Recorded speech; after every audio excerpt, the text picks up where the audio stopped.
people are comparing it to Grand Theft Auto. It's more like Fallout than anything. It's Fallout meets The Witcher meets Grand Theft Auto, like this kind of baby in the middle of it. But then I saw this 40-minute video that didn't say anything. It was just clips from all the marketing and then the reality, right? All the marketing and then the reality. And man, the claims that those guys made, the claims that they made were incredible. Like, they made some fucking claims, and the marketing made some assumptions, and so as a result, it made claims. And so it's no wonder that people were comparing it, because the developers, whether they intended to or not, thoroughly made comparisons.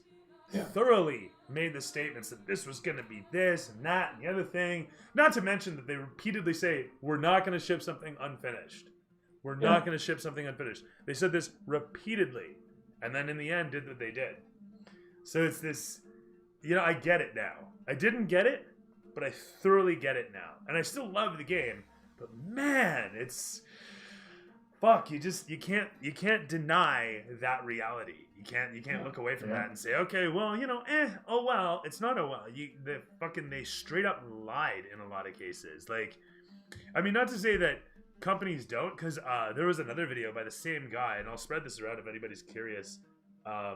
Crow B Crow or something like that, but he doesn't talk in his videos. He doesn't even really put text into them unless it's absolutely necessary.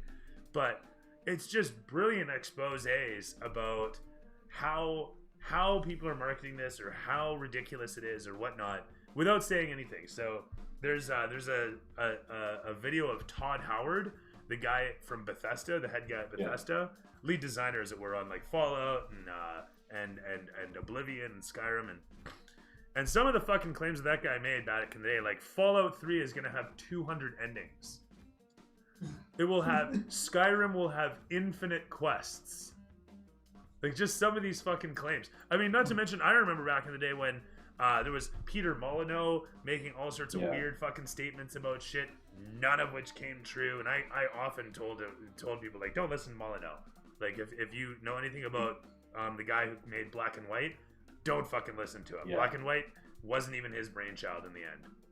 And there's this fucking... He ruined some shit, too. He fucked with Fable too. He did, Was he guy behind Fable 3? I don't know actually offhand if he was the guy making the claims for Fable 3. Was he still involved? Oh yeah, that was his last. That was his last opus? Alright. Then they kicked him out. Yeah, fucking rightly so.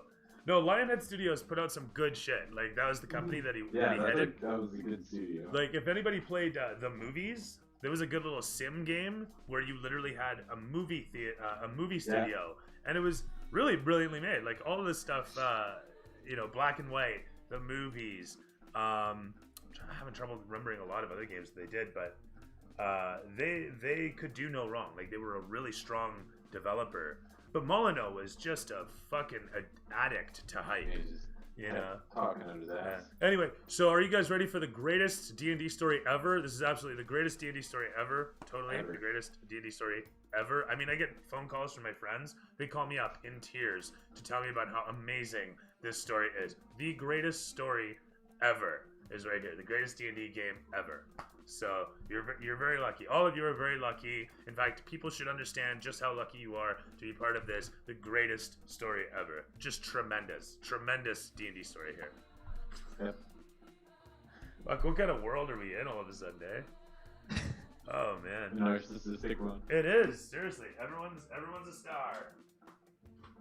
People are getting me and shit. Hell yeah. Right on. So, let's dive right in.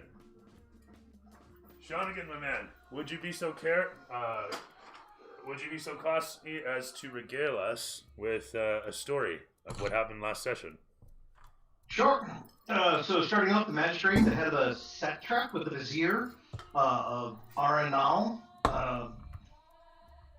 was Enders El Gnerbrock.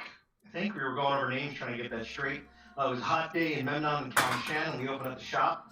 Matthias is carrying ammunition. The vizier walks in with Matt. He wants to bring fuel to Jim Samorsi's, so we have to load up the vehicle and get ready for the trip over. Barry wants to address the storage issue for the cannon ammunition and set on a hatch to move the ammunition up from the inside. And then Barry works out using the ballista as a harpoon. Laz goes and gets some healing potions. Sword gets his javelins. Orion practices flying and searches out for some things. Needs to create some fuel racks.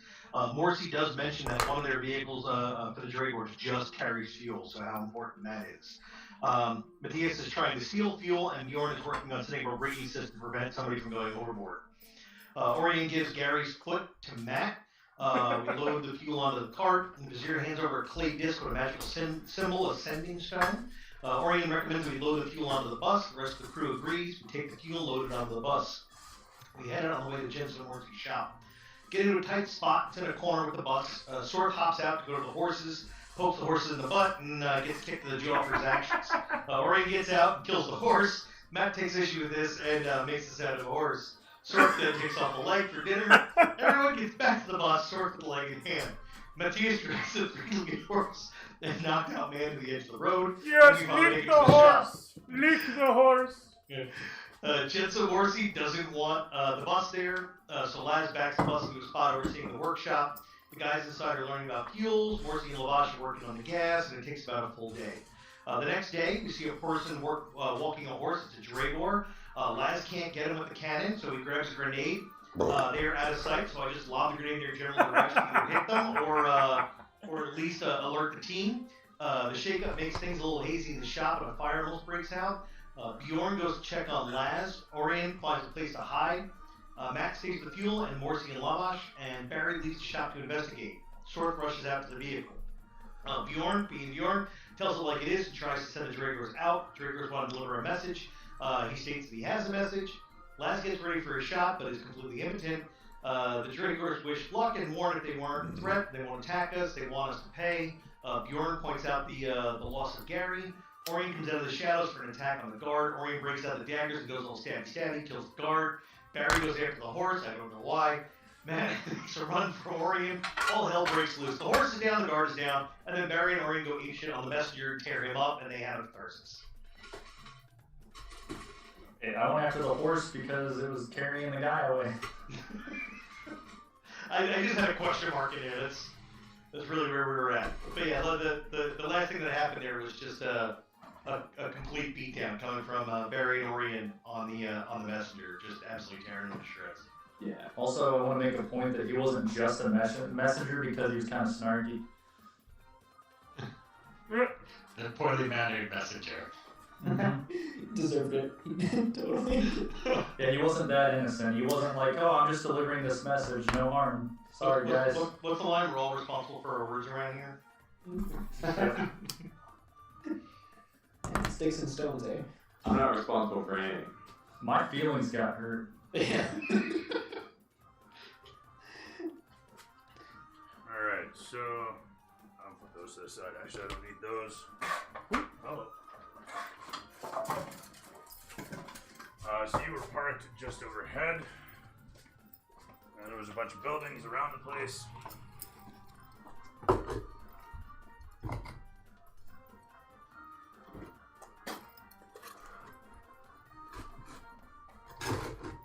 Alright. Ish.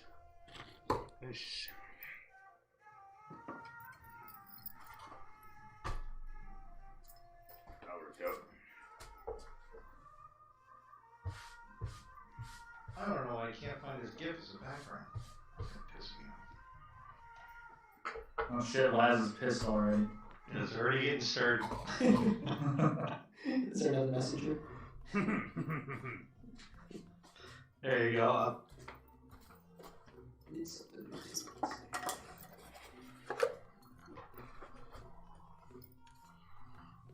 I made sure to get all of my good rolls out of the way before the session. Yeah, I saw that. I was like, oh, he's actually gonna hit something.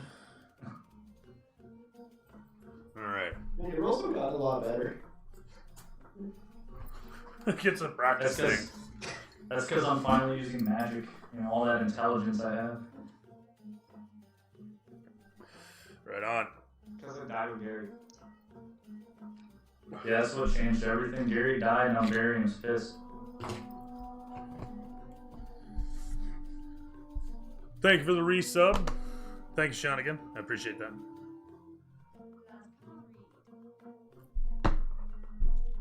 I hate how quiet that voice is. Right on. Very good. And so, with that all said, the scene opens up. You guys have just finished. Do you guys want to start just after you've killed off the messenger, or just after you've returned? What do you guys do after you finish icing the messenger, really? Because I think we ended right there, didn't we? Much. Did the fuel get done? Fuel is not done. The fuel, So if we you have to remember, stay then, right? yeah, you're there guarding the fuels master, Gento and Lavash, as they conduct their duties. Okay, so now that I think it's safe, I'm gonna go eat that leg. All right, 1 sec, I'll be right back. Barbecue. Yeah, I need some hit points. You guys want some? Yeah. Not as good as Coco's Kurgan, but you know. I'm down to 8, so. Oh jeez. I almost died trying to chase that Yeah, thing. don't worry, man. My son plus. I do have a healing potion. Oh yeah, you have crates of those, don't you? I I think got a couple of them, yeah. Hey, Cody, what'd you do with that face? Oh, I just cut it off. And fucking Just gonna mount it to the side of I was- the vehicle. I was gonna slap it on the front of the bus. Yeah. Go for it if you want. Or we could take, some of that Draygor armor and just, put it on the front. Manufacture some, teeth on the front of the bus. We could make it look actually- mean and, put it in the teeth. You know how truckers have the teddy bear on the front Yeah. Yeah. with the Draygor there? We Yeah. should have cut the banner off of the messenger and then paint an X over the Draygor banner and fly it as we drive. I'm telling you, we have to put some big metal teeth on the front of the bus and then put the Draygor stuff in the teeth. There you go. All the bodies. And say we're gonna eat the Draygors, dude. It's gone real Mad Maxy fast. It went from it's a bus to it eats people. Yeah. Still need to mount the Yeah. electric Well, I mean, guitar and speakers. Oh Wait, that's motivation for Laz, because now he's not just running people over; he's eating the bus.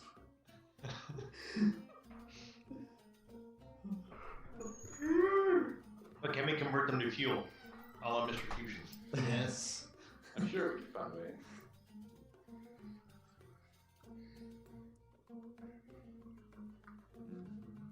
All right, cool. So, right on. I assume Laz is still sitting outside on the cliffside, facing with the back of the vehicle towards the shop. Turret mounted and pointed. Yeah. Okay. Now, if I recall, at the end of the last session, weren't there, you saw 3 guys walking out into the square or something like that, if I recall? Yes. Actually, yeah. You moved the vehicle, and you're gonna be down there barbecuing. You're gonna be down there. You're gonna be down there. You're gonna be down there. You're gonna be down there. You don't have the cams up on Zoom. Yeah, no, I realize. I have to actually do the share thing, don't I? So let's do that right now. Is what cooking? Yeah, I'm cooking now. Not very good, so there's probably gonna be a lot of bird. Yeah, don't worry, bro. Can one of you guys actually cook? That'd be great. I help you. Oh man. Yeah, I cook, bro. You're a cook? It was in my job application, actually. Oh Yeah. Nice. All right.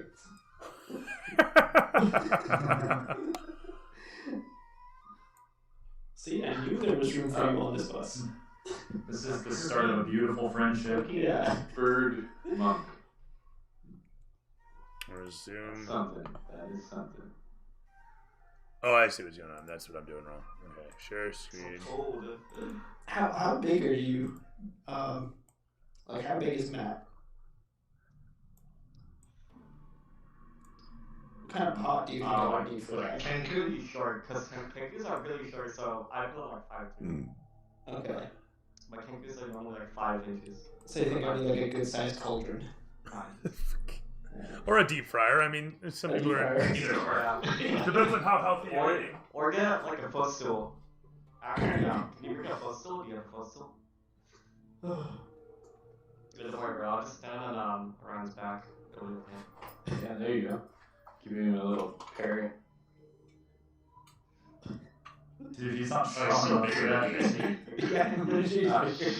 Yes, he is. Little parrot. I kind of want to ride him. That's right. Can you be my chocobo? Can you actually fly? No way, bro. Come on, bro. Oh, it's all in here. Need some of those Gashel greens, dude. That's how you get a choker moment. There's a reference. Well, I'm a huge Final Fantasy fan. Although I never played 7. Shut the front door. You've never played something, not even the remake. I heard Bro, 7 it's was free on Game Pass. Go Yeah. play it. The remake was pretty good too. I mean, dude, I played and beat like 1, 2, or actually not 2, but like 1, 3, 4, 8, 10, 10, 2, 12, 13. I There? played a lot of them. Tactics Advanced too. Like, But never Um, 7. yeah, never 7. I just never had the game when I was a kid, and I've been too lazy to get it lately. Fair enough. Surprising. Yeah, you're missing out on that one. 7 was fun, and I just played the remake of the first act, and it's pretty good too. Ironically, I did play and beat Dirge of Cerberus, and I watched Advent Children, but I never played 7. Yeah, Dirge of Cerberus was surprisingly good. Like a Final Fantasy Yeah, I thought first-person so. shooter. Who would have thought? But I thought so too. yeah, really good stuff. Cool. So as it is, the scene's gonna open up, and we got a little bit of a fire going as we cycling upon to show Sorth down there cooking away. Scene opens up to show Sorth. He's got the he's got a fire in front of him, and we don't really see what he's doing. We see a bunch of sparks rising up in front of him and heat waves boiling at the bottom of the screen until finally he leans back and we see this massive horse leg show up in the bottom of the frame as he takes a massive bite out of it with his huge lizard jaw. And as the meat... No, that's really not it. As the meat juicily tears apart and drips from his jawline, the viscera of the moment cannot be understated as you gnaw away for a moment and then tear and chew, and a moment later swallow a giant clump of meat off of the bone. The meat itself, although slightly steaming, is certainly anything but cooked. It's just warm. So there's that. That's nice, right? The rest of you hanging around, I don't know what you're doing in the brief moment that you're here unabated. I'd like to. You have about a half an hour before the story's continuing. Half an hour-ish. I want to rummage through the messenger's stuff there. You do so, and manage to locate... I'm burying all the dead bodies. Okay, fair enough. An hour's not going to be enough time unless by bury you're talking just, ditch them in the nearest sewage hole. If you're just ditching the bodies, that's one thing. If you want to give them a formal burial, you're going to be like an hour into digging a hole.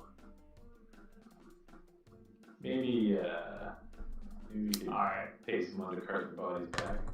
Maybe we just pee on That- the bodies. I want to state that is an option as well. You could possibly flag down a... what the hell is it called? A corpse bringer, or whatever they're called.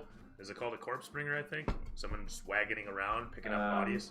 No, I mean, Yeah, there's actually a is it term just for a it. corpse wagon? They just call it a corpse wagon? Effectively. Bringing your dead people. Yeah. Yeah. So, point being, though, if you want to go that route, that's totally plausible. Okay, how about this? I'll put them in a box. I'll send them back to the Draygors. Alright, I like that idea. That's ballsy. That's classy. All right, I am down with this. Do you send them along with whatever delivery guy is rolling past? Just It'll send cost- them back, and you make sure their hands in this formation when they open the box. A smiley face on it. I'm in the Yeah. middle I of can't it, see though. it. My face is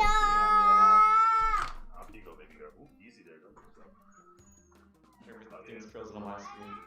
My internet's flat beneath. Yeah, he should be sent back like this. It's perfectly ironic because Matt's like, I'm doing a good thing here. Say, hey, you guys lost something. Wow, Yeah. thank you. Look, they found my wallet. That's not my wallet. Right, lost and found on the box. Yeah, I just set it express shipping, bro. Overnight shipping. That's fine. So that said, it'll cost you about $1 to do this, and that's the cost of the box as well as the delivery fee. Worth. So $1 piece I later, broke us out so many. Will ask my teammates for some money. Cody, you lost weight and years. You're looking good. That hairline's coming back. You're multiplying. What the shit? Bro, I'm in my prime. You've never seen me mash buttons and smash this quick. That is incredible. Absolutely incredible. Everybody fear this. You thought his rolls were tight before. Yeah. So you send off the bodies, as it were. As Sorth has himself some food, and again, you have about an hour here that we're talking. So how about Laz? What are you doing during this time? I mean, for my position, just figuring out how I can not be as useless this time around, given what I know about the positioning of the bus. But I'd be loading up to have a couple of those grenades handy, and just basically getting things set up in case something else comes down the pipe, knowing that we've already started a bit of a brawl here. You want to what the bodies? No. We started such a brawl. I just want to be prepared. In other words, Okay. make sure that the ballista's loaded up, make sure the cannon's loaded up, make sure that I've got the grenades at hand and positioned in such a manner that we can defend getting fuel out of the workshop and onto the bus. Okay, that makes sense. Okay, very good. I need to lend Matt that gold piece because he's broke. Okay, fair enough. Bear with me. I'm just doing a thing. Oh, This no, is crazy. that's not right. What the fuck? Oh, whatever. Who cares? Moving right along. Cool. So Laz gets himself prepped, ready for trouble, and what do you do with the bus? Remember, you had driven over here to intercept Muddy, so you're kind of actually driven over here like this. So I mean, what do you want to do? I mean, now that we obviously are no longer keeping the bus away from there to keep people away because they already know where we are, it's pretty much trying to position such that whenever anything is done in the shop, we'll be able to load it quickly and with as least exposure as possible onto the bus so we can get out of there. That's fine. All right. As the work continues, the camera pans against Rick. Rick. Hi, Rick. How you doing, buddy? So now you're in the game, eh? So camera pans against Barium and Bjorn, as well as Orion, as they're situated around the shop, the workshop. I mean, the bubbling of the various pipes and hoses around you cannot be understated. It is loud in the workshop with a humming coming from one particular machine that has a singular gear and an arm that's just going like this over and over and viciously, from what you can tell, moving fluids around. It's hot in the little workshop. If it's not hot outside in the daylight that is the desert daylight of Kalimshan, it is hot as balls inside this workshop. It's the devil's fucking rectum is what it is, with the smells of acrid, sulfurous, God knows what, and whatever octanes burning off of whatever fluids that are being pumped around in this strange system. As you guys are hanging out in here, I'm assuming Barium's helping out with Gento and Lavash's work. Yep. Okay. And Bjorn, anything specific? I was gonna give the bodies a once over and help take them to the cart. Okay. Oh yeah, and you guys checked out the messenger. Sorry, I did gap on that. It was you found his sending stone, as well as a sack of coins. I don't know if did I hand you guys his money last time?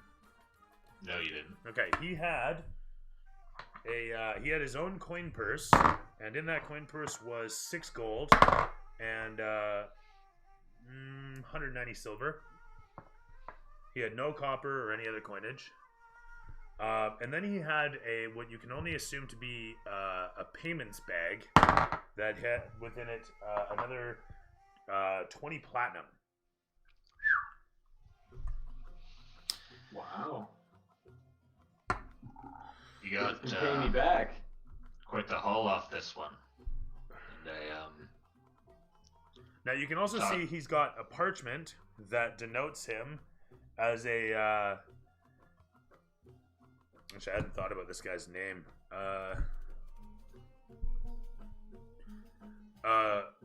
We'll call him Oladamara. His name, or you know what? We'll call him Damara. Just Damara. This guy's name was Damara. Damara. Why not? Messenger for the Draygors. You can see that his this parchment has like his official description as a messenger of the Draygors. It even has a little sketch of him in the lower left. And it's got the official seal of not just the Draygors, but several seals down the side that depict. You know what? Someone who's looking this over can throw me intelligence if they have proficiency in history or medicine.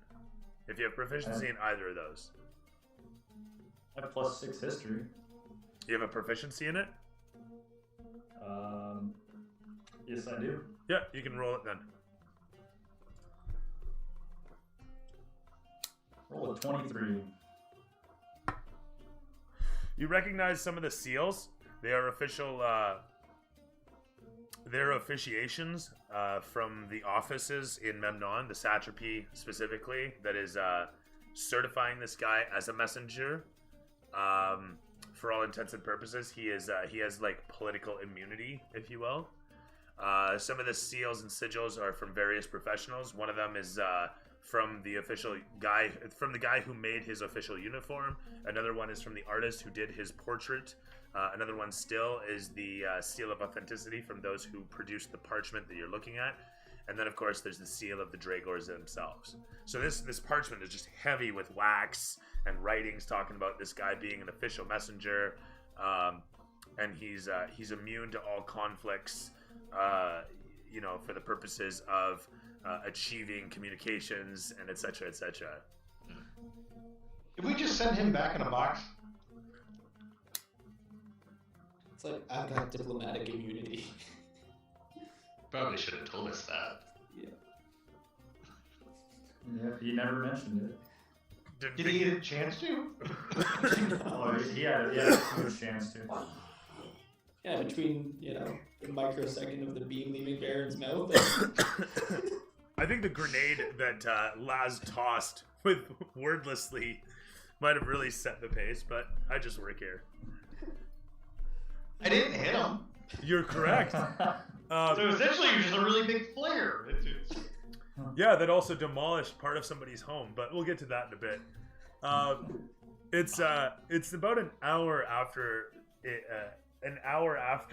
all is said and done that Laz can see from his position atop the battle bus in the waning heat of the Kalamshan sun, as the wind is actually blowing nicely, providing a strong breeze around the place that easily keeps you more comfortable than you would expect to be on such a hot day. You can hear the voices of you can hear the sounds of the city some distance away, and you can hear the sounds of the burbling of the workshop nearby, the banter of some of your crewmates as they hang around, and the occasional swearing or yelling of Gento or Lavash from inside the workshop as they try to be heard over the machinery. Sorry, did I skip anyone? Orion, what are you doing specifically during this time? Oh, he's doing the kids. Never mind. That's right. Zorozai is Can I Oh, apply I do- the I do- sending stone for a bit? sorry. Do you want to what now? I want to try and use the sending stone. Okay. Yeah, by all means. Throw me Arcanic. 9. So, as with any sending stone, it has a way of activating it. You know, you don't want the thing pocket dialing constantly. But you futz with it for a half minute, trying to try different thumbprints, or maybe I move my thumb on it this way and that. You can see it's got a gilded edge. You can see where it's been impressed upon several times over. But try as you might, you can't quite get it to go. And so you can't quite get it to activate to make a connection. Okay. I could have. Yeah, I'll have to ask you about this later. With that, I need Barium to just make me a quick intelligence check plus proficiency. So, like a history check, if you will. Is Orion doing anything specific during that hour? I forgot to ask. Well, Orion is pretty beat up, so I don't know if there's like some healers within the compound or. You're not at the compound. Oh, where are we? You're at the In front of the Fuels shop. Master workshop. Oh, we're still in front of the shop. Okay. I've got a healing potion if you need something. I can give you a hug. The bodies have been searched, right? They've been carted off. Which I was actually going to ask that question. Sorry to interrupt you. It was bothering me. Did we send the bodies off before we found the parchment? I'm assuming that's where we're at. You didn't send them before you found the parchment. You found the parchment on the body. We searched and then sent them off. So you haven't officially sent them off yet. We're working towards that. You know, a bit of time dilation, but we're just establishing everything here. So if plans are changing, let me know. Okay. Then you sorry first. Yeah, I think I'll just hunker down in the bus and maybe take one of those potions and just cool my jets after losing it. Alright, so it's a, what is it? If I recall, it's a superior? I think it was. Was it a Yeah, I superior gave you or guys heavy greater? duty potions.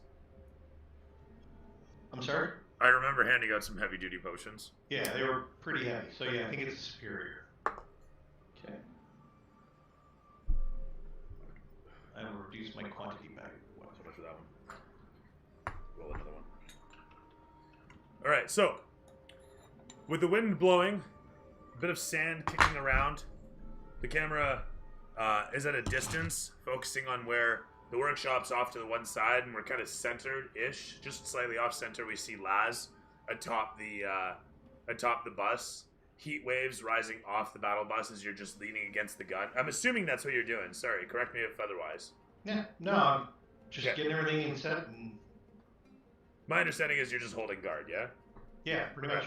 Cool.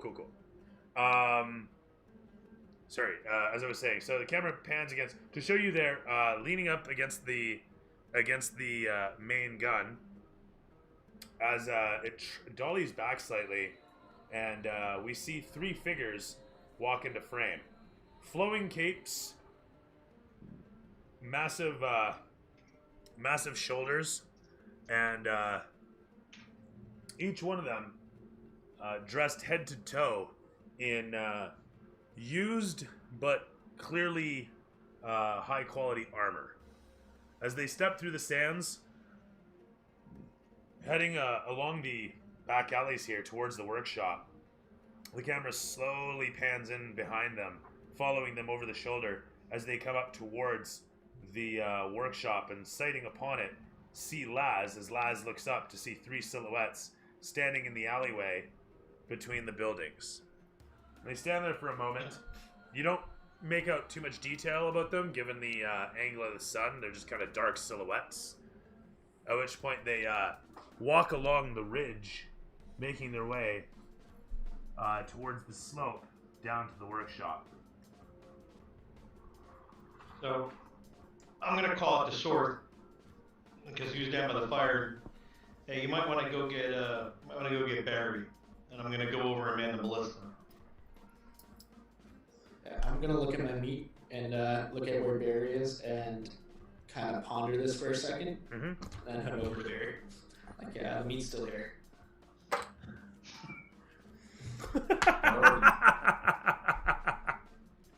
Gotta Priorities. protect my assets. Got those priorities in check. That's right on, buddy. Right on. I gotta learn the background of this at some point. Survival always. Food is like main. He's a main- lizard, main- after all. Yeah. Lizard brain. All right. Yeah. So I'm gonna go. You're inside the building, aren't you? I thought I was putting the bodies in the boxes. Yeah, but we're buried. I'd be inside the shop. Mm-hmm. So I'm just gonna knock. Or no, I'm gonna come in and be like, we might have trouble.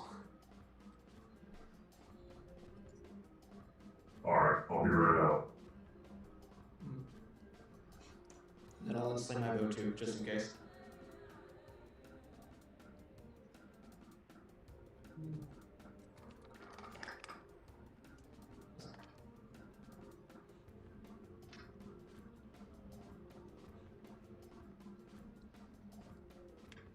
Am I anywhere near you guys at the moment?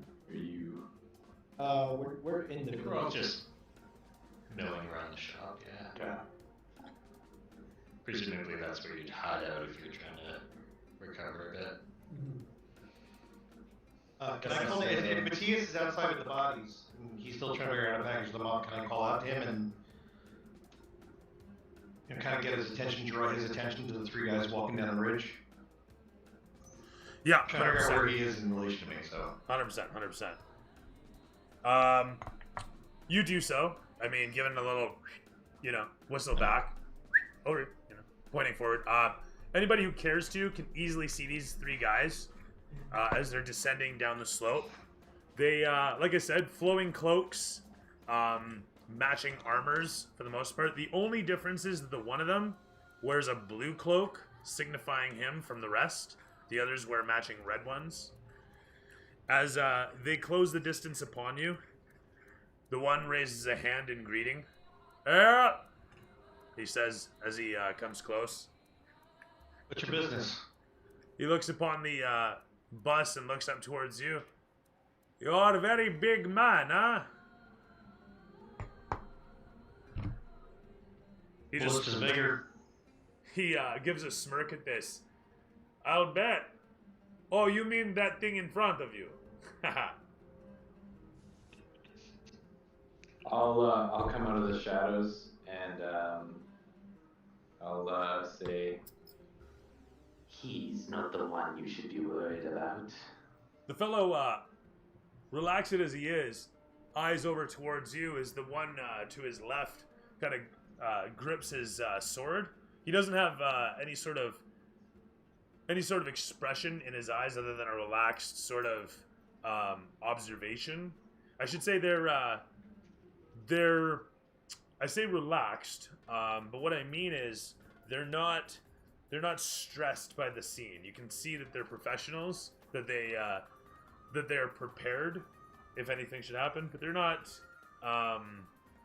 going out of their way to look threatening, so to speak. Does that make sense? Yeah. So with that said, the one fellow, he he grips a hold of his hilt a little bit without lifting the sword in any way. He just holds onto it. As the one guy slowly looks over towards you and gives one of these sweeping gestures, billowing his blue cloak out, and he gives a slight bow. And he looks up towards you. Who speaks for you? I'm just gonna lean over the ballista and just look down over at Orion. Well, I mean, if I must speak, I will, but I'm really not in the mood. What would you like? What is your business here? The one fellow looks back towards, he kind of puts his thumbs in his belt, and he sizes you up a moment.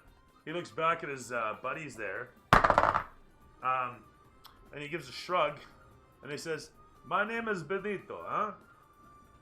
I'm from the Legrache. You know them? Throw me history. Anybody who cares to. You don't have to be proficient. If you are proficient, you have advantage." Rolled a 14. You're doing it? Anybody who can hear Anybody. this can. So if you're in the workshop, for example, you can't. But I should have said that. Anybody who's in the conversation.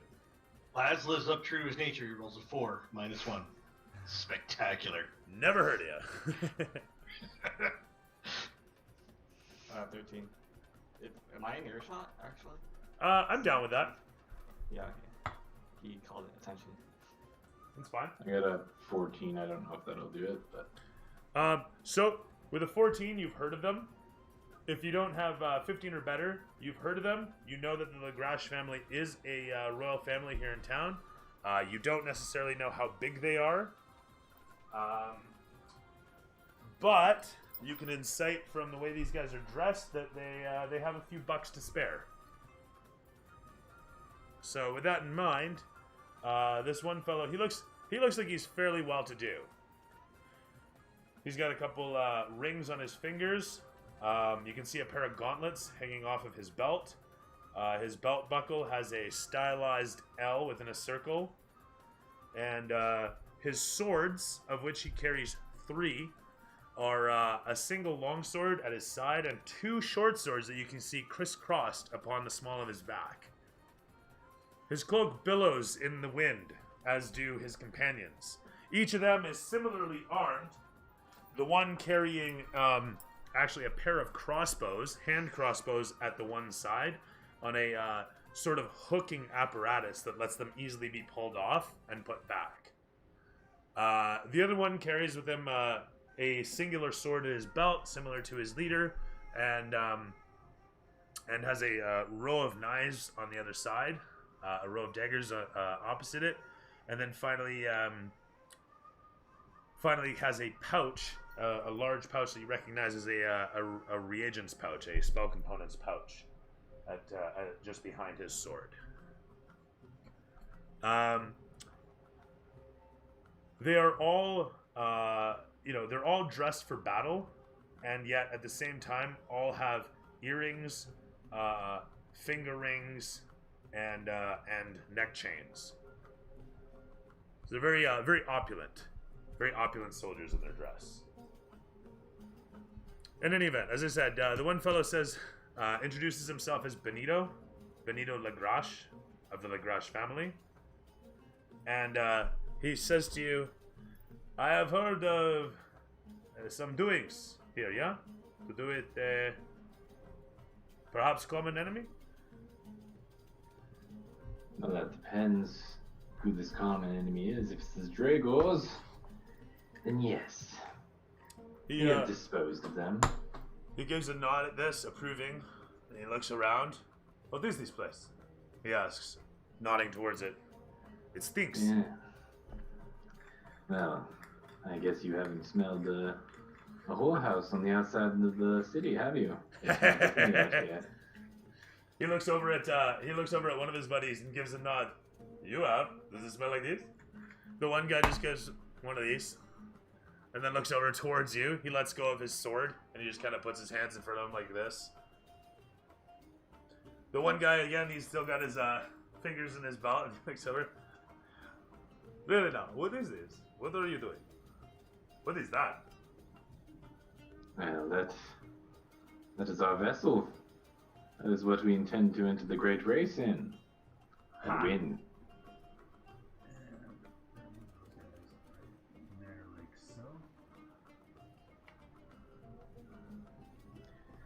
And as to what we are doing here, we are simply dropping off some regents for an alchemist of our company. He gives a nod at this as well. Ah, I see. So, we are interested to know why the Draygors are interested in you. Perhaps there is common ground for us, huh? Common interest? There may be. It depends what kind of interest you are seeking from us. All we wish to do is, well, for one, beat them in the race, shoot their sky leader out of the blazing sun, and watch his corpse rot in the desert, and then perhaps take their wealth for our own. He gives a nod, and he glances around for a moment, and he says, "You'll forgive me for asking, but who are you?"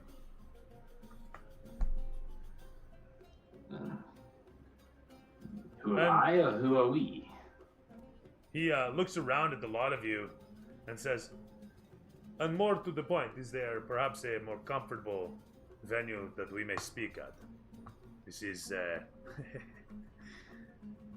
this is not pleasant." Give me a moment. Take him to the fire next to Lizard Man. He's the horse. Are we all together now? Well, I mean, Barium's still hard at work inside. And you, how did that roll go, by the way, that I had you make? I rolled an 8, which plus 3 proficiency. So 11 Made total? 11. So you guys hear a shout inside as a bunch of steam comes pouring out of the workshop. Barium rushes the last second to close off a valve just before it ruptures and causes a mild explosion. Instead of an explosion, you get a slight spill. Nothing too major, no major loss. Bit of fluid on the ground, and before long, you have another barrel under the outlet, and are filling what is now your second barrel of mixed up fuel. The octanes have now reached a point. You guys are actually producing now. So you've got literally your second barrel is just getting filled as you're capping down your first one. With that said, you do see the movement outside as the 3 individuals have arrived. Bjorn and Sorth and Matthias, of course, you guys as well have noticed these guys' presence. So if you want to be involved in any way, by all means. But the last thing that happens is, of course, Barium sealing off the barrel and filling a new one as he clangs the lid down. And this fellow asking if there's somewhere more comfortable to have a chat. We can all cram into the bus. After ending my dialogue with them, I was going to turn around and go, like, knock on the door and tell them to come out. That's fair. You disappear, walking over towards, and you recede into the background from the fellow, and he doesn't stand still or just wait calmly or stoically. He's just one of these kinds of guys. He just wanders around and kicks some rocks and sand and looks back and forth and looks up towards last. So what is this? What is that? Yeah, as he points up towards it. He sounds kind of like Borat if Borat weren't a retard. God bless. Love the character. But point being.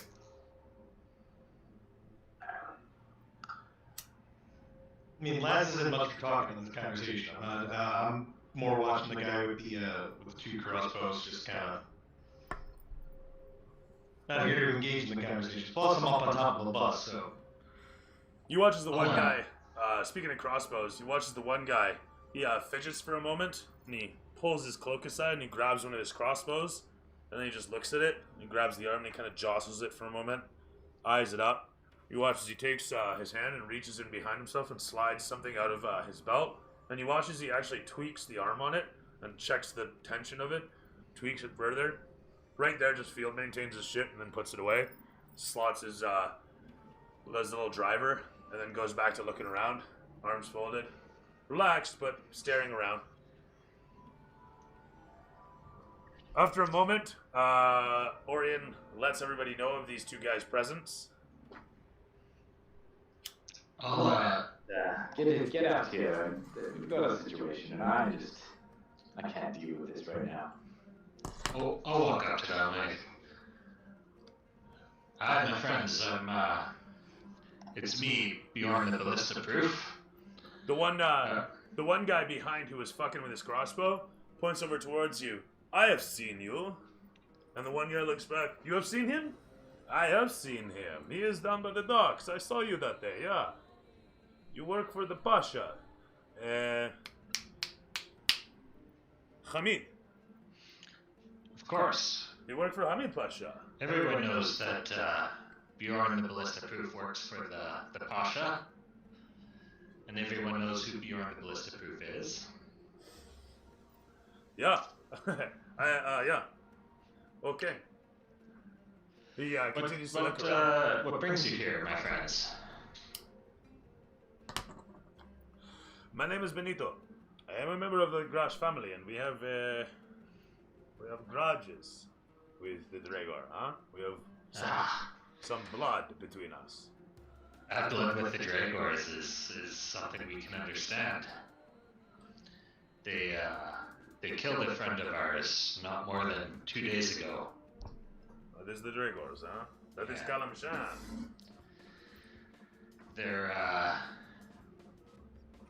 Two of their soldiers died yesterday, and I'm sure more will before this is all said and done.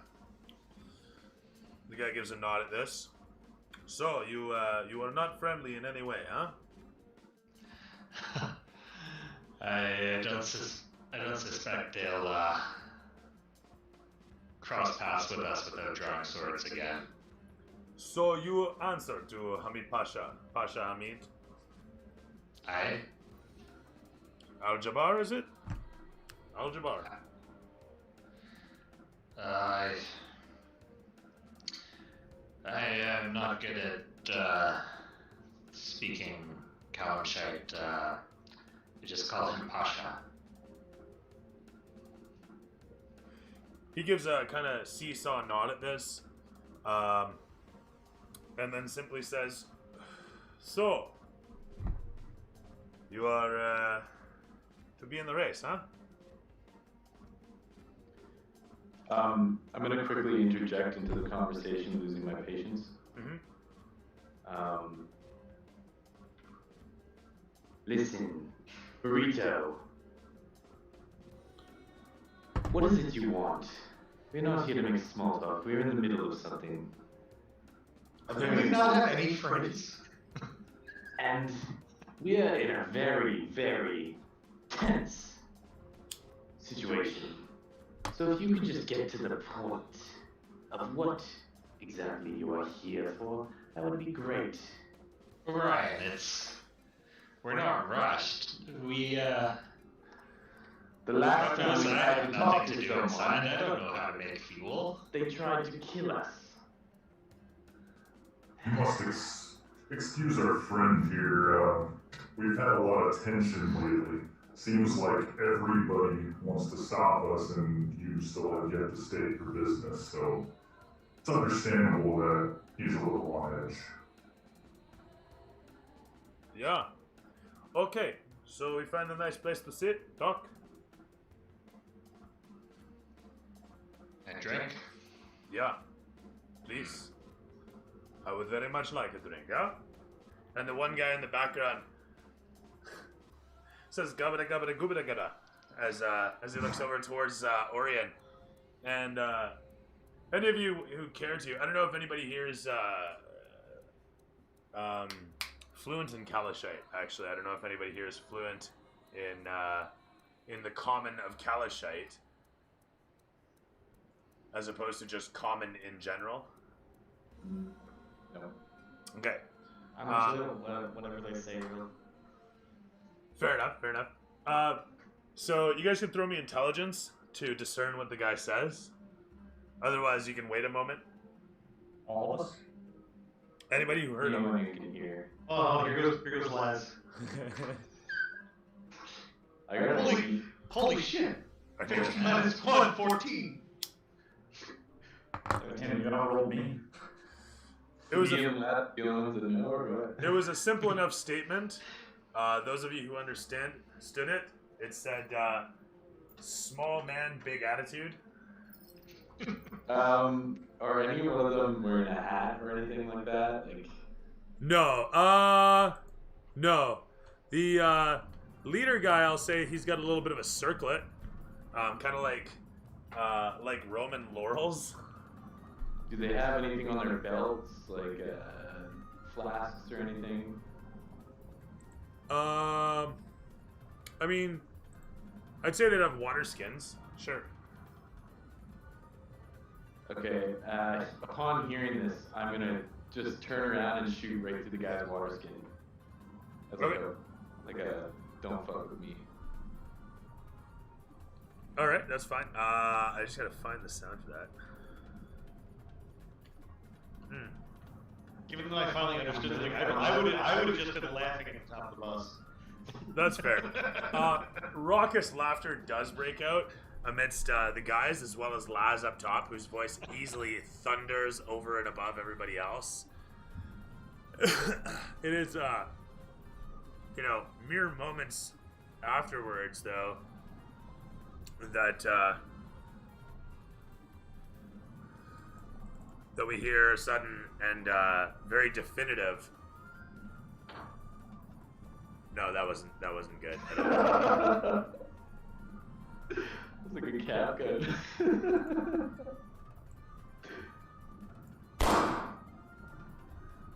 As the gun goes off and the bullet passes with an attack roll of. Oh god. Yeah. By the way, don't hit Buddy. Okay. 19 plus 4, so 23. A puff, One time I hit with my pistol. a puff of smoke explodes from the little man as sudden pshing, like so much revolver ocelot, the bullet explodes away from Orion. And a moment later, the guy, without reacting, just suddenly looks down as he felt the poof of all his wine explode out all over the dirt. And as he looks down towards it, and then looks over towards you, he then gives you the finger. As the one fellow...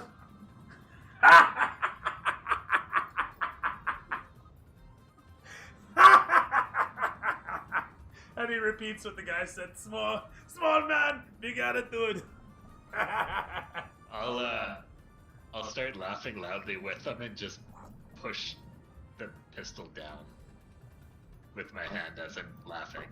He grabs the buddy Little grabs the one, wineskin and tosses it away. You gotta learn to take a joke. Yeah. With your aim, I'm surprised you hit what you were aiming at. Listen, I've had plenty to practice on. I don't miss with my daggers either. You're I think you need a pair of much better at glasses. handling a little cannon, eh? Yes. I don't think he can handle that. Well, now that I've gotten that out of the way, it appears I owe this man a glass of wine. Let's go. As the camera crossfades from the scene, it shows you guys moments later, situated somewhere nearby, a small dive establishment in this part of town. It's is that gonna sort of work? So do that. So as I was saying, the camera crossfades to show you guys inside of a small dive establishment. It's an open air bar. Oh, hello. Good night, Dad. Good night, Mr. Why? Love you very much. Love you very much. Bye, Dad. Good night. It is an open air sort of place with, if you will, there's like an alleyway that you guys head down, and then there's this kind of stand. And it's when I say it's a stand, it's like a rooftop where all the seats, chairs, all the seating of the chairs and benches, and then the tables and bar and whatnot are outside under this lean-to roof that's attached to a building where the only thing that the building's doing is like effectively a closet space of an interior, and it's just laden with whatever supplies and a bit of a kitchen for this establishment.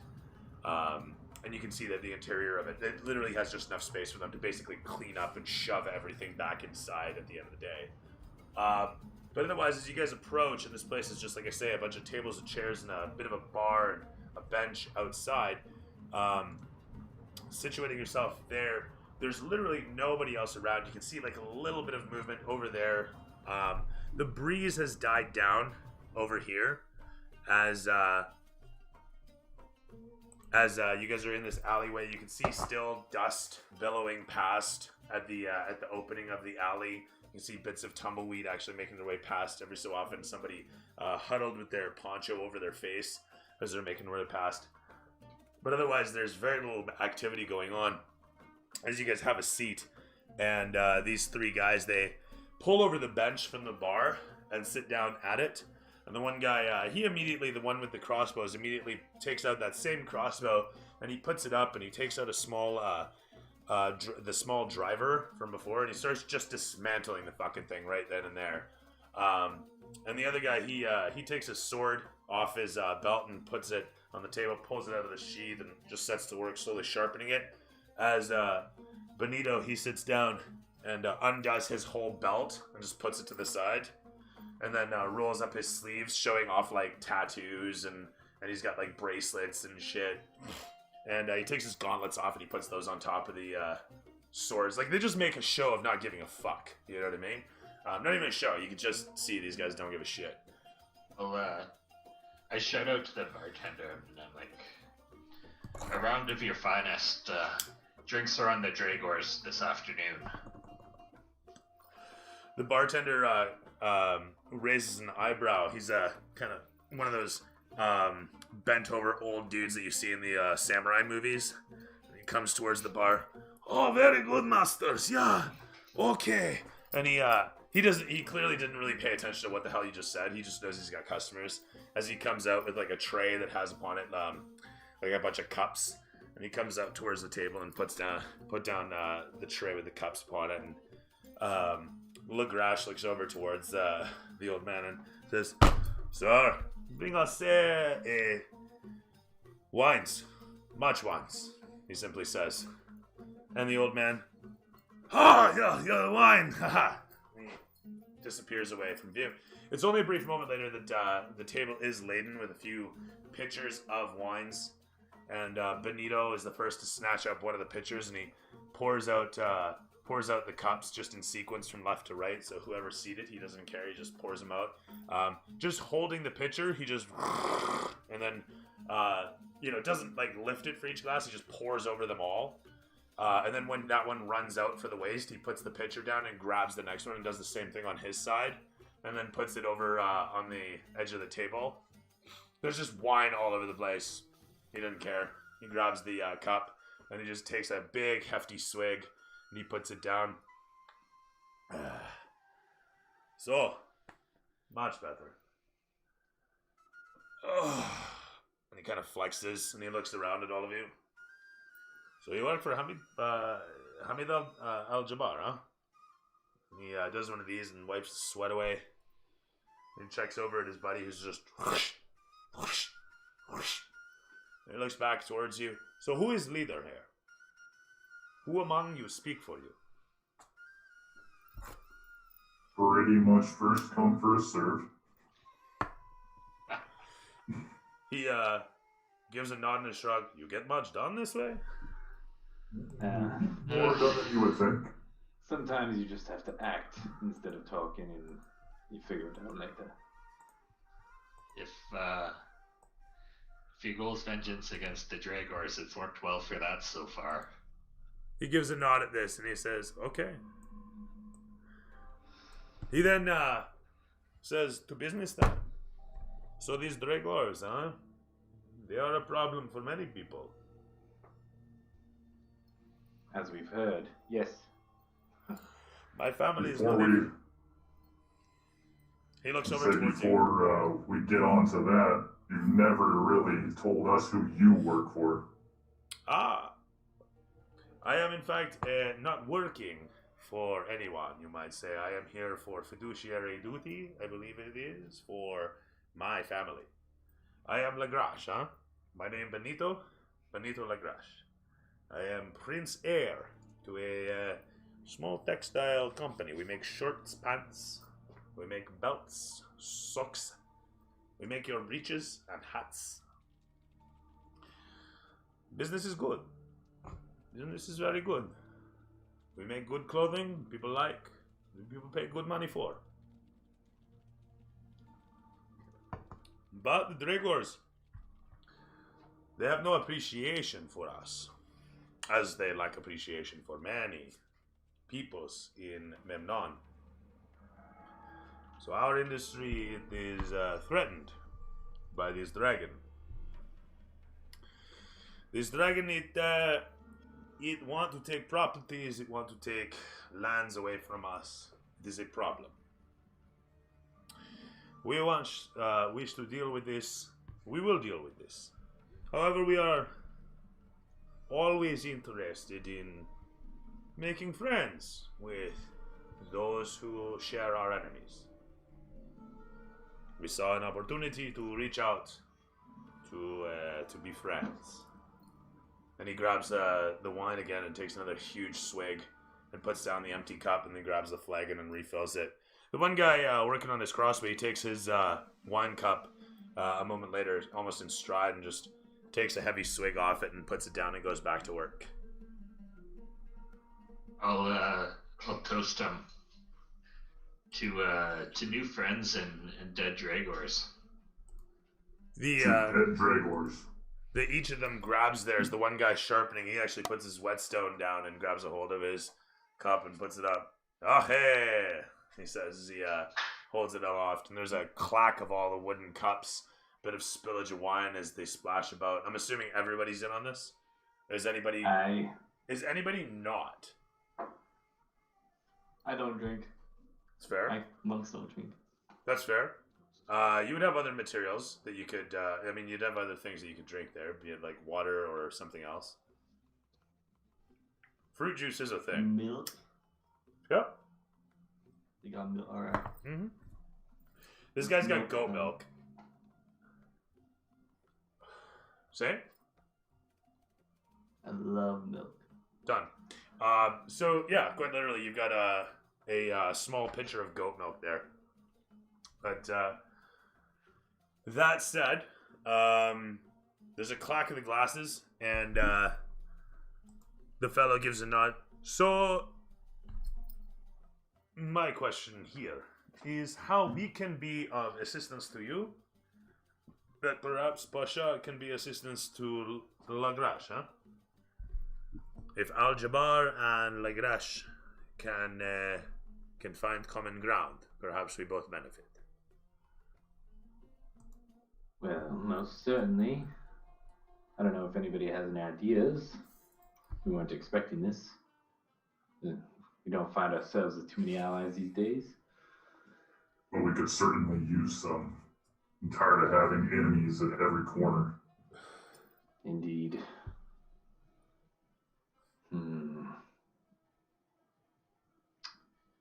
So you guys know of this great race that we're participating in? The one guy as he picks up his whetstone, he glances over and he just goes back to sharpening. And the guy working on his crossbow, who has both arms taken off and he's actually retensioning the string, doesn't look up at all. And the one fellow just, as he's sitting there, like this, he just goes, "This is not our game."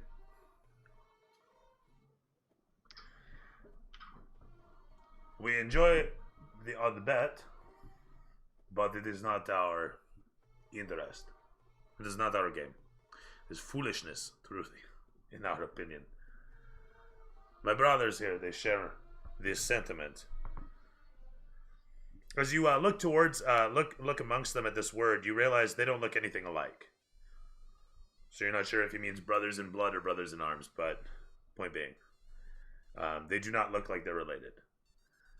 As he looks about the room, he looks about the space here, and looks at you, he says, "However, we do not begrudge anyone their dreams.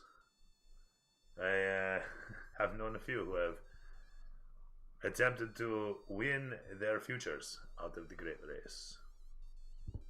So it is." We are participating in this great race against the Draygors.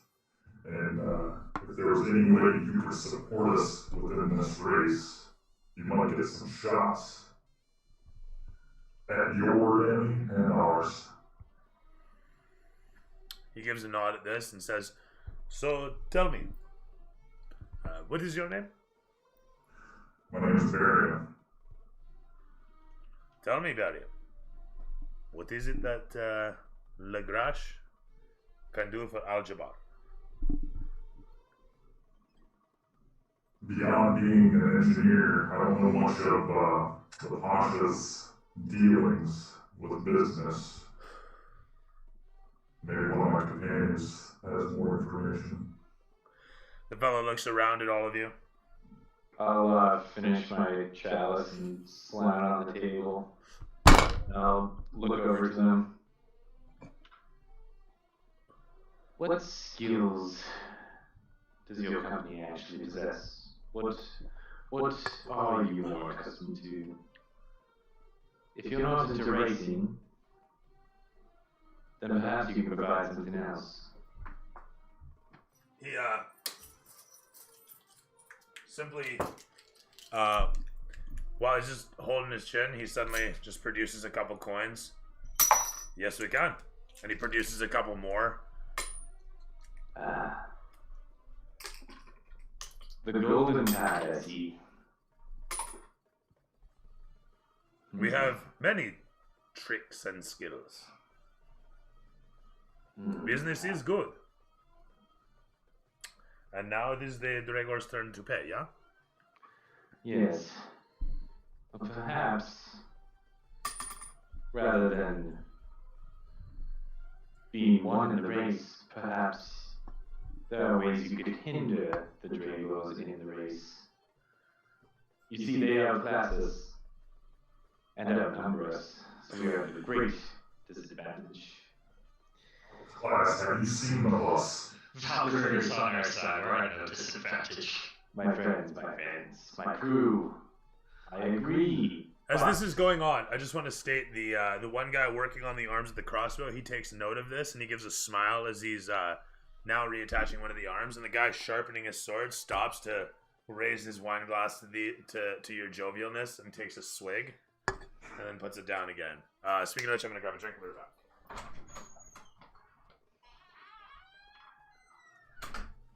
For a moment, I thought they were actually, like, at the beginning, I thought they were Draygors, and the blue one was just a higher rank or something. That they were cops, and I was just telling them all the illegal stuff we'd done. We could totally hit one of their vehicle storage areas. Yeah, that's what I'm thinking. If they pay us to do it. Hey, Their fuel truck meeting with a fire would always be a terrible accident. no, Or wait, even just spoiling the fuel. they lit our workshop on fire. Fuck them. Yeah, I don't know if being in a tank really did say it right there. My friends, I did not mean to offend us. We have a great crew in the vessel, but we must be realistic about this. They have a dragon. We need advantages where we can get them, and this is potentially one. That words that can be stricken down. I'm not saying it can't, but if they were all to come at us, it would be It quite would be a challenge. glorious. It would be glorious. It would be amazing. I mean, realistically, I'd probably cut free from my glider and fly away, but that's nothing. Though instead of sounding so negative and dramatic, how about you just say, we need some firepower? Very well. I will put it in a more pleasant way for your ears, Barium. My friend, Burrito. The fellow raises his eyebrow at this and looks at you steady as he awaits you to continue. I believe we could use your help in sabotaging the Draygor racing team so that our victory may be even more glorious than it already will be. They already attempted to burn our workshop down. This was along with murdering our friend and almost killing our friend here, Sorth, who is a cousin of their boss. He's a lizard. Dragon, lizard, same thing almost, without wings. And Sorth is much better looking, I must admit. If I could blush, I would.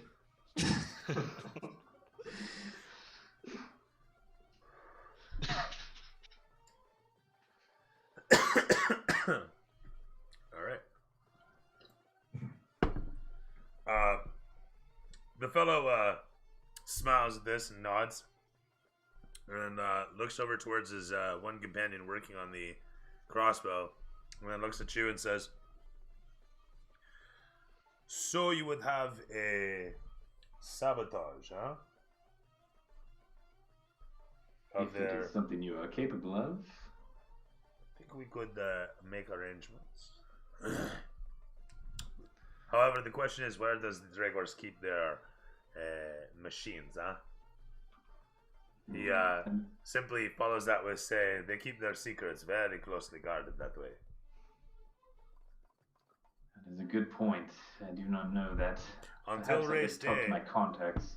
Until the race day, their hardware is not typically visible. I know this simply because we are not the first to. You are not the first to suggest this. The great race is very important for this family, for that family, and they're not too easily.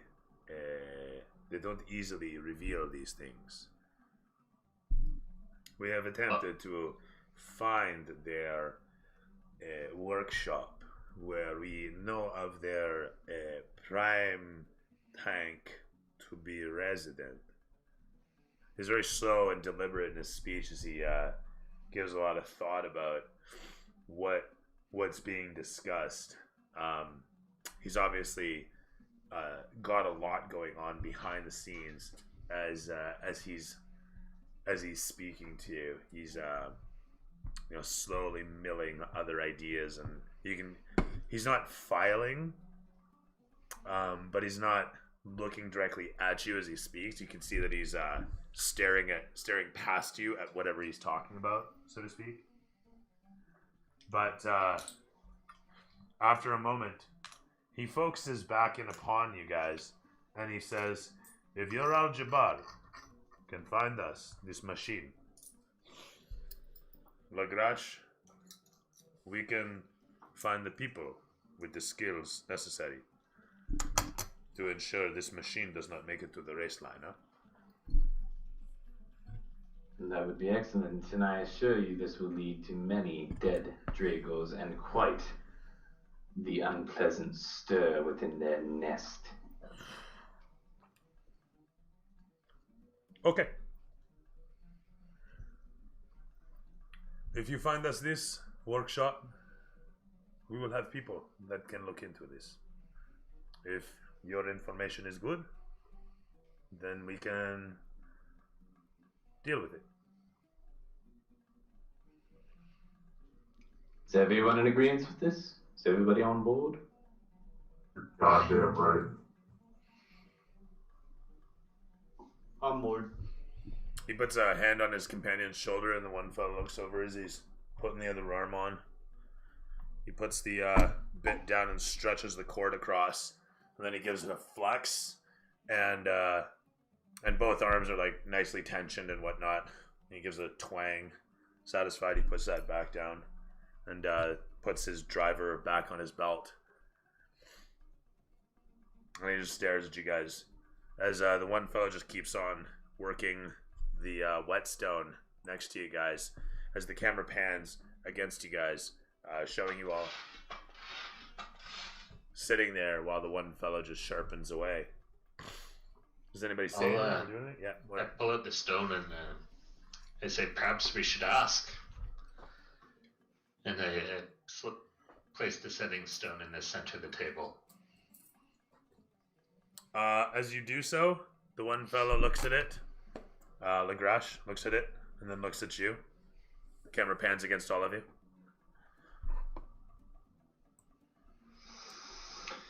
Yes, perhaps we should. Would they have received the bodies by now, though?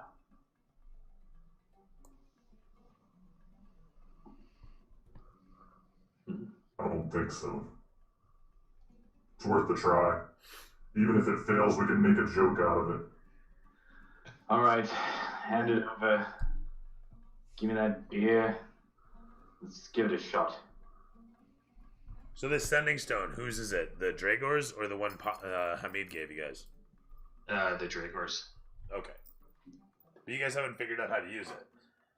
Oh. You guys attempted. Nobody's. I can't turn it on. Well, what good is that gonna do? Ah. Wait till we found out we pulled a Giuliani and have been broadcasting this the entire time. It's no longer a butt dial. It's now pulling a Giuliani. Completely the thing. Let me look at it. Go ahead and throw. Yes, give it to Barium. I'm gonna warm up my vocal cords and give it the character. That was Arcana, right? Indeed it was. I'm a dragon. I'm a dragon. Got a 16. You grab it, a hold of it, and staring upon it for a moment, you turn it over in your hands for a moment. Holding your thumb over the imprint, it gives a reaction. You note that. You throw your thumb around the ring. Doesn't give a reaction one direction, does give a reaction the other, and then you note that it gives a reaction the second time around going the opposite direction, or the third time around going the opposite direction. You note that. After a moment of discerning and puzzling through it, you have the pattern down, and the thing starts to glow at the sigil, and the whole of it grows a little warmer in your grasp, signifying it's making the call.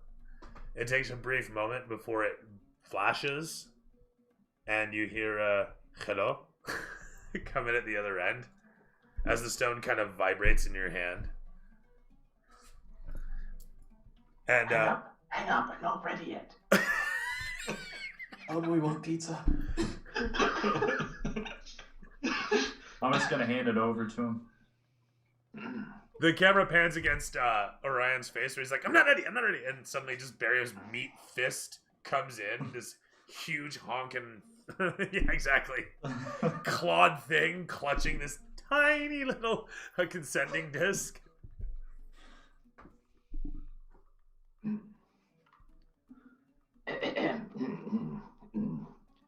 Hello. Oh, hey, what's going on there, eh? Who is this? I'm looking for, I'm trying to drop off some wheels for your, We got the fuel back. the fuel. Yeah, sorry, my co-pilot's just telling me there's some fuel in the back here for you guys. The Draygors, right? Who is this? Oh, this is Henrique. Henrique's fuel service. I got a call from somebody saying that we need to drop off some fuel. You hear some guying in the back as they as somebody's bantering with somebody else. Who are you, Henrique? Who do you work for? I'm just a fuel delivery guy, sir. I was just called because you guys need some fuel. I don't know what it's for, but I heard it's for you, and I'm just wondering where do you want it dropped off, because it's a big thing of fuel here. It's some honking stuff, all right? So go ahead and throw me deception on this. I did. It's a 23. At a disadvantage. Yeah, it's a 23. At a disadvantage, it was a 23. Oh, at a disadvantage. Yeah, fucking disadvantage. It's okay. I'm proficient in it. Probably still Oh gonna yeah, be- okay, 21. Yeah, fuck you. Fucking hell. I'm checking it. It is. All right. So with that said, the guy on the other end, he hems and haws, and he says, "Okay, you have fuel. You have what fuel?" Oh, we got that. It says here on the list here, it's high octane fuel. Not sure what it's for. I'm not really. I just know that it's got to go somewhere. But there's some feverish gabba-da-guying on the background, like a bunch of deep-throated Jawas excited over a new R2. And after a brief spell of this, you guys can throw me some recognition if you want to try. It's intelligence, no proficiency. Nobody's proficient here, but 12 or better to really understand. Long and the short, though, the guy comes back and he simply says, "Okay, we meet you for this fuel, huh?" okay, yeah. Where's No, we need to take it to the workshop. Oh yeah, I'd highly suggest I just drop it off, sir. It's highly explosive. It's got markings all over it. Like, you want this stuff in your base, man. It's worth a lot of money too. It says here the taxes on it are like I don't even know, man, the duties on this thing. Anyways, the guy just told me that it's got to be dropped off today, and I need an address right now because this stuff is like, I'm kind of worried, man. There's like people following me, and I don't know if you want this getting into the wrong hands. You know what I mean? Yeah. The fellow hems and haws, and you can tell he's having a tough time believing you. And there's some gummity going after that in the background, some further, as they're clearly bantering about where to send you, what to do. Let's see here, when they roll together, they don't roll good. They say, okay, we meet you nearby the shop. Okay, where is that? Oh, hang on 1 second. Joe. The guy gives you directions out the north end of Memnon towards the river, and tells you be there in an hour. You are late, you come alone. Just don't be late and come alone. Okay, yeah, all right, I got it. See you there, man. As you hang up, and the thing grows cold in your grasp, the camera pans against the lot of you, and it shows the one fellow just holding his hand over his mouth, dying laughing, and finally looks at you and says, "Small man, big attitude." That was not the first time I had to do that. It's just... I'll tell the story another time. I need another drink. He grabs a hold of the pitcher and pours once again all across everyone's cups, and then puts that empty flagon to the side, and grabs the fourth and last one, and fills his and his companions, and then says to the old man, "Old man, here." And he grabs a couple coins and piles them down on the table. It's like 5 gold coins that he puts down for like a few flagons of wine in a dive. The old man, "Oh yes, very good, very good. Oh, Effendi, this is too much. This is too much. Here, right?" And the guy just like puts out like a half backhand towards the old man, and says, "Take it and go."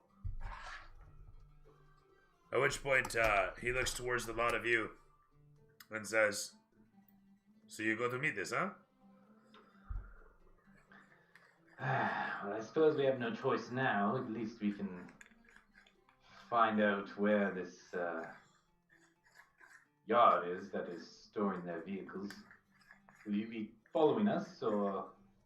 He looks around at this and says, "Either we come with you or we guard your fuels, master. What do you want?" And that is a good question. "We are not warriors," he says simply.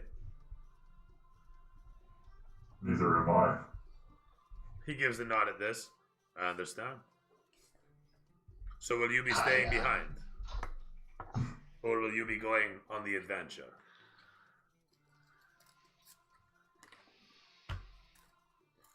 I feel like it's my duty to take care of our own fuel.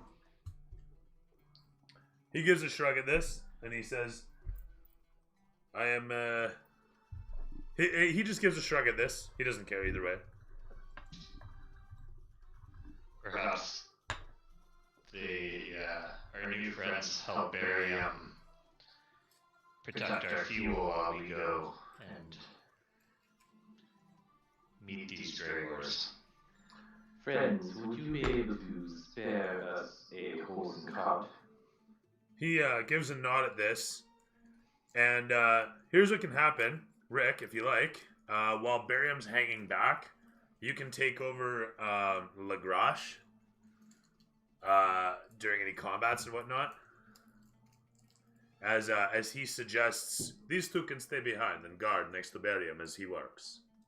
I will come with you. As long as How would- Barium okay with that?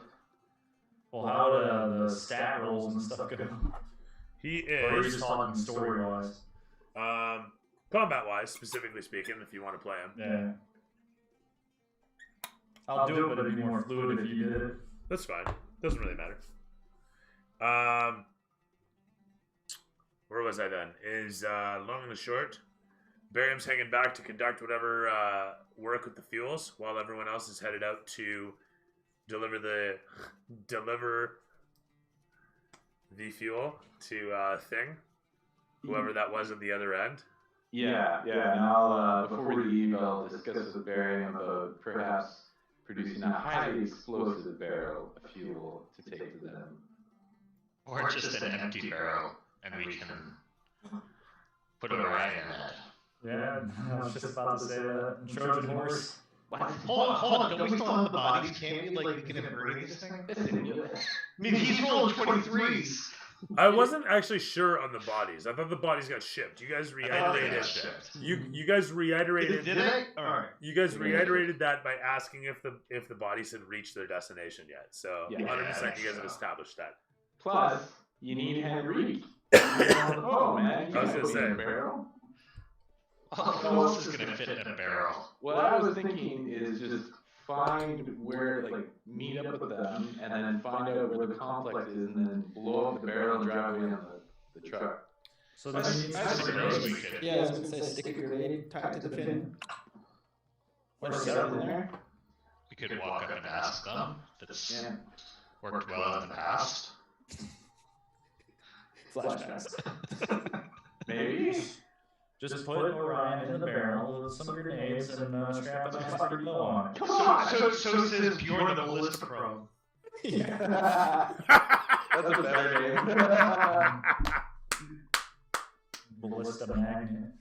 So, gentlemen, what is the plan?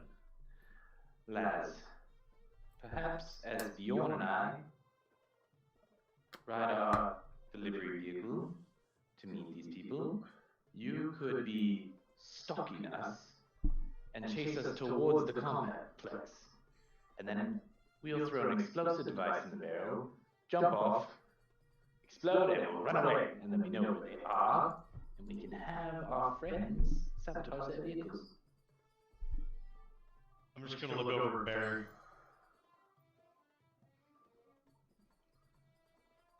Or maybe Souls. Or maybe Matt. Matt! Now, W. I just repeat the exploding sound from earlier. I like Matt. Matt is a great friend. You know, he needs to just So check him. go out of his way for the cause. Is this the plan, Barry? Don't look at me.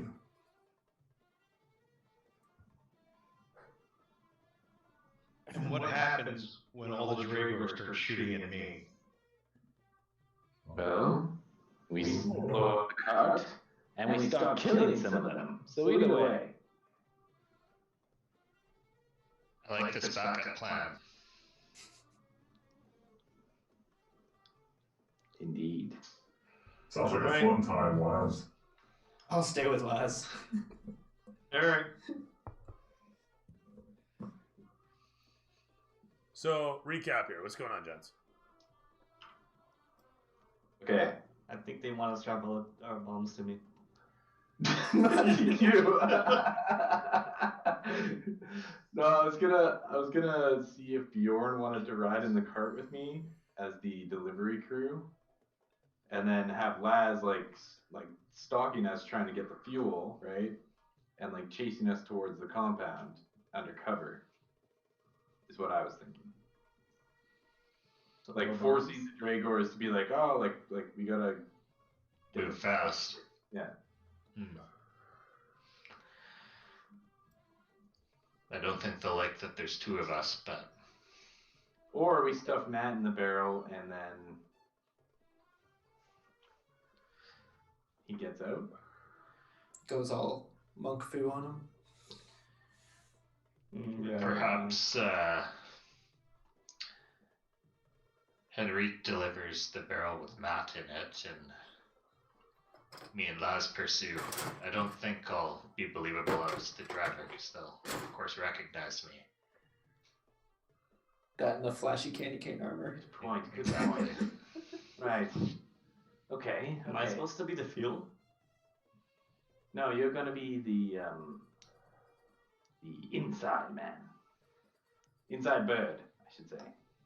The bird in the So oven. we're definitely not gonna check the package. No, well, we're gonna Definitely have not gonna several check. barrels, but they won't have time to check them because we'll have our friends coming to push us along. Just remember when they get suspicious of the barrel, just make the explosion sound. It'll protect you.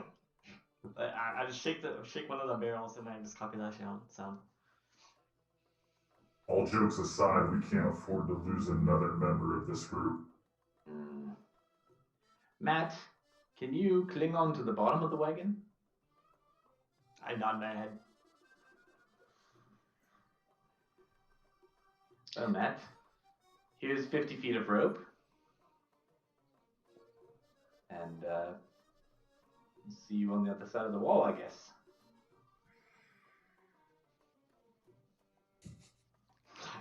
That's a We're terrible not plan. even we're not even going to the compound. We're just moving them up. So what he's saying is if we pursue them into the meeting And then they and maybe convince them to be like, we gotta go to the compound Go. right away.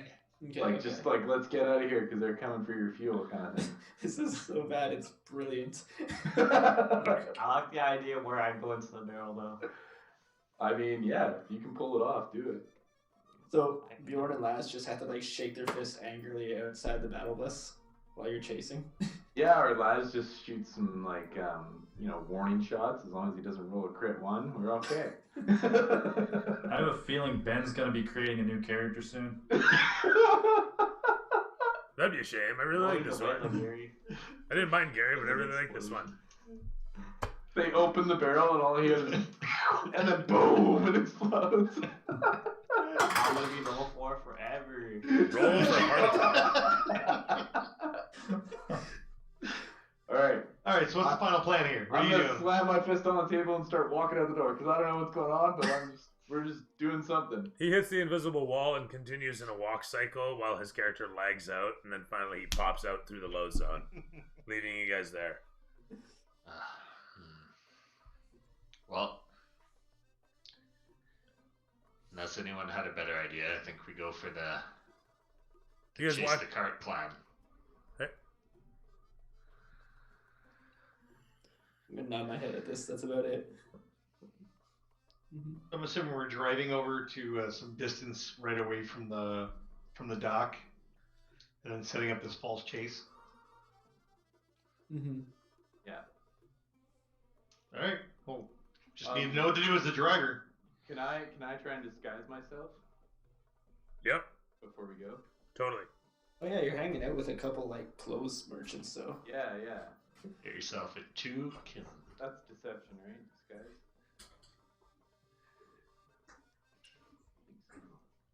Yeah, disguise. So is Matt actually gonna be in the barrel, or is he gonna be under the cart now? That's up to him. The I'll barrel. leave it up to him. You're gonna be in the middle of the barrel. Yeah, like getting out of the barrel's easier. There's several barrels. So you could just like pop up and be like, come on, motherfucker. No, I can't be original unless you say it, bro. Unless you say it right now in game, then I can't say it either. Then when you open the barrel, you could say, come on, motherfucker. Yeah.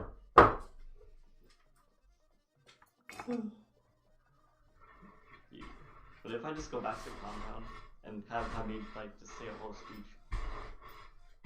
I'm wondering what Hamid's gonna say when he finds out you guys were dealing on his behalf. Didn't even think of that. Oh, we should probably call him. We know how to work the phone now. Can we prank call him? You always could work the phone.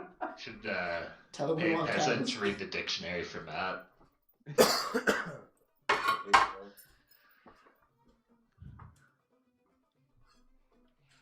For the record, you guys were always capable of using your own phone. Bjorn, I have a perhaps, phone. I thought I was broke. perhaps you should call the vizier, update him on the situation.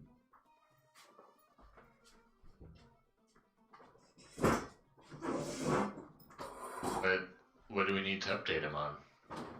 They've asked us to get the fuel that's going smoothly. They'll, we can let them know when we succeed at this later. Yeah, that's alright. I'm down with that. Fuck me. Man, I tell you, I just want to gripe for a moment. What happened? Man, you guys can't fucking see that. No. You guys should see that. Oh, What is that? It's a That's fucking the dragon. miniature. Oh, Damn. they shaped their bus like a dragon? No, it's just, it's a mini. Okay? This is a miniature. that's a mini? This No, is what Holy the full size looks like. this is Holy huge. balls. It's huge. Okay? It's actually a The gargantuan. scale, right? I can take him. It's that Archaeotrice. Archaeotrice. And then this is the box. Jeez. Like, what do you do, right? Oh And my so this God. this was $150 fucking dollars. And I didn't buy that shit. $75 in box. Yeah, dude, like seriously, the old lady comes home with that thing. I had seen that thing and I was like, you know what? That's cool, but when the fuck am I gonna use this? No, you're gonna use it. You're gonna use it. Just like I'm using all of that. To beat somebody with it. Yeah, like no shit, eh? That's what I'm gonna do. Water deep, level 20. I'm sensing, that thing coming out. The story we is aren't continually attacking a family headed by a dragon. that is Yeah, true. I That's think they the best coordinate thing. the team one. Dude, Les is stoked. For the record, I've already got the black dragon for that though. I've actually got Yeah, 3 yeah. of them. That's a white dragon. That's that's a little different. It's a biggiature. It is a big miniature. That's what I call them. Ugh. Get out of the way here. So, looking at pictures, I told myself I wasn't gonna do any more rhinos till spring, but then I got bored because I'm like not working right now, so I just built a mantle and I bought a fireplace. Nice. Nice. That's very I cool. was like, yeah.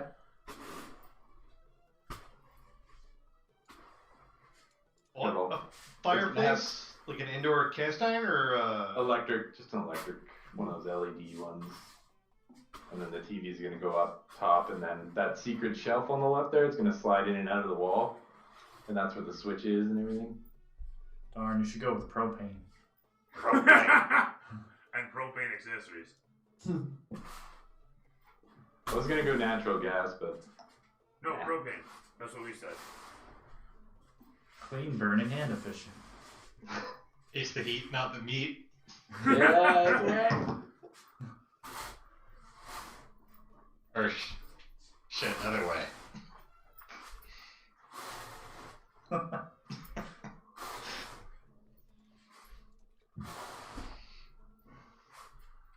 What the hell? we were looking at a house last weekend and the sales is a new build and the saleswoman was trying to convince me that having a gas fireplace is in some way equivalent to having a wood fireplace. And I was trying to explain to her that like I'm a guy that burns like 1.5 cords of wood in like 2 months. Like we literally have a fire from 8 a.m. until 6 p.m. every day. Nice. Yeah, your gas bill would be huge. Yeah. That's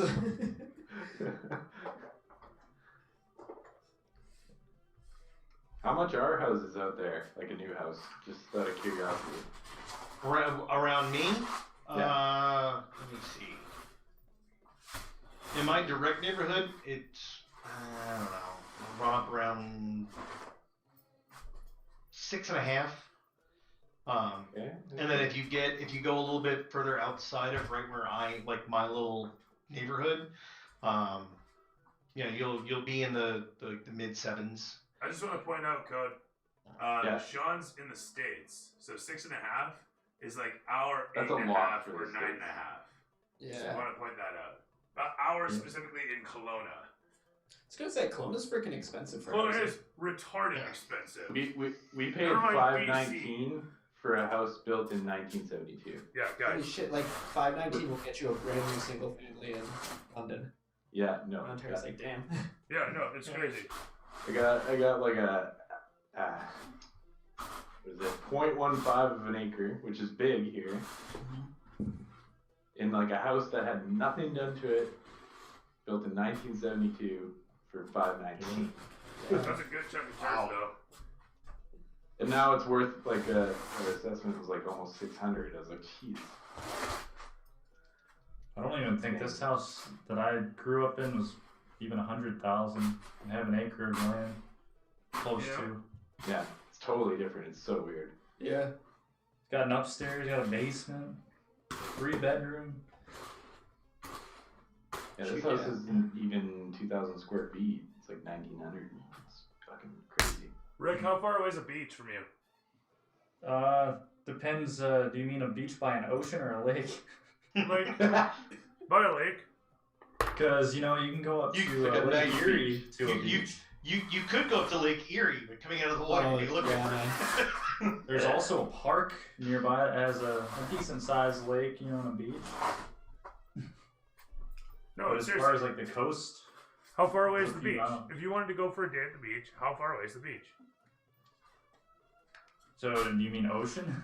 No, I just mean Just like anywhere you could go Like for a a swim. beach that you would like enjoy going to. yeah.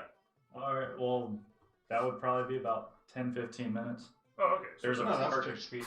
there you go. Yeah, there's a park nearby that has. It's more of not really secluded. There are some houses like along the shore and stuff, but they have a pretty nice beach, volleyball net, and plenty of space. Okay, cool. Not what I expected, and I'm glad to hear it. Yeah, it's not an ocean beach, but you know it's There's pretty not be nice an ocean for beach. what Like, it we is. don't have an ocean beach. We just have a big old fucking lake. We also have like Yeah, lots of lakes. Oh, dude, that is not a big lake. I got here and I'm like, pond. You know what? It's not big across. It's not big No, it- across.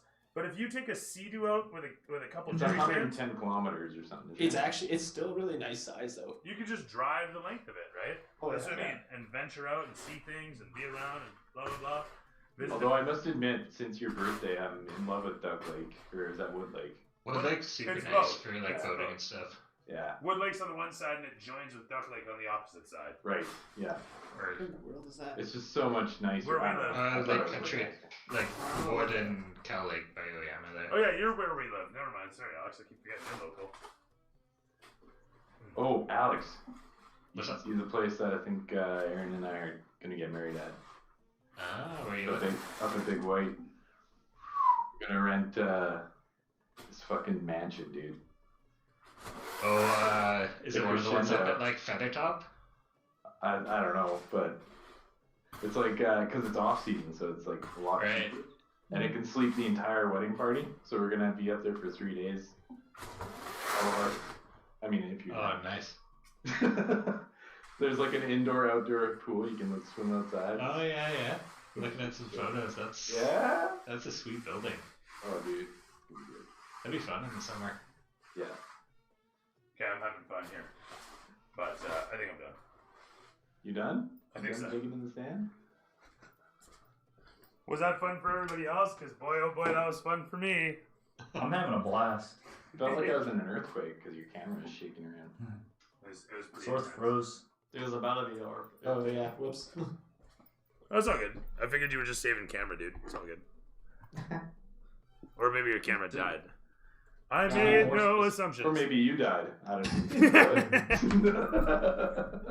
I mean, really, we didn't want to assume anything. I'm the death save. Yeah. Start rolling. Alright, let's see what we got. All right, what do we got for? Shit, where is it? Oh, there it is. Do this. Do that, and boom. We have cameras again. Terrific. And with that, so Sand! Oh yeah, we are in the desert. one thing I forgot to do was put this motherfucker down. Whole time he was burying the dragon. You find a tomb of a great worm. Like, Good luck. I always wanted to do Minecraft in D&D, so start digging. I don't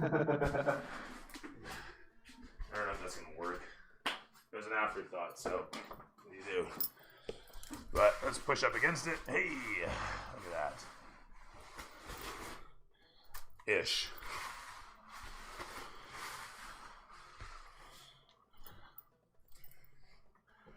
A little short though. Sort of scene, if you will, like this.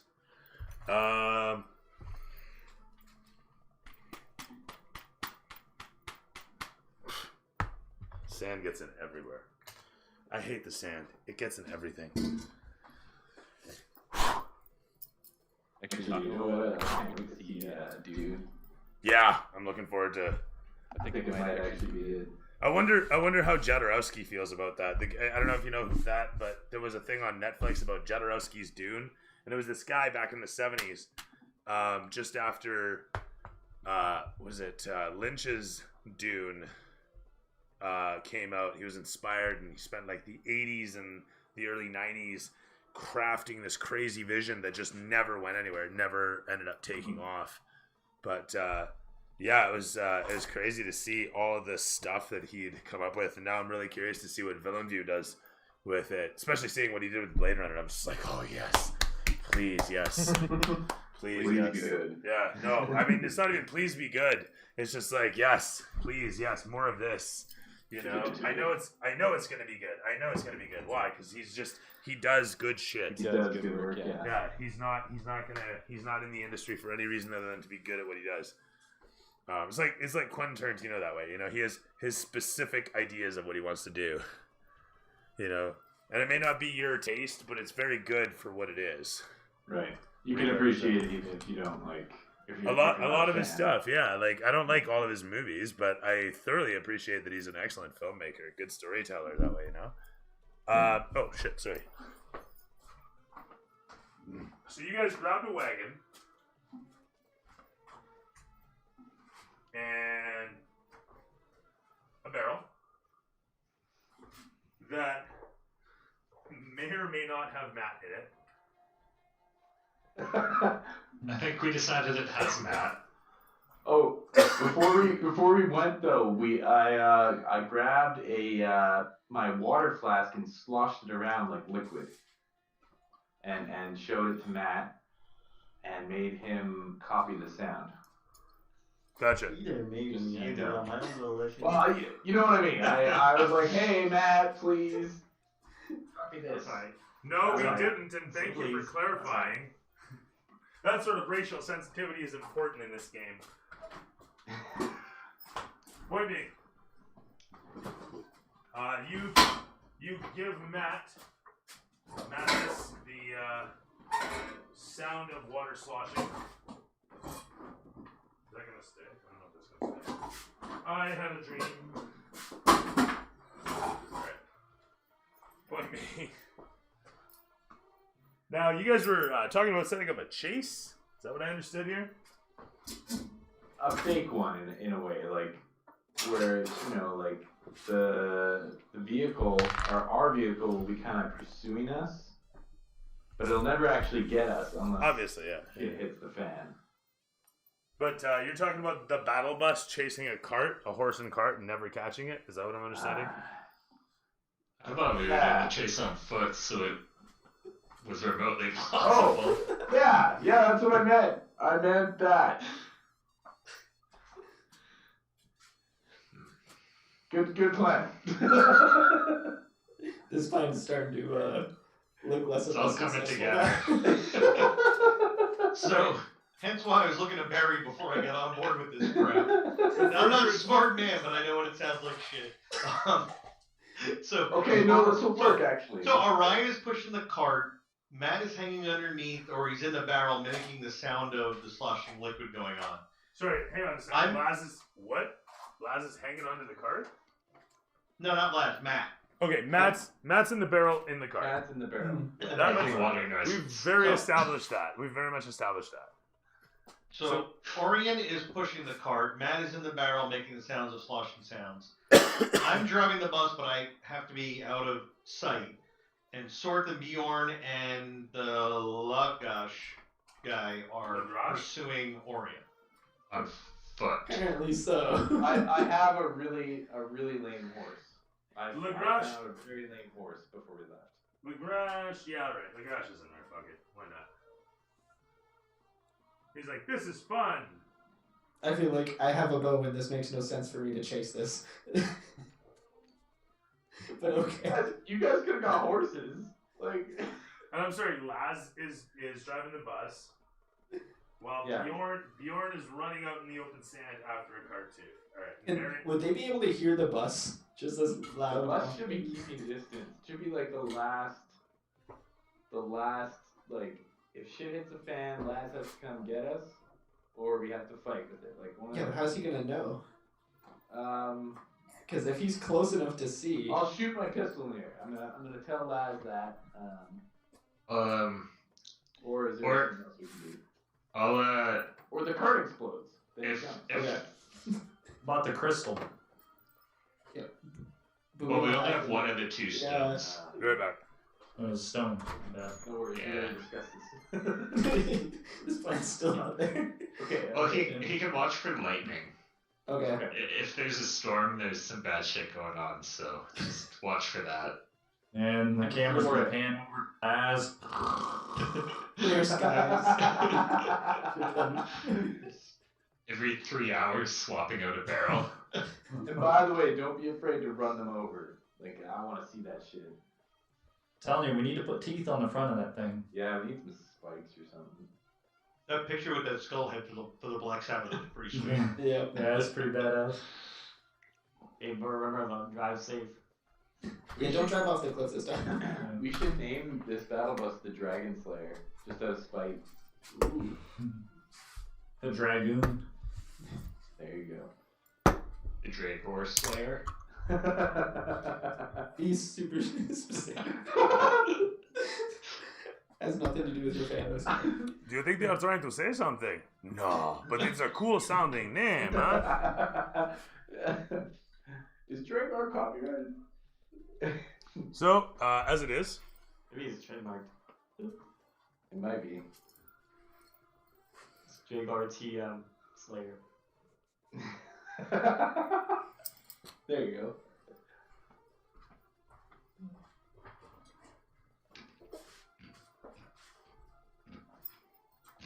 Okay, so look for lightning. Do you have a lightning spell now? Did you always have one? No, since level 5, I can summon a storm. Oh, Sweet. shit. That's awesome. I dream of being level 5 one day. Just so everybody knows, my disguise is very, like, hick. I'm wearing, like, a straw hat, and I got, like, a thing in my mouth. So, hopefully they fall for it. Barian has no input on this plan because he doesn't want to send his friends to their death. He's just like, la la la la la. I'm just gonna go back to the fuel. You know, inaction is still action, right, Barry? Because I have an excuse now.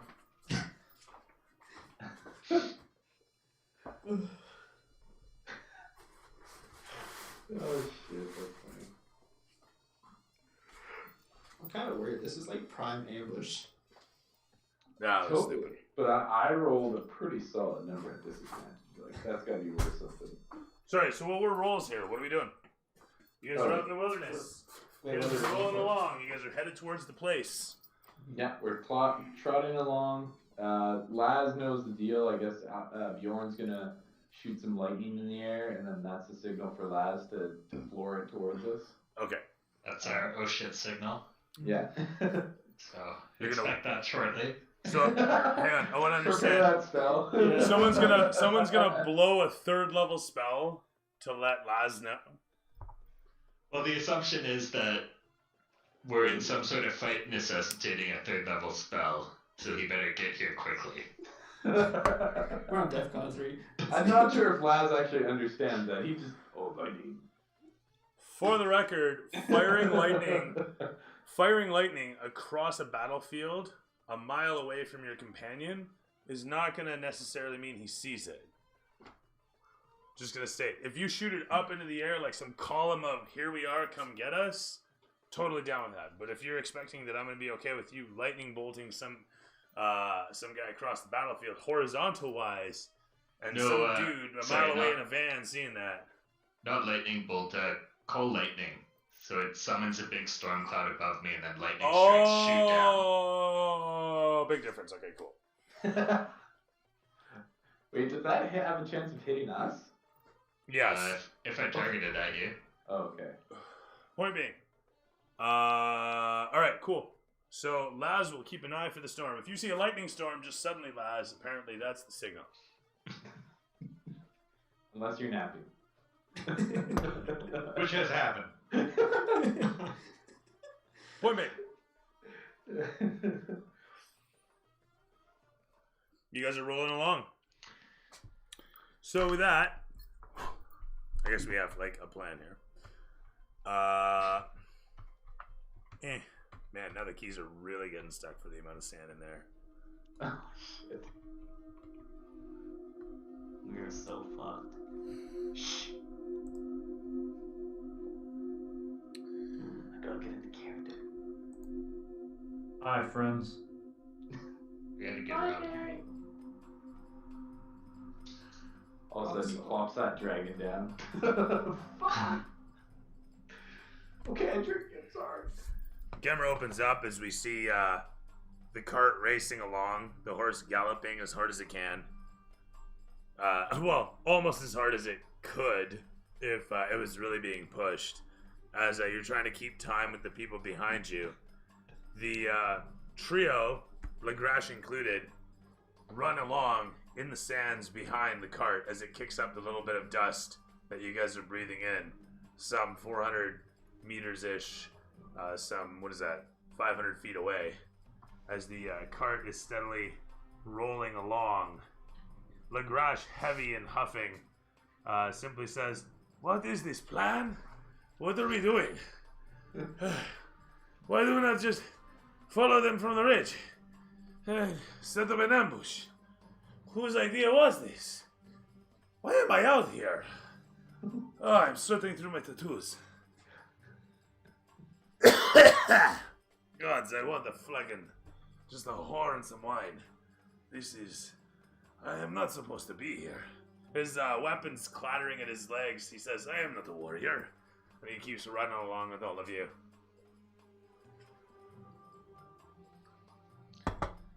Camera pans across to show you in lead as you're rolling along with the barrel rocking to and fro in the back. I just want to state that this thing is actually like this.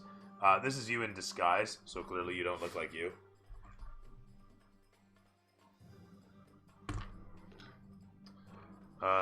Just to clarify, Orion is driving the cart, yes? Yeah. Okay. Yeah. Just making sure of that. Point being, though, you're doing the thing. Mathis is in the barrel in the back as the cart continues rolling along the cliff next to the river with the raging waters, as you can see down below, raging waters. And as we pan along to show your companions far in the distance behind, Legrash finally, he just lets you guys carry on, and he starts just walking after. "This is stupid," he simply says, and he lets you guys keep running, and he just ambles along as he reaches into a pouch and pulls out a pre-rolled and puts it to his lips. He grabs some flint and sparks it away, and it's not any special grass. It's literally just some dried tobacco leaf. As he walks behind you guys, smoking and puffing away, trailing in behind, as you guys continue to get further and further away from him.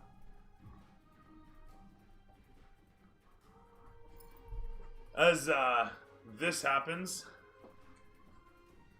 the camera pans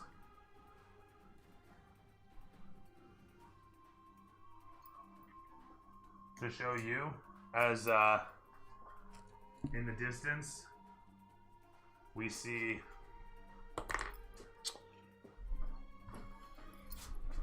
a few Draygors step out from a few of the outcropping nearby stones against the cliff. And nice hat. Thank you very much. As you come in towards, the two of them step to either side of the rocks. Each of them has a giant fuck-off heavy crossbow with a pair of golden dragons made out of like metal that are slapped to the side of it. So the whole of the crossbow piece itself looks like a giant raging dragon with the arms being outstretched wings and a bit of cable between them. These guys are like top tier guys. As you come in towards it, these guys stepping to either side.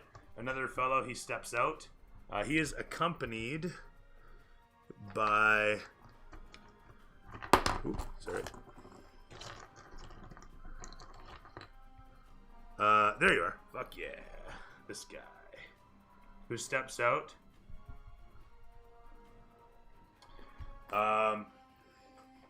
Sorry, I just need to double check something.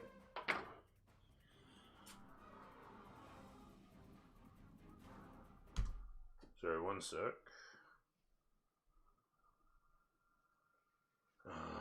And I hope yours crossbow proof. We're walking.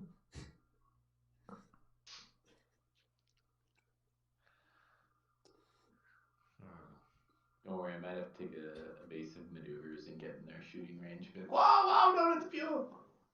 Yo, that's what Gary used to have until he died. Oh, that's true. This is for Gary. Who?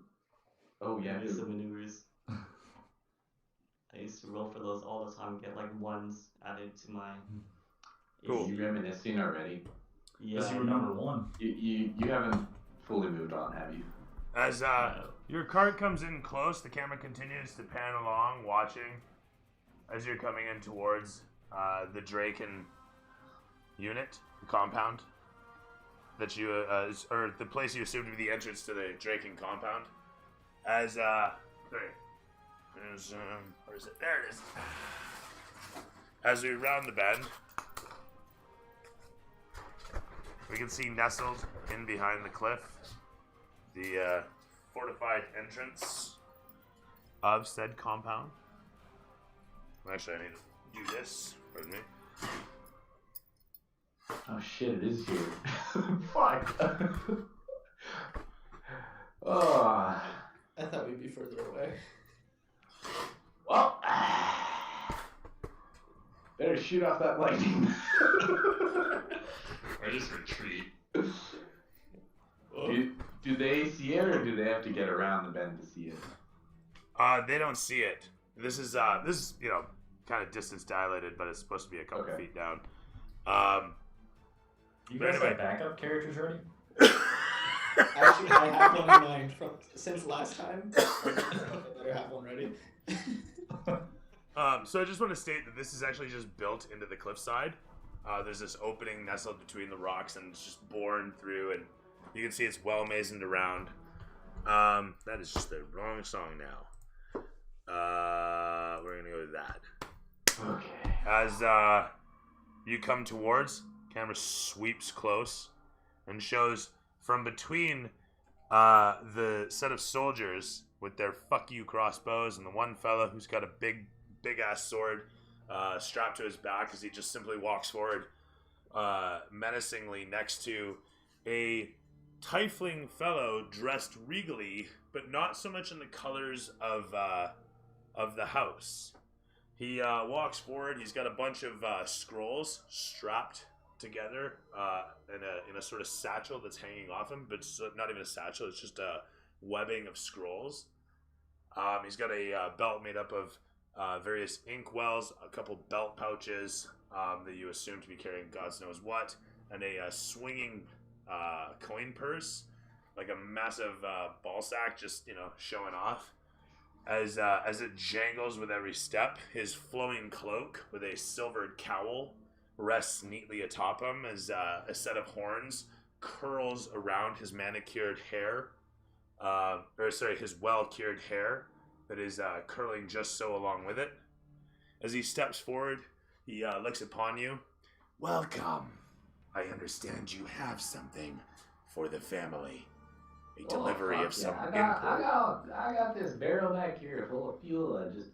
I picked it up. I was called. It said it had to get delivered out here, and I just wanted to drop it off. I was doing my job, you know. Gotta live some way. I'm gonna use thaumaturgy to shout out really loudly to return the fuel. It belongs to the Pasha. These guys behind me have been following me all the way here. The tiefling looks over towards where you're stating, and he looks towards you and he unstraps the sack, and he swings it up into you. This massive sack of coin just boosh meets with you. Not like it doesn't have to hit you in the face, but it's this huge sack that's coming right in for you. You're a halfling getting like a 50-liter bag with a bunch of coin thrown into it. Holy shit. It's not full. It's we're talking about 200 gold pieces all in this sack just pitched at you. So as it comes flying towards and you catch it against, he simply says, "For your troubles." And he waves forward with 2 fingers. "Deal with it. You. I want this barrel put away immediately." And he simply crosses his arms as he waits there and stares around. As he does this, you watch his eyes kind of crackle and glow for a moment. And he looks over towards the opening as this guy moves over towards and disappears against the doorway. The camera swings around suddenly to show you in the distance with the barrel situated on the back of the wagon and your friends bordering it, slowly making their way the distance up. As you shout out towards, you can see the movement as such as the one fellow with the 2 horns then looks back towards you and... Sorry.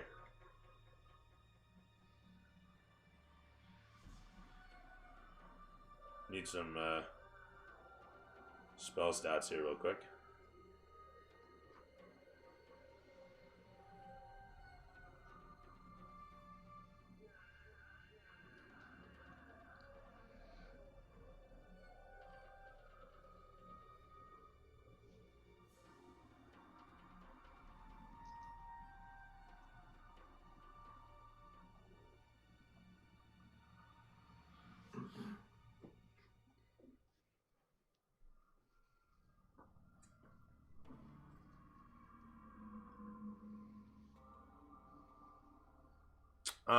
Cool. Sorry. I need you guys to make a save of, sorry. Oh, there is no save. Haha. Right on. This guy.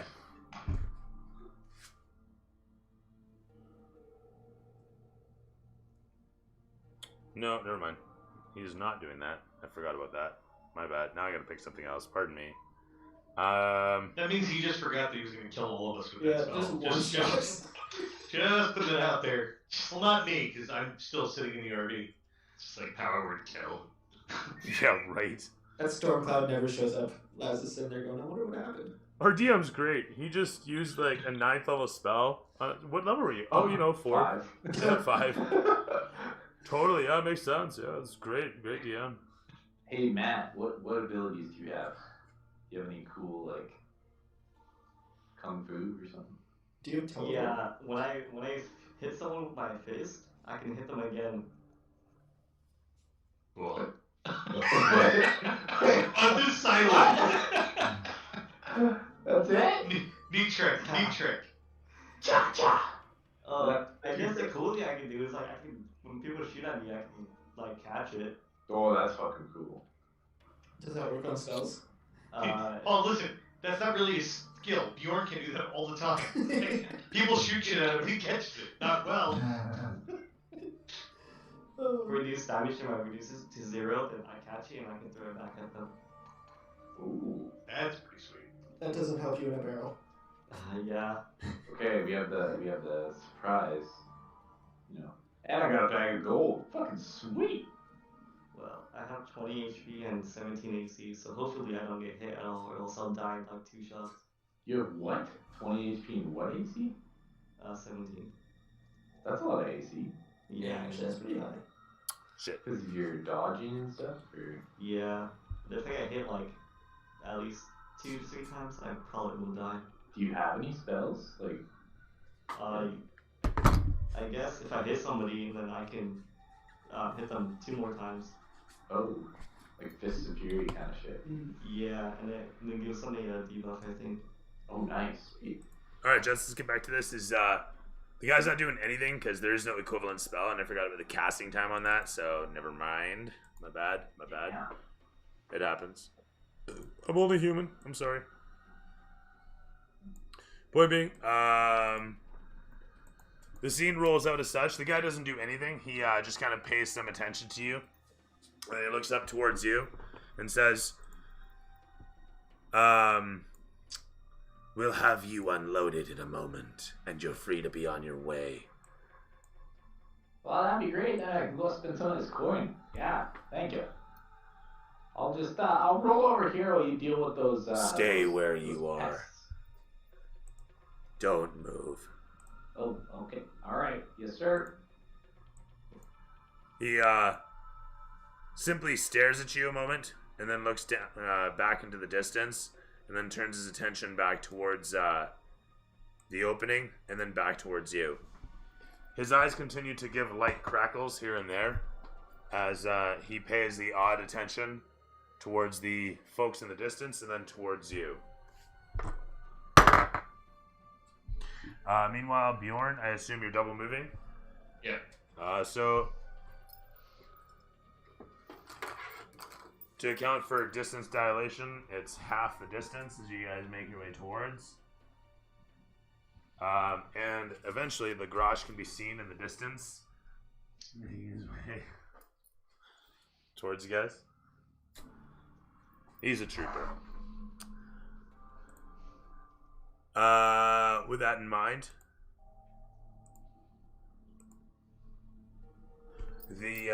actually, can I do that?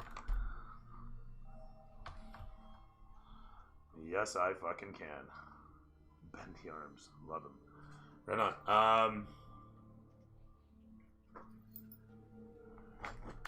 Over here. Sorry, we're over here. Those guys are moving up. Buddy's coming up in the distance. Things happening. Movements take place. This guy's still in the back. You guys move up another 15. And he's going to move up his 15. Continuing to run. As at this point, this guy shows up. There's a pair of laborers here that double time it in.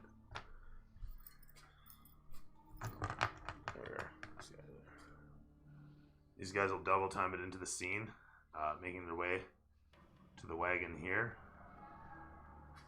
As these guards will move forward, and we'll move him into position as well. As you guys are at this point, if I'm going to make distance 1-to-1, we'll put you here. Are you guys literally just frontal assaulting? I'm not. I'm gonna stop there. Okay. You are at this point 60 feet out is where I'm placing you. And then in addition to this, I'll be nice and I'll throw down some additional cover for you. How's that sound? I was gonna ask if there's any rocks I can quickly dodge behind. You're welcome. Thank you. Point being though, you got 2 choices. It's not great choices, but you got 2 choices. You know what? I'll leave it at a tree. Fuck it.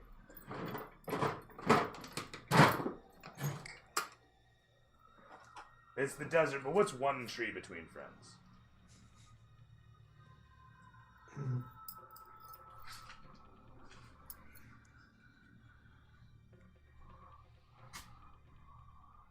I just also want to note, before we put Matt into the barrel, I handed him a couple of those grenades and went, and then we closed the lid. Of course you did. Alright. Now I know how to activate grenades. I hope so. Mathis Maybe is he smart. pulled the pins for you. We pulled it by accident while he's in there trying to figure it out. He's punching people with fucking grenades. Their pins are gold. That'd be a powerful punch. Holy shit, that'd be insane. Okay. How many grenades do I have? 2. Alright.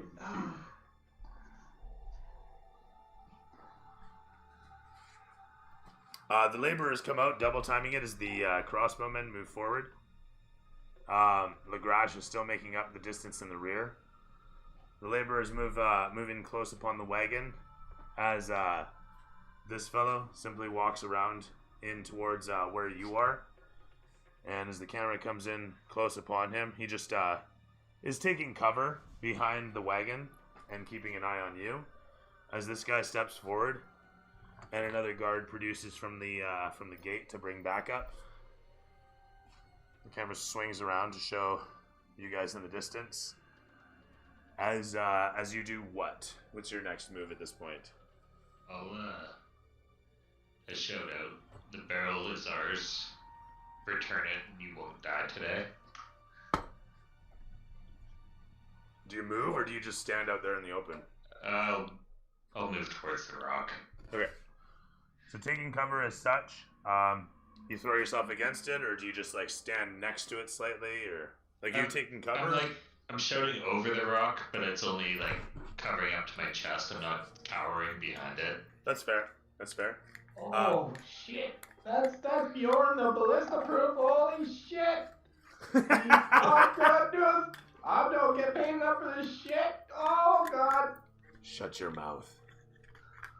Who is Bjorn the ballista proof? Oh, you know, oh god, I've heard things about him when I was at the tavern. You know what? That's this guy. Throw deception. Ballista. Throw me deception.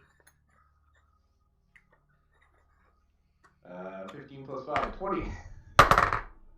This guy actually rolls a 19 plus bonus and will get a 21. Oh shit. So close. Actually, he would be proficient in fucking so never mind. He would get like 26 here. He's fine. We got you, man. We got you. He looks at you with a raised eyebrow, but he doesn't do anything. He doesn't do anything at all. He just raises an eyebrow at this and then focuses his attention. It's a moment later that you feel the wagon shift as the barrel is being moved off, and within the barrel, of course, Mathis, you feel a sudden jostle as you're moved about and can feel the barrel being lifted, rolled, and as it's rolled, you're summarily being tumbled about and whatnot. You're doing your best to keep yourself from slamming into the sides, but they're not really paying attention to what the fuck's inside. They're just rolling a barrel, right? I need you to make me a strength saving throw, 12 or better. Okay. Got this, man. While I'm doing that, I gotta make some water sound, bro. It's true. Liquid, not water. Motherfucker. Oh my god! Can I inspire you? Come on, no way. Come on, Beryl, you can do it. You can be inspired. I mean, really. I'm gonna pat the side of the barrel with a big doom doom, like yeah, it's good delivery, yeah, get in there nicely, I think. Alright, it's more than 12 from 13. Holy shit. So 13 for your strength save? Yes. Groovy. This is not a crit one. You beat it by 1. So with that said, you managed to keep yourself taut and tight within the barrel by pushing against the sides of it, such that you don't rattle around or take impact. It takes a lot out of you, but you manage it. Along the way, you also manage to make noises just easily, just fine. It's a natural talent, no test necessary. Just as easily as talking for you. And so you do. You speak the sounds of sloshing water. And so it goes. As these guys pick up the barrel and roll it off, and you're pushing against the sides as hard as you can, keeping yourself steady as the whole thing is dunk, gunk, gunk, gunk, gunk, gunk, gunk, gunk, gunk, gunk, and then dropped off the side as the one fellow steadies it against the ground, and they begin to gunk, roll it away. This guy steps in around these guys as the barrel is slowly rolled this way. These guys actually just set up a firing line. One after the next, they come forward and they just pull up the crossbows one after the next.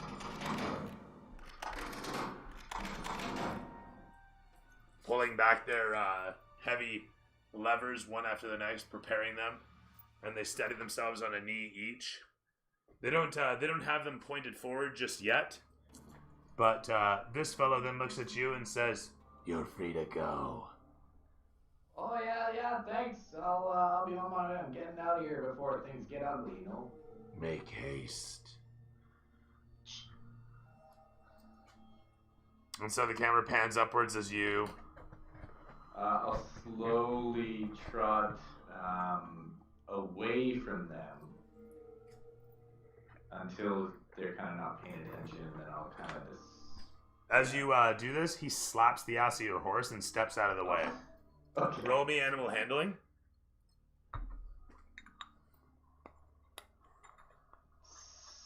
16. Fair enough. The horse reacts. It doesn't kick, but it starts to roll a bit faster than you would like, but you manage to get it under control a second later. It's not an issue. As you roll off the scene and you go, I'm sorry, where? I'm just gonna head straight for now. Yeah. Yeah, I'm just gonna see what my companions decide to do. That's fair. You get however far away, we'll say one full movement of the horse. Okay. You're not double moving, I just want to state. So you're like 40 feet away from here now. Okay. I just don't have fucking 40 feet in the table for as big as it is. I need a bigger table. It is what it is. It's just a shame. I need like an 8-foot fucking table. As it were, though, you make your way down 40 feet away. These guys have a firing line. Sorth, we never established. What are you doing? Okay, so I got Bjorn to my right. I'm gonna actually, run up behind the rock, but instead of like how he's in half cover, I'm gonna get in full cover. I like living. And I'm gonna ask him, is it time for the bus?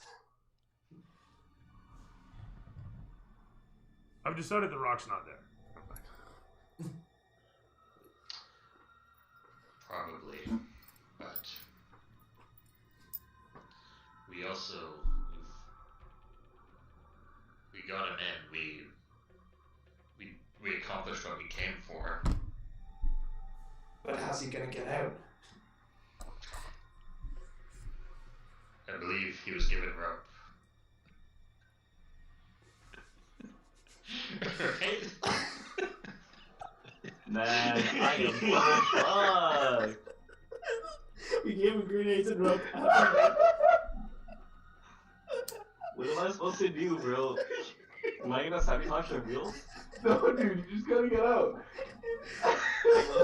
You put me inside the barrel so I can leave the compound and do nothing? Well, pretty much.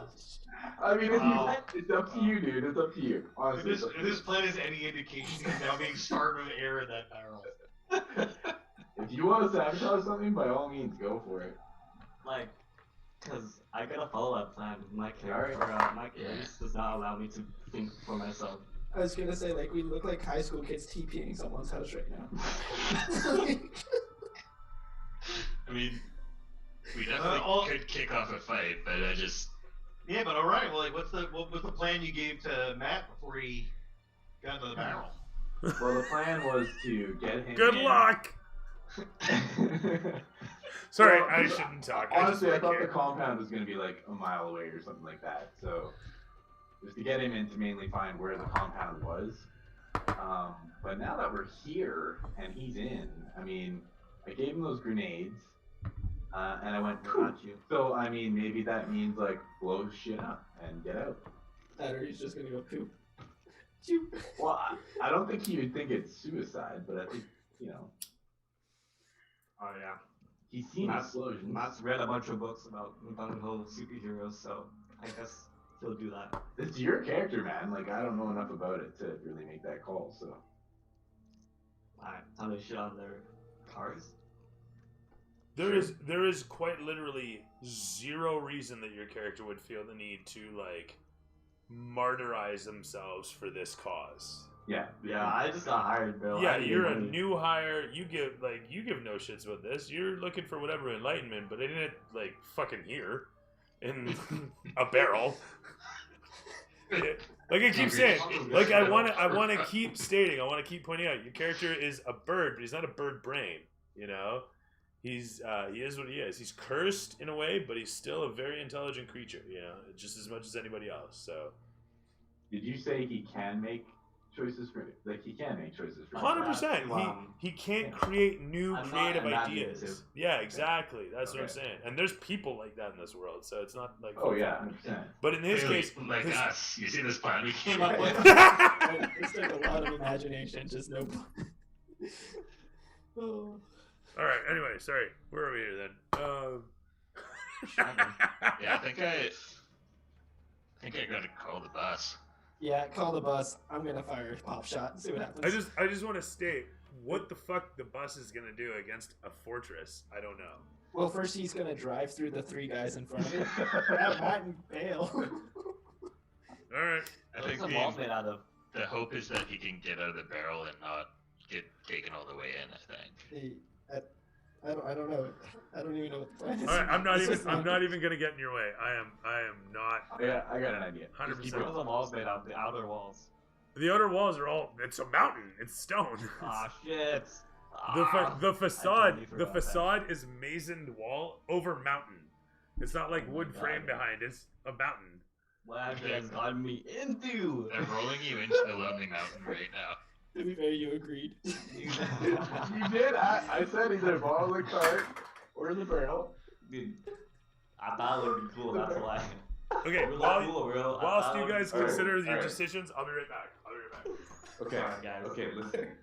If you guys can distract them, I can maybe stealth behind and you know, there's paperwork. They forgot to sign their paperwork. I'm a delivery guy. Those laborers should be signing off, you know, and then I'll get Matt out of there. Is this their main compound? Yeah. I don't. With the I don't know if it's their. I don't main think it's thing. their. I think it's just like their vehicle depot kind of thing. Yeah, it's their vehicle. Oh, yeah. okay. See. Also potentially a dragon nest. Yeah. I'm Yeah. not sure. Hey, guess I what? Guys? honestly Fuel is thought it'd be explosive, like- bro. Guess what I'm gonna do? What are you gonna do? Blow up the fuel. Is that something? Okay. Yeah. I mean, that's. Just throw a nade in I there. thought that was the Isn't- plan. Yeah. Or yeah, okay. So I'm gonna do that.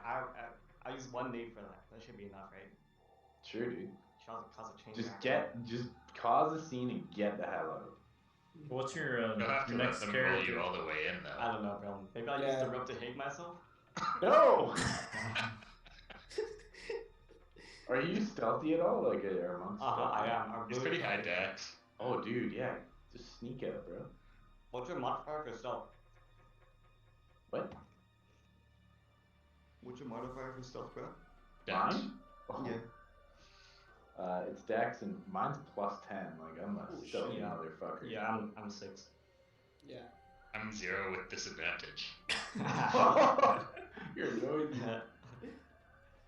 Honestly, I'd get the bus here, and then that would cause a big scene, and then Yeah. Matt can focus on his thing. If we can get the crossbows on us long enough for the bus to run them over, we're fine. It'll at least distract. Just distraction, even. Yeah. But They'll- hopefully they'll they're roll gonna be them in wheeling me. fast. They're gonna be wheeling me into the warehouse full of fuel. Full of fuel. Yeah. Full of fuel and Draygors. Either that, or they're gonna bring me to their leader, and I'm gonna get clapped. Cause they're like, they might like brag on, oh, the field that we wanted if it was here, bro. You could get out of it though. Like you could try and talk your way out of it too. Be like, oh, In a barrel. How'd I get here? How'd I get here? or just go. Is that where I parked my car? I'm just crouching there. I'm gonna make like a fucking rock sound, dude. I'm a rock. It's too bad you didn't have any beers at the tavern. You could be like a drunk monk and you just fell asleep in a barrel. Damn. Rick, what should we do? Should we do Save Rick? us. Save us from nope. this plan. Don't Oh, damage too the bus. late. Too late. We're already in it. We're deep must- in now. You must sacrifice yourselves in the name of protecting the bus. I think another thing here is we're about to accidentally kill off another house. Incidentally. Our only That is friend being coming. very, very hopeful, sort of. Yeah. I'm Wait, just we're getting saying. reinforcements? We're getting reinforcements? We have one guy following us. And Oh my gosh. But he's an out of shape smoker. He's like a mile back. yeah. Dude, I thought we were gonna do a full siege on this place, bro. Like, Bro, no. No, we didn't even think this place was They have a open. dragon. Did you not hear me at the bar and everybody got pissed? Because I was like, oh, I got a dragon. Like, yeah, we can do it. This is why you don't let Orion plan anything. Yeah, honestly. I mean, as far as Bjorn's concerned, this is probably going exactly to plan. I honestly, yeah. The same with Source. Source is just like, yep, this is what it is. We're here. This is what we wanted. There's a horse. There's a horse. Listen, Sorth, if you survive this, you can eat the horse. Then. Oh, thank God. So, I wonder how their internal structure is shaped. Like, is it just gonna be like tunnels, or is it gonna be like, there's a high ceiling? I don't know. You're gonna get it. It's gonna be like gold everywhere. I mean, if they gotta fit their dragon boss, it's probably pretty big. Mm-hmm. Like, watch The Hobbit. And that'll kind of explain it. I gotta admit, like I fell back into the old Gary there when he's like, I wonder what they look like inside, and immediately I was like, shit, here we go again. You're no longer a good Oh, he's a character. pacifist. What happened with that little girl, though, bro? What's she gonna react when she knows she's Oh. dead? She'll find another toy, you know. Yeah, bro. Gary's brother He's Jay. gonna be like, he's a friendlier model. So would you say those guys are 5 feet apart? Yep. Yeah. I'd say they're fairly close to each other. Yeah, pretty much. Okay. 2 of them might be the lightning bolt then.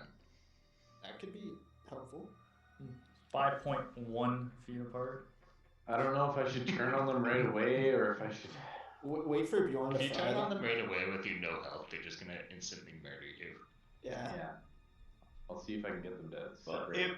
if I were you and you were me and I wasn't as dumb as a rock, you know, your idea of going back there and like asking for paperwork, and as soon as all hell breaks loose, like act like you're asking them for cover, if it was an option. All right, Yeah. so is this actually the plan now? Yeah, this is it. Oh, This yeah. almost figured it out. sounded We like a figured plan it to me out. coming We're in here. I doing just it. want to say this sounded great.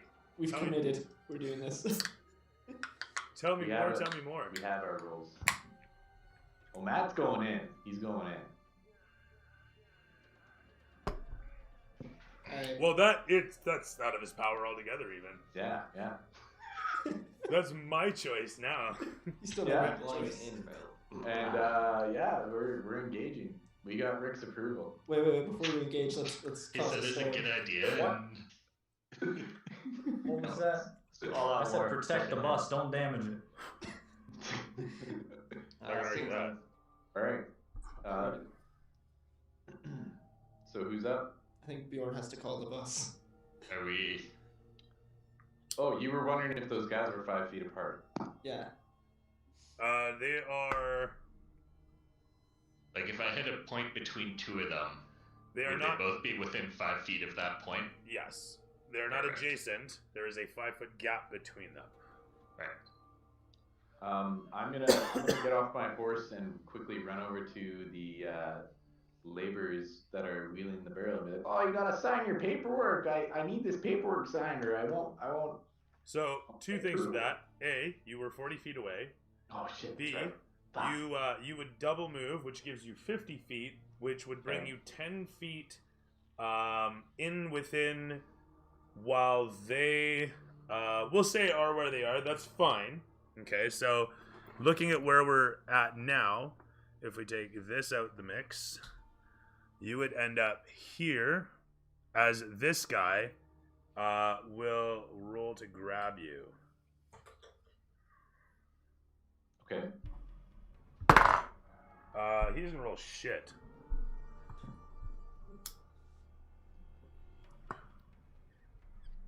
But it's still a, what do I got here? A net 11. 11. What do I roll for that? Athletics or acrobatics, your choice. Okay, acrobatics, definitely. Or 24. You easily sidle around his arm on the inside, walking as if you didn't notice, passing by him, and slipping in towards the laborers. The one looks over towards you and scratches his head, and gobba jihad derpa jihad. I need a signature here. I just need for my boss. You know, I need him to know that I actually dropped it off and didn't steal it. The guard simply says, "Oh, you are not here. Go." Can And he, you sign, sir, please? I just need a signature just so he knows I dropped it off, you know? He goes to grab you again, this time rolling a 9 + 6 for 15 against athletics or acrobatics. He's not drawn steel. He's literally just trying to grab you and pull you away. He doesn't see you as a threat. Okay, I rolled a 22. You slip away from him easily enough. He doesn't get upset. He just kind of stands there like an annoyed parent, and then he says, "Sir, you go," and he walks forth. Now, as this is happening, this fellow looks towards you, and he's gonna be actually over here, but as he looks over towards you, he says, "Why are you back here?" I just need a signature, sir, just to confirm with my boss that I actually dropped off the goods, because, or else I don't get paid. You have the money. Oh, okay, all right, sir. I'll just go then, I guess. You may get a call from my boss. Yeah. As this happens, the knight fellow, these guys continue to roll the unit away towards the opening. As this fellow simply stares at you and says, "Go." As this fellow, he walks in towards and behind. He's about 5 feet on the other side of the guard there. If your boss wishes a signature, let him know you dropped it with a crowman. So when somebody tried to fix our pipe under our bathroom, didn't put it together properly or whatever, and it's been leaking all in the bottom of our bathroom sink. Oh, really? The one upstairs? Yeah, from the ball getting stuck in there. Oh, no. Everywhere in there. Oh, no. So we gotta fix that. I felt it. It's like, yeah, when it's draining, it's like leaking out all over. Oh, no. Okay. So we gotta tighten that up. It was a knife. She didn't open. Well, something. Okay, fair enough. Something's leaking, so that's not good. Maybe Okay. that's not what it's from, but it's definitely leaking. I think, and you know what? Check. There's a knob on the back of it, but where the lever is. See if that's tight. It might not be. I don't know. I think that's exactly what it is. Yeah. It's not. Shitty. I gotta change all my countertops. Cody, I'm gonna be enlisting your services come summer. Alrighty. Actually, if you're not working now, maybe I should be enlisting you now. Yeah, whatever. Alright, I'm gonna call some lightning. Sounds fine. So I'm gonna... A storm cloud's gonna appear that's about 10 feet tall and in a 60-foot radius over that entrance area. And there's gonna be a lightning bolt that hits between to the crossbow line. So they need to make dex saves. This is on the firing line? Yeah. Okay. One guy's got 16 plus bonus, 3, and a 19 plus bonus. 2 make it, 1 does not. Okay. It would only hit 2 of them anyways. So probably the 2 that make it, we'll say.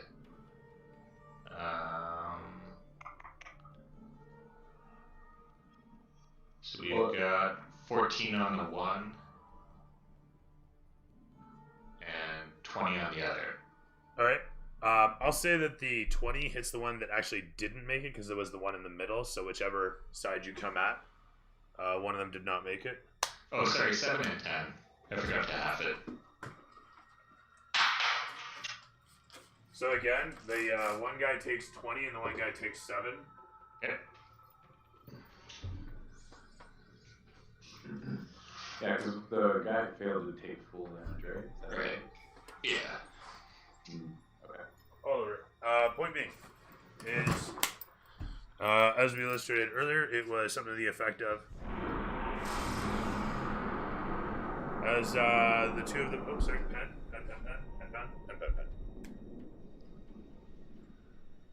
One guy takes 20, and the other guy takes 7, and that's gonna be.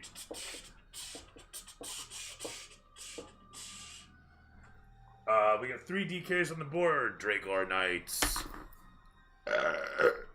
And we got a dude in the back. And we got Mr. Croman, apparently. Who is he says to you, if your boss needs to know who's received it, tell him Croman's received it. Okay, alright, that'll be good enough. That fucking lightning scared the shit out of me. I'm gonna get out of here. And I'll take my leave. Behind that rock. Okay, sounds good. You disappear from his view, and that's good enough for him at the moment. As the camera pans along to show the whole of the scene, we watch as these guys disappear into the opening with your companion in a barrel. With that, the camera swings to show these 3 guys suddenly disperse as the lightning strikes down upon them. This is the storm, right, Alex? Yeah. Okay.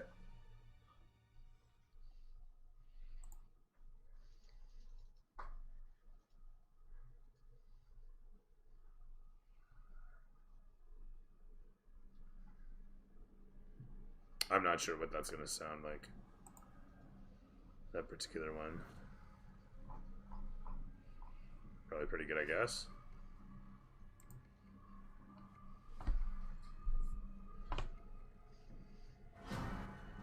Terrific. Having engaged them, this guy, he's going to run to here. This guy's going to run to here. And this guy's going to run to here. Actually, you know what? This guy... Shit. Where is he gonna go? He's gonna rush to here. He's gonna double move it. That's fine. He moves into position and takes a kneeling action, getting ready to using his reaction to parry, if you will. This guy right here and this guy right here will ready actions where they're situated, their crossbows in hand. They're taking cover, actually. You know what? I'll put them in such. Croman in the background, as the camera swings towards him, simply says, "Looks like we have business to attend to. Summon reinforcements." At which point he steps forward, moving 30 feet. Yep. Ish. Just a little under. As this guy disappears from view, retreating into the building. Now, Orion can hear all of this, and so you know that there's more trouble on its way, but you also know that the bus is coming. That said, with the lightning slamming in the distance and exploding such that on the horizon, one Lazarus, you see it. You see it easily. What do you do? Good run. Oh my god, what the fuck was that? Are you serious? That's exactly what I was hoping for. Holy shit, that's great. Yeah, let's get moving.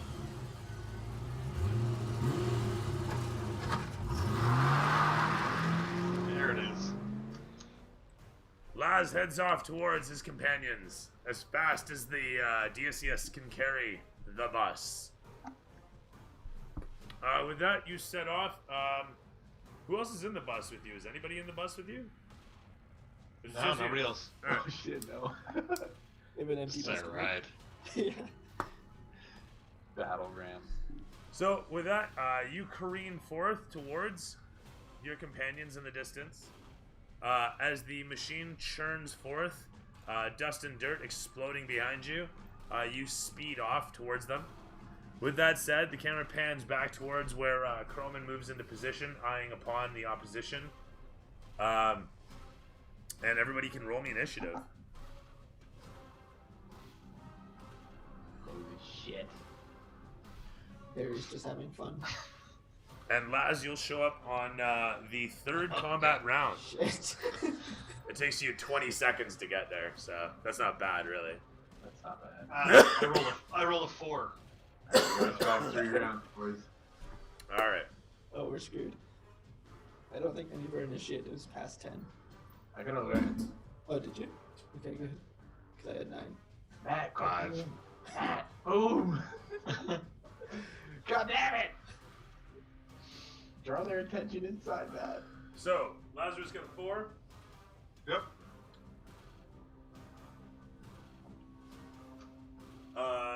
And then Bjorn. 5.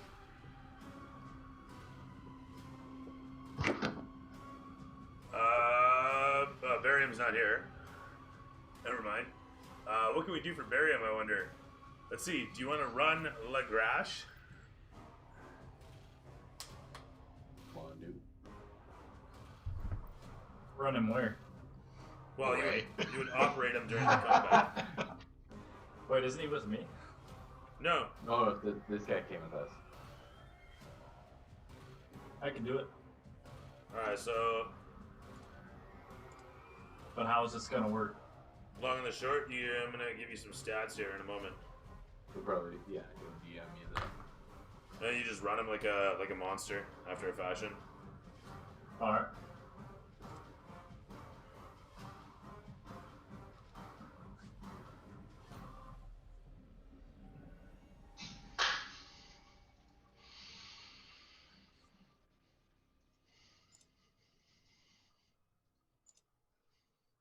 No, get back there. Where is it?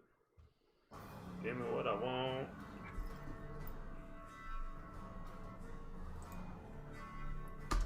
Hang on a sec.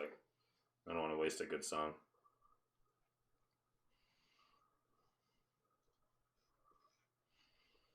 No.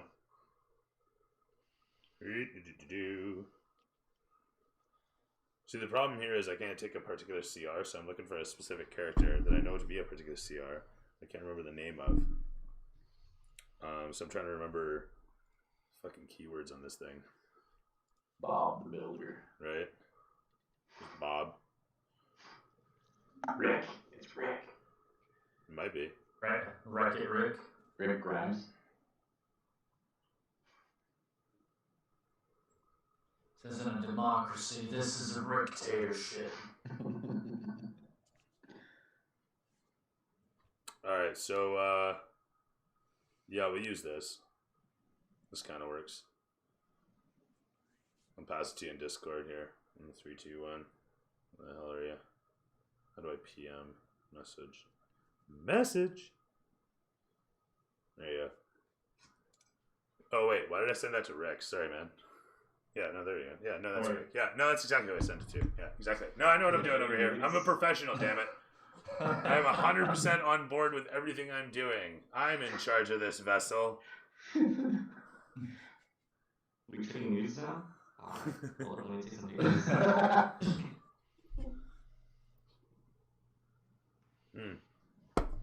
And so that's Lagrache's stats we'll use.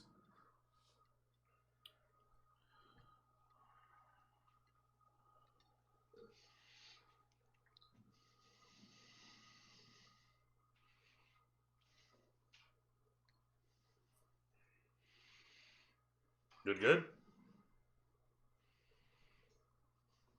Is he the LeBron James of companions? Looks like Firestarter from Twisted Metal 3. Nice. It's a little fancier. Just So to work in Discord. We can. just copy paste what? Copy paste it to a browser. No, I mean I have it in my browser. Mm. I see display in VTT, to put it in Discord, but that is not working. Oh, if you just roll a die, we can see it in that on that beyond. If you roll a custom, and then add your houses. Got it. Or do you? Oh, okay, there you go.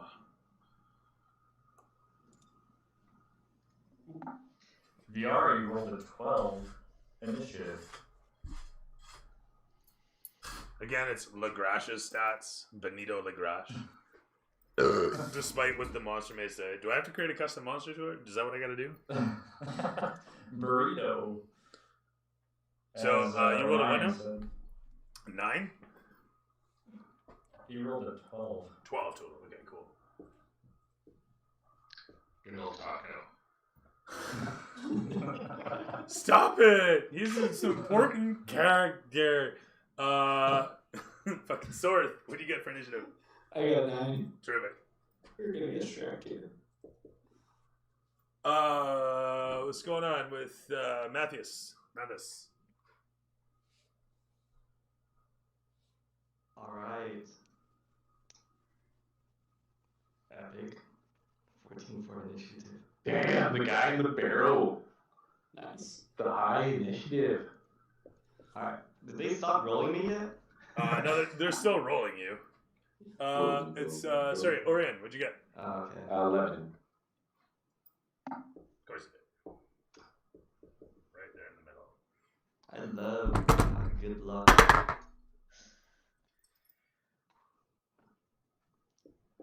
Listen, this is a high risk, high reward situation, boys. Okay, that's where I'm going. Okay, so 2 of us almost died with their 4. Now there's like 6 now. So. Also elites. Yeah, a little more upgraded. You're hitting them at their base, like half cocked, a bunch of level 5s. I don't know, man. And they're calling reinforcements. I just want to stipulate. Wait, what? So, Orion knows about that. Orion knows Why about would they need reinforcements for like 3 people? They're scared of us. Because Croman doesn't take chances. He's learned lessons. He's learned hard lessons. Oh no. So that said, This character's good. as Croman walks forward in the background and eyes upon you guys, the camera pans against the barrel rolling along in the darkness, tumbling over and over. Do you do anything?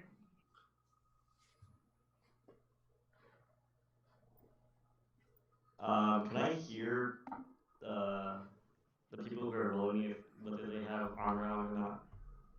I mean, you can throw me perception. Okie dokie. Where is perception? It's right here. No, wait, no, I lost it. It's right here. 19.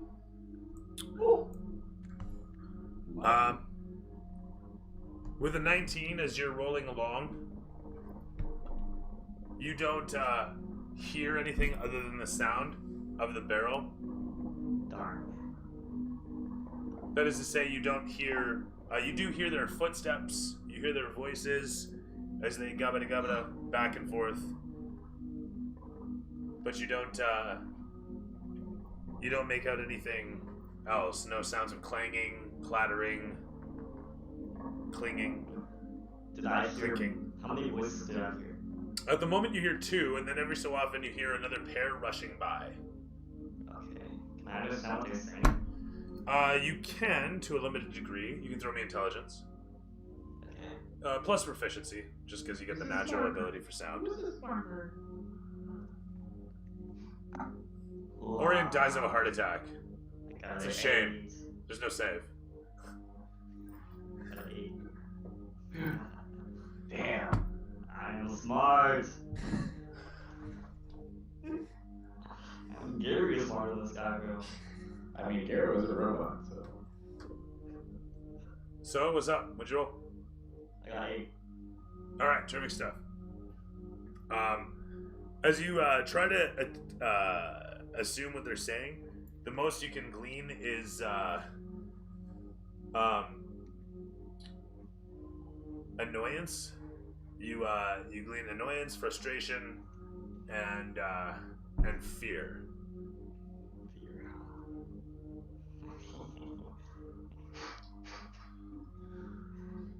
That's great. The voices that go by have the sense of urgency, and the most you get of that is you can make out the word for move. Move, move, move, they say as they go rushing past. There's clattering, much clinking, and you can hear the equipment come and go, being carried by whomever is running past. Alright. That's all I wanted to do. Terrific. Before they put me down, at least. So you continue to roll end over end over end over end over end over end as the barrel continues to roll along.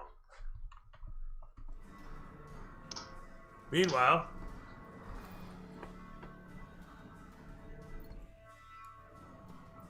this guy will hold where he is as these guys, one after the next, rush to either side.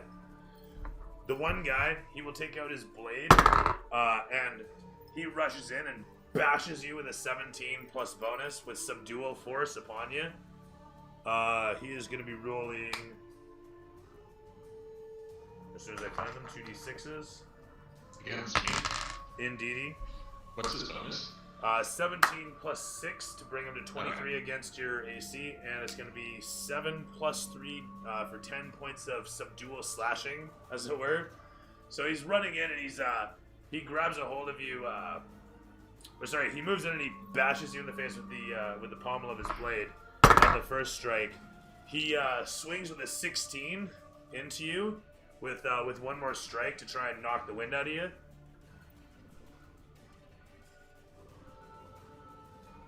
That hits too. And I lost concentration on this storm. It's going to be 7 plus 3 again for another 10 points of subdual slashing damage, as it were. So, again, he rushes and he bashes you in the face, and then he stabs you in the gut with the hilt of his blade. It's just a rounded pommel to knock the wind out of you. As he steps back, he says, "Drop yourself now!" The other guy on the other side does the same. He comes in close. He rolls 11 plus 6 for 17 against Sorth's AC. He's going to take a 6 plus 3 for 9 subdual upon you as he comes around and simply purees, sidestepping to the side, and then bashes you in the back of the head with his elbow, bringing the blade around. He drives the flat against. He rolls a 2, though, as he suddenly steps against your ankle, not expecting it to be a lizard's ankle. Losing his balance, he stumbles slightly as you manage to slip out from behind it. He just barely pulls his sword away as he focuses back upon you, putting his blade between himself and you. From there, the guy in the background, he simply moves around the rock and points his crossbow out into the distance towards Legrash, who's closing in. And he says, "Hold!" as he yells out towards you.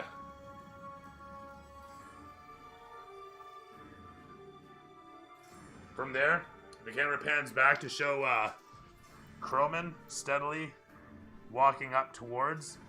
Actually, you know what? He simply walks forward and takes cover around the next tree as he cautiously walks in alongside, not taking any chances. The camera from there swings over to Legrash in the distance. Situated as you are, what'd you do? So that's the blue cave, right? Yes, it is. Alright, just making sure. I want to move him up to where Bjorn is situated to help fend off his attacker. Okay. You literally reach right next to where Bjorn is in a single movement. This thing says he has a multi-attack where he can make 2 attacks with his short sword. Yeah. If you remember, I said this guy keeps 2 short swords. Yeah. So, yeah, effectively, he's, if you want a coat of paint, that's what he's doing. Alright. Yeah, I want to attack with the short sword. The first roll was a 21 Hits. with 9 piercing damage. Sweet. The second one was a 17 with 7 piercing damage. Okay. 36. Terrific stuff. As you rush forward and with both your blades coming out of the sheaths at the same time, your cloak flows about you. You stab into the fellow twice over as he stumbles backwards, swinging the blade, parrying it against you. Sorry, actually, what was your first to hit? The first to hit was a 21. Okay, that still would have hit, and then the second one was a 17. Okay, that actually, I'll use my reaction, and I will parry that. I forgot these guys have it. Point is, he does parry that shit. He gets, I think it's a +3, but it might be a +2. Either way, he's going to defend against that one. So I'm taking back the power. Sorry, I forgot about a reaction I have too. When he hit me, I wanted to use Wrath of the Storm against him. No! I mean, okay, fine. So he has to make a dex save of 14. God damn it. Why? No, that's not good. He is going to roll a 12 plus 1. Or is it 2? Actually,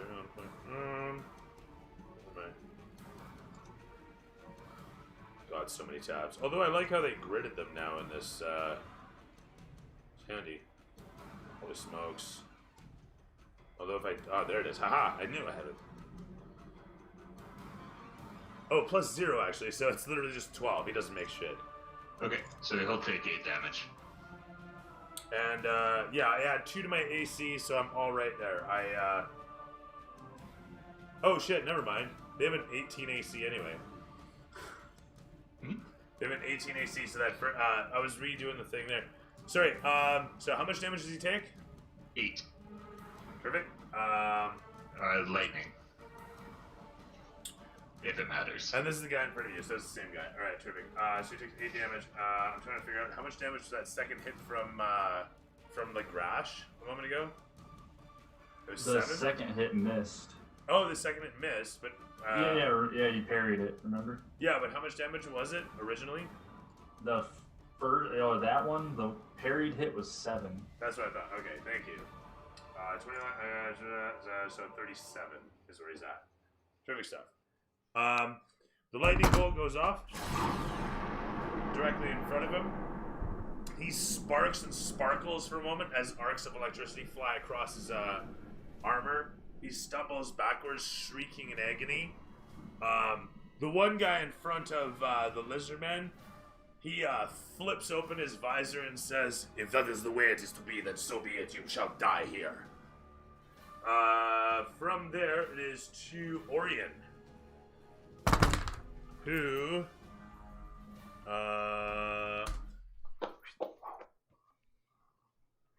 situated as such, and have I made it back to my cart yet? back to your cart. You're running back to your cart? How far away? Leave again? How far away is the cart? It's 50 feet away from you, or it's Okay. 40 feet away from you now. You can get there in a double move. Is that what you want to do? Well, I was kind of thinking I was going to get the cart and try and get everybody to jump on it while I ride by. I mean, I'm down with it. Is that what you're doing? Yeah. All right, I'm going to true. whip off my costume, though, like really dramatically, like in an anime. And I'm just this whole new person that nobody recognizes. They don't know who I am. They're like, Who's that guy? That's fine. I'm fine. Danny and Daddy. So with that said, the camera pans against your epicness. Now that you've been revealed to the world, everyone is aghast, astounded, Whew. in awe. You give the dramatic hair flip, I guess, or something, and mosey a double move over towards the cart. Done. You're there. I mean, we'll say you get in and with a bonus action, boo, hit the horse and go. Yeah, I'm whipping the horse. That's fine. And heading right for the rocks where my companions are getting attacked. That sounds fine. All right. And this is you a moment later, coming back with said horse.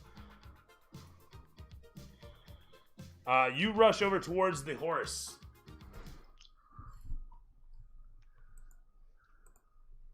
Nope, that's what we want.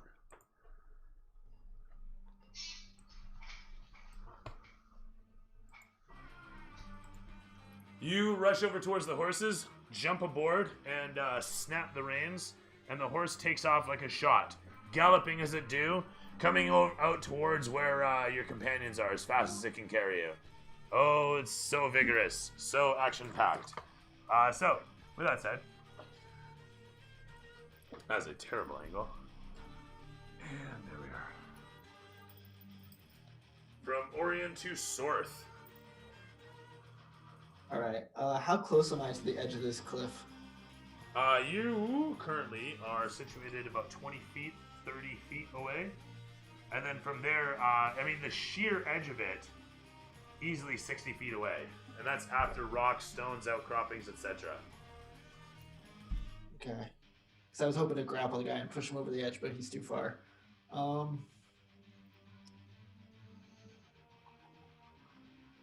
I'm still going to try and knock him down, probably, actually, yeah.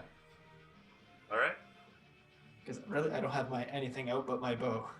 That doesn't help. So I'm going to try and knock him down. What do I use for that?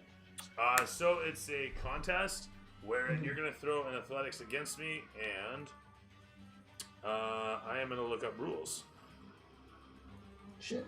Alright, let's hope this works.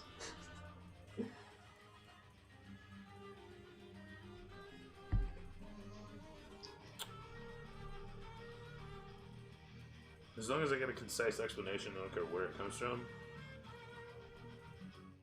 Just don't pull a Laz and slip and fall down 2 stories. Oh, yeah. An Operation Save Santa. I still don't know how that one ended. He just left and was like, alright guys, see ya. He had stuff to do. Yeah.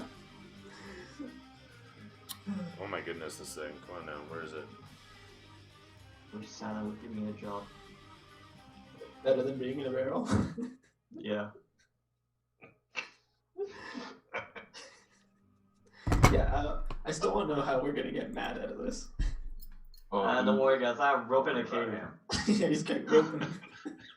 And grenades. Yeah. I was trying to rope myself off through over the wall, and then there is no wall. No, it's the Bro, same. you're a It's bird. exactly the same.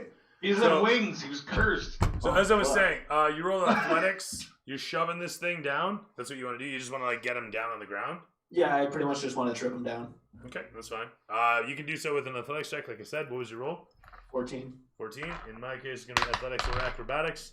I roll 18 plus my bonus. Shit. And with that said, as you grab a hold of him and move with dexterity and skill to attempt to shove him down as best you can, the fellow actually plants a boot and, to your surprise, puts an incredible amount of strength back, holding himself steady as he shoulders forth with his armor to push you in return. He meets your force with his, and such it is. Alright, and then I guess with my bonus action, I'm gonna use the Hungry Jaws on him. With that said, you're gonna rage in and chew him. Yeah, I'm gonna take a big snap at him. That sounds fine. If I can. Nope, I can't. I got a 9. As your jaws fly out towards him, to your surprise, he throws his shoulder into you, and your jaws clamp over the steel of his pauldron. As try as you might to crush them, you find he wrenches out too quickly, rearing around. The camera pans against you guys to show Bjorn just to your side. So I'm coughing a little bit from this sort of this stomach, but I straighten up and I didn't hear no bell. And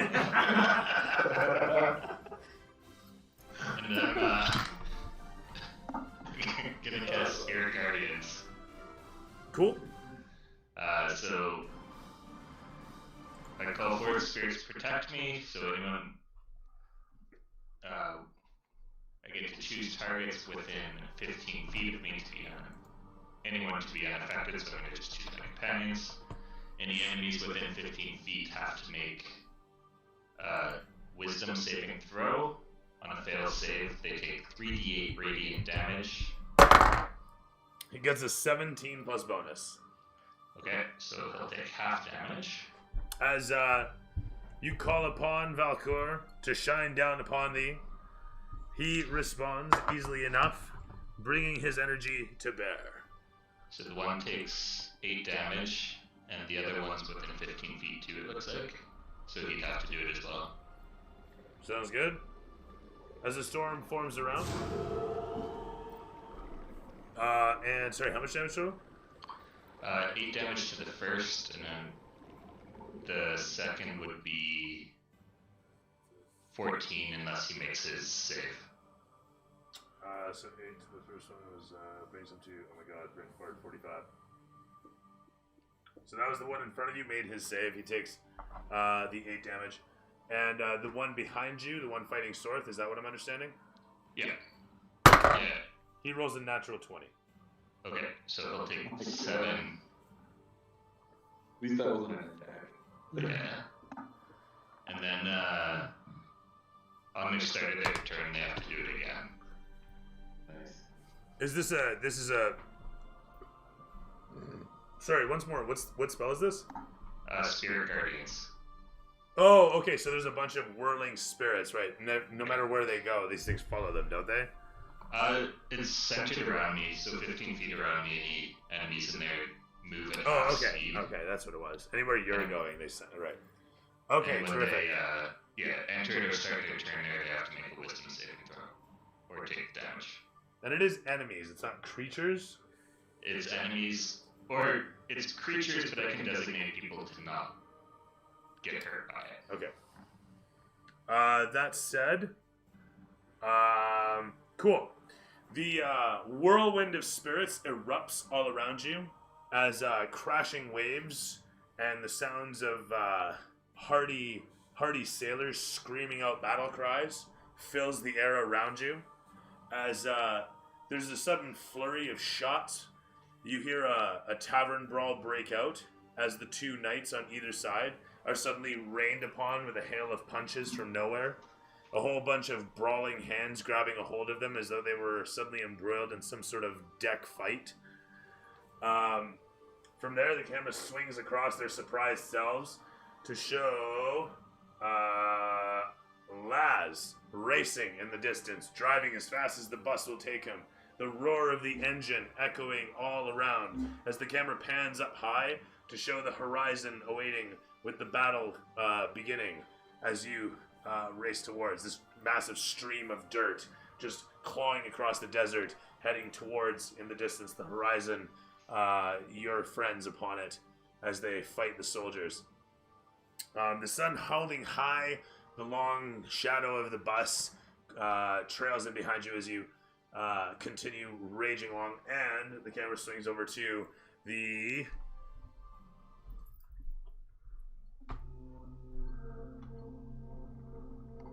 rolling form of a barrel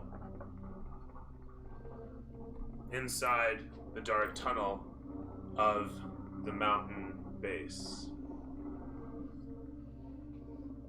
Mathis, doing anything? I'm still rolling, right? Yep. Alright, so do I still hear people like running around? Yep. Okay. Can I feel them turning, like making turns in the tunnel? Or is it just a straight line? It seems to be more or less a straight line. If there are any turns, you don't detect them. Okay. I'm trying to imagine if you would. I can't imagine that you would. Maybe he's something like a giant skill. Grenades are skill. Okay, I'm still rolling. I can't really do anything there. You don't hear voices so much so currently. You actually no, sorry. You would hear distant voices at this point. Okay. Directly? Am I doing this as well? You still hear the two rolling you, bantering as they roll you. Okay. Alright, I'm gonna memorize their voices for later. Okay. That's I it. want to note that you are recording their voices as you hear them from inside the barrel.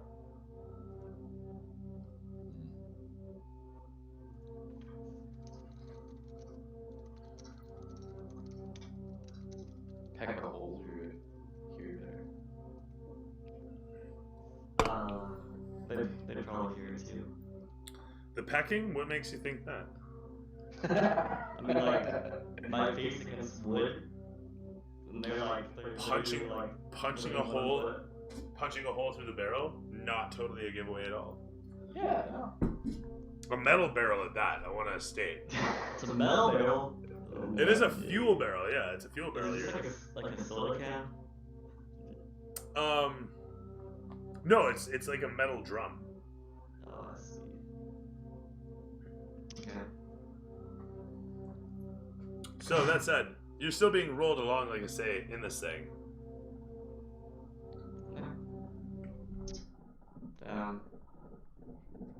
So here people are pretty far away.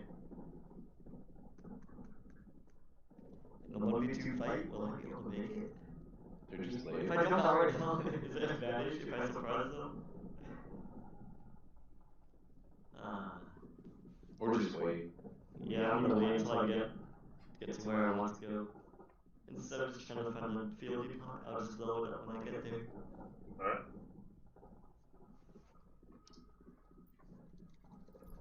Yeah, that's about it. With that, the camera continues to pan with the rolling barrel for a moment before it cuts back to the combat. As soon as I find a playlist that I like here, where's that? Ah, there we are. Takes a minute, eh? No. No. Yes.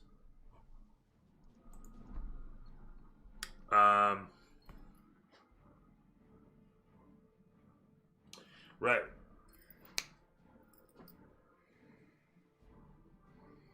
It's at this point we have reinforcements start to show up. Do you three have athletics? I Or don't acrobatics? Ruh-roh, Raggy. Rick, what about your character? I'm so glad I'm in this area. Yeah, you did better than all of us, to be honest. Safest position. At least until they open and find out you're not fuel. He'll get sloshed. This dude's As soon as they open the barrel, just make the sound again. Yeah. This dude has plus 11 athletics and Oh, plus 7 shit. athletics. Yeah, the guy says he's not a warrior. He's just like, yep. Yeah, yeah. Not a warrior. Yeah. Just talented. I hope you're ready to jump aboard as I drive by, because, like, whew. Hey, if I don't get unconscious in this next turn, then yeah, that'd be great. Remember, we all have inspirations, so Use I it. want to use them. Except for you. Yeah. I think I used my inspiration already, so. Alright, cool. Yeah, you did it well. I would have guided right there. Oh, shit, bye. Or you're just leaving Matt. I guess. Don't worry, Matt's got a mission. He's nesting, bro. Consider this new guy initiation. As Yeah, dying initiation. as our little man, big attitude goes flying past the gate, you see the reinforcements coming out, marching from the gate.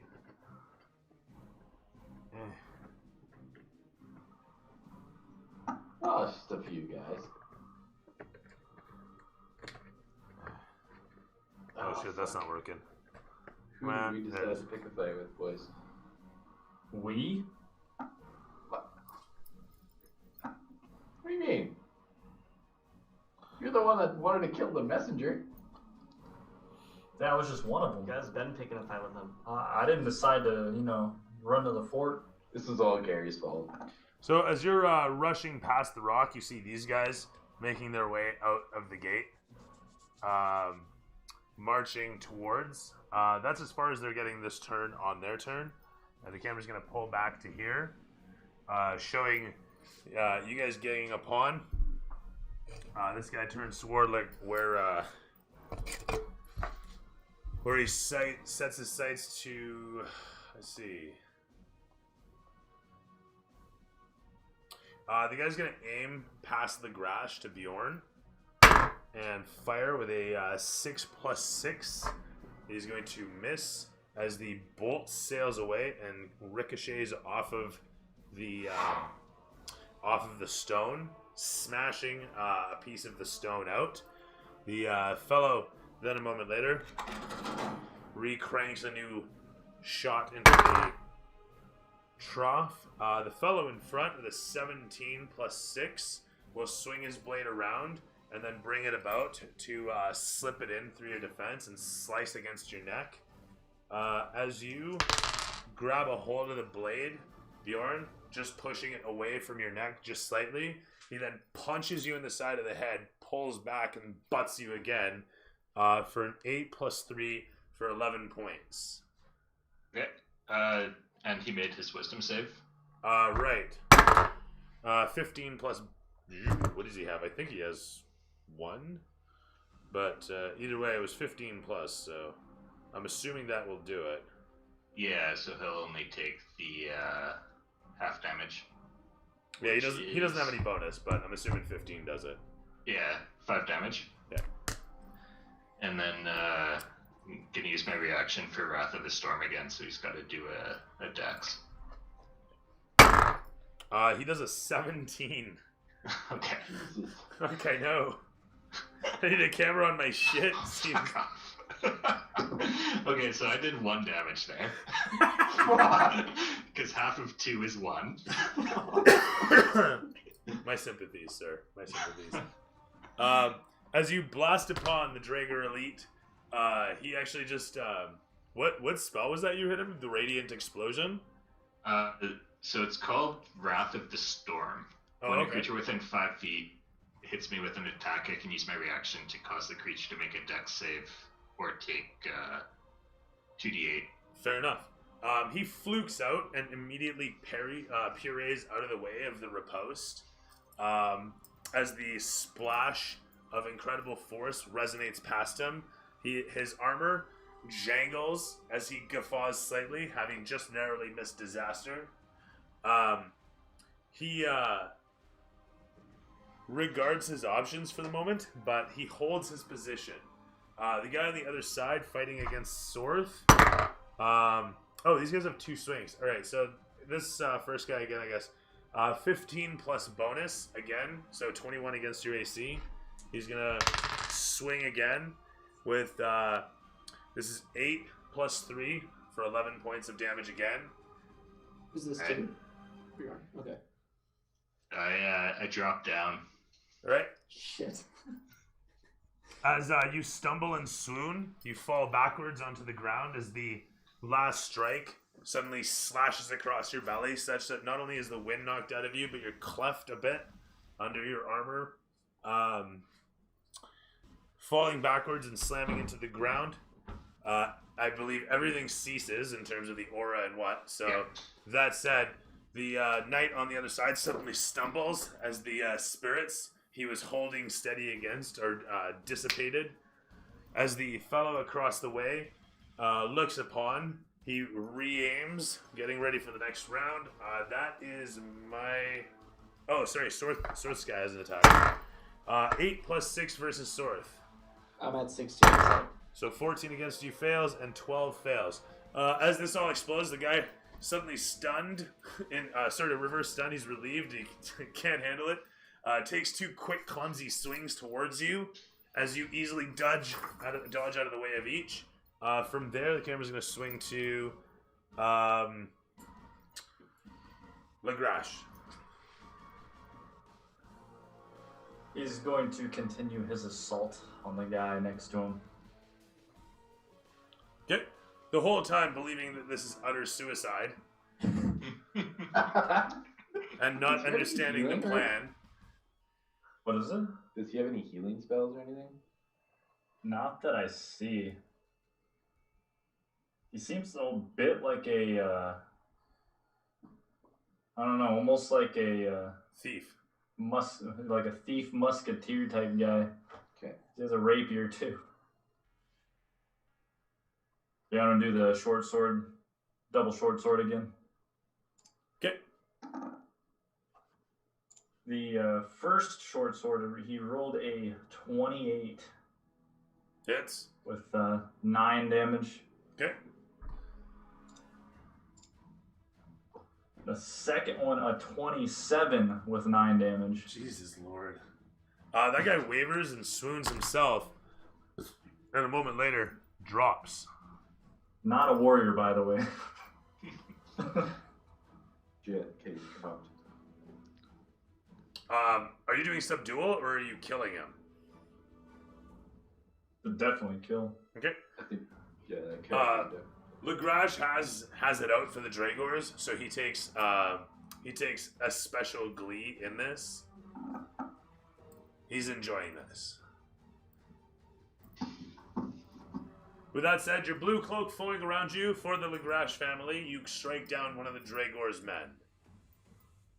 From there, it's over to Orion, situated astride the wagon, with reins in hand. You gallop mightily. Is it possible to run down that other guard, the one that's on the left side of the rock, like knock him over? That guy there? Yes. I mean, not really, given his proximity to the rock. He's literally closed in on it. Some good driving, you could clip him with a wheel, sure. Bad driving, you might lose a wheel. Yeah, like, that's really it. Risk reward, buddy. What would that roll be? Would that be like... Pilot check? Pilot ground vehicle is its own thing. Okay. And there's going to be a strength check. You're not proficient. Right, okay. Okay, So throw me animal handling first. Oh, okay.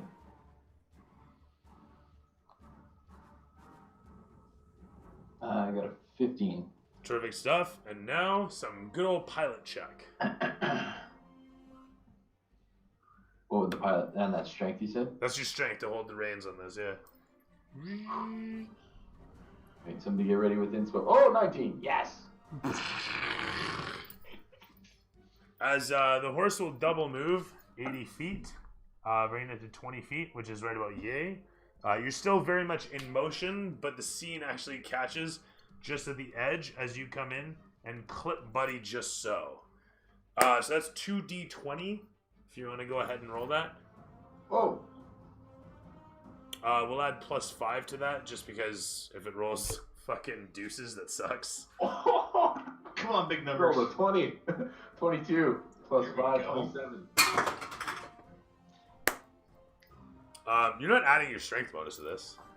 I don't have a strength bonus. Okay, I was gonna say. So it's what did you roll? Was 20 damage? You said 2 20s, right? I said 2d10s, so 20. Oh. Yeah. I thought you said 2. Sorry, did I say roll 20 damage? You said roll 2d20. I'm sorry. Fuck. I'm so sorry. What am I doing? Alright. I'll reroll.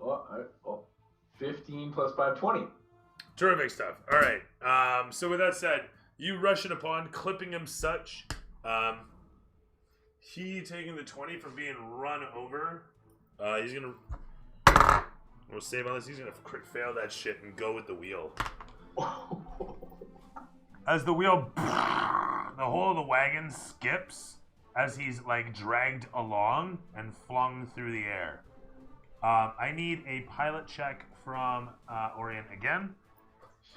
Okay. as you successfully run the guy over and he flies through the air. Come on, baby. Okay, I got 15. Terrific stuff. You hold the reins steady, My God. narrowly avoiding going over the edge of the cliff as the road curls around. You follow along. The horse continues to run for a moment as you pull back just so, maintaining control and keeping the wagon steady. Yeah, I'm gonna bring the wagon to like a. Try and bring the wagon to a stop and yell at my companions. I stole this from a delivery guy back there. Get in! Grab Bjorn's broken ass and get in. Let's get out of here.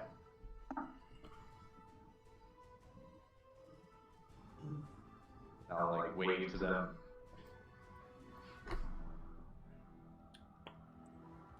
Way back. I bet like this, like. Is the guy on the ground still alive? The guy on the ground is still alive, yes. He is very dazed, I'm gonna say, though. He crit failed that shit. He just got ran over by a wagon. As armored and proud as these guys are, he's not okay. Could have been a better roll. Yeah, really, it was good. Oh, you guys have a meeting room? Yeah, No, we're not happening with that. Who are you again? That's the end of my turn, so it was next. Alright, terrific stuff. From there, it is over to Sorth. Okay. Michael, I'm close enough to the guy where I can just kind of like stab him, right? Stabby, the guy on the groundy? Yeah, I'm gonna pull out my spear, run up to him. This is you? That's him. him. Yeah, 100%. You just run over to him and do the thing. Awesome. Yeah, I'm doing that. Alright, I'm so gonna finish him off. that sounds fine. You run over towards him and deliver a coup de grace. He's not unconscious, so it's not a true coup de grace, so you still make an attack roll, but he is on the ground, dazed. It's an advantage. And a strike against him will, I believe, count for a crit. Okay, good. I definitely need that advantage. Alright, so 21 to hit. And then 1d6. So the 3 plus the d8. Okay, so 5. Yeah, 5 damage. Terrific stuff. That's a crit worth of a hit. You know that, right? Okay, so what's crit? Do I just So roll again? it's double damage. So roll again. Roll damage one more time. Okay. It's no bonus though on this next one. It's just straight damage roll, like without strength bonus. Okay, so then that's 2. So 7. Yeah. Yep. There you go. Farfanugan here. So hardly a death strike, but you run in and you try to like stab into him, but it ricochets off of his chest plate. It still hurts him, but it's not deadly so much so. Again, I will yell at Source to get the hell in the cart. You still have movement, don't you? Yeah, you totally do. You can finish your movement in the go cart. back and grab Bjorn. Actually, yeah. It's a trash can. Maybe. There's still a guy with a crossbow. And I could die. I will fault you for jumping in a car. I mean, my character actually would. That's the sad For thing. sure. I'm sure Bjorn would do the same for you. No, I mean jump in the cart, really. Okay, I gotta hop in the cart. Sorry, bro. Well, I mean, I was kidding, really. My character is like, hey, survive. Lizard Brain would for sure jump in a car. Yeah, exactly. That's fair. Especially after he was just told. Sure, why not? So that happens. You finish your movement, like you say, in the cart without issue. The camera turning towards where McGrash is situated as we sight upon Bjorn's body laying on the ground as the camera pans against your face, calm as a Hindu cow. And as we see you lying there on the ground, the camera just pans against you side profile. We hear the sound of the waves and the rushing water, and we suddenly snap to the point where while you were horizontal a moment ago, now you're vertical. You're just staring ahead, eyes open with a quick cut, and you're staring out across this open ocean, and you hear the echoing hymn just thundering out across the water from a distance, so far away, yet so audible and recognizable. the thundering echo of the hymns of Valcor. And the camera pans away from your face to show you standing there on this stretch of rock next to a large dockside, awaiting something. Yeah. The camera cuts back to show. Sorry, what are you doing? The ocean calls to me. I failed my death save. You start walking down towards the docks. The camera pans away to show Laz racing as fast as the engine will carry him. The sound of water still carrying over the sound of the engine, which we can barely hear, as the sound of the ocean can be so soothing, yet so disturbing in this case. From there, the camera pans back to the rolling barrel as it suddenly stops rolling. And we hear it creak. And creak up. And then suddenly it clatters and it starts rolling again. But it stops rolling a moment later. And then it creaks and now you're upside down. Oh shit. You hear a bunch of gubbity back and forth. I mean, you can try and squeeze around. You're small, so yeah, you know what? You can totally do so. It's fine. I don't know that you count as a small creature. I think you count as a medium creature, don't you? I'm like 5 foot. 5'3". Oh, okay. So, make me an acrobatics check to kind of squeeze around yourself. Oh yeah, I love acrobatics check. Oh, I hate acrobatics check. It's got a 10. Plus 6. Okay, so you're fine. You squeeze around yourself, pulling yourself through your own crotch. You get upright. It's fine. As you do this, you can feel yourself still kind of moving. It's odd. But then you also start to hear something else. You're not quite sure. It's something. But you feel a sense of vertigo. As for some reason you are moving up or down. You're not quite sure. Oh, The camera pans away from the barrel as we see the barrel situated on a platform next to the 2 workers and a guard and a bunch of other crates as it disappears down a dark shaft. Camera pans from there, cuts from there to, once again, I'm gonna love coming out of that shaft.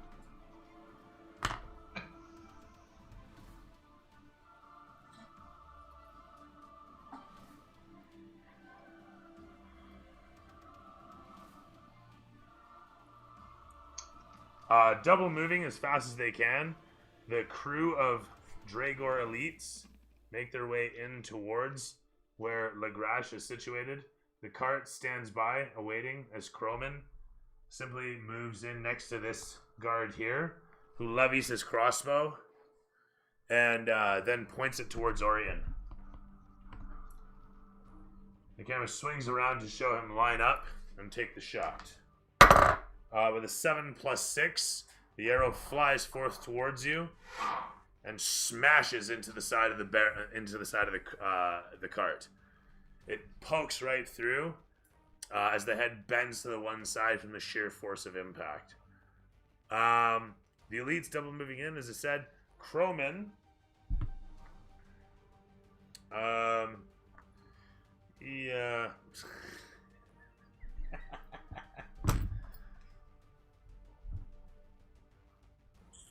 Sorry, bear with me one sec.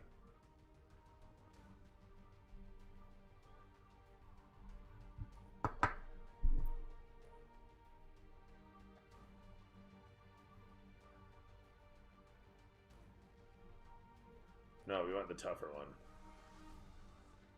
I'm gonna give you guys the tougher horse. Sound good? Oh, okay. I was worried there for a sec, yeah. How far away is Laz, by the way? Is he... He is still 1 round out. Okay, so next round he'll be here. Next round you'll be there, Laz. Don't you worry, buddy. Oh, only man. only 20 seconds to get there. Just keep driving. Just run them all over. Hey, the horse is gonna fail a save.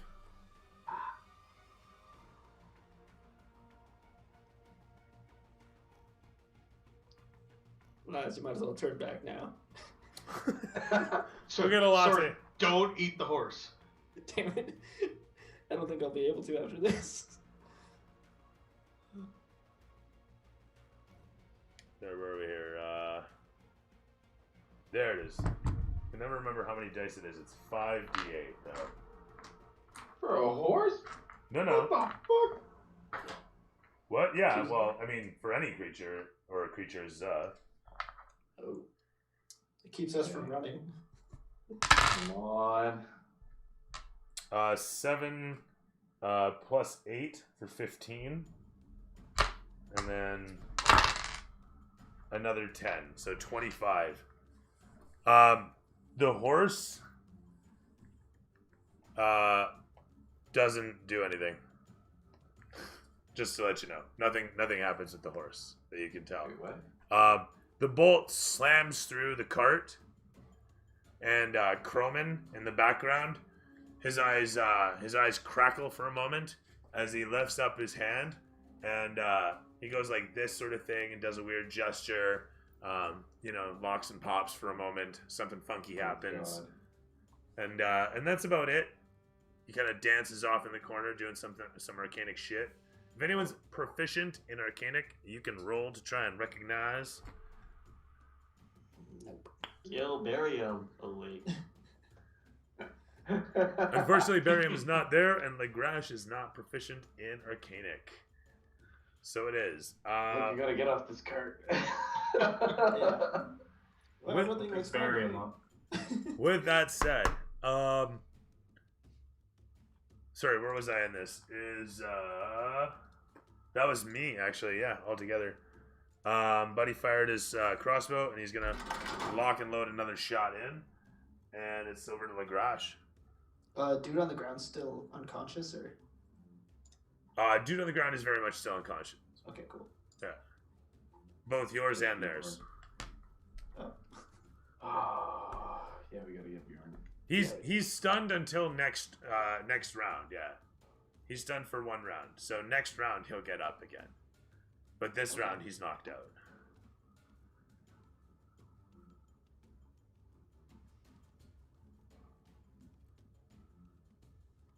Sorry. So yeah, as I was saying, Legrash, what up?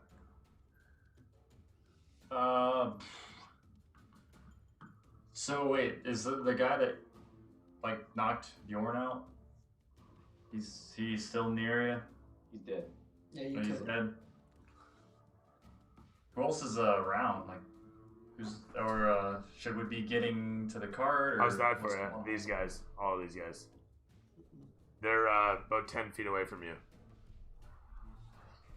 This is the view from the other side of you. And I'm calling out to you to grab Bjorn right now. I'm screaming at you. Is Legrash even strong enough for that? He's strong enough to drag him by the legs. You can get him over. Enough. You can get him over towards the cart easily enough. Alright, that's what I want him to do. Okay. That's the best move. That happens. Pretty light. With my equipment, I'm only 380 pounds. Like a rock, he was strong as they could be. Like a rock, so fucking heavy was he. Like a rock. Anyway, so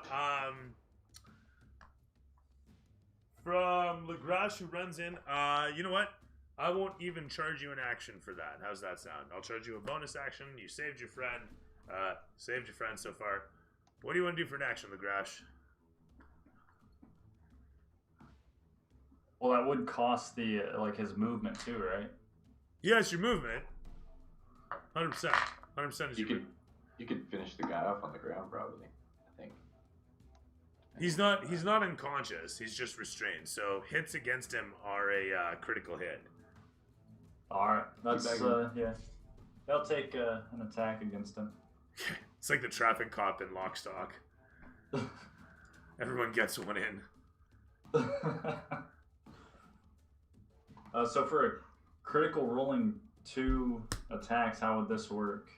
So you're just hitting him twice, and then it's 2 critical hits. The first roll's a 22 with 10 piercing. So did you roll that twice? As a I just critical? rolled that once. You're supposed to roll it as a critical. So that is to say you roll the damage twice. But the bonus only applies once. Does that make sense?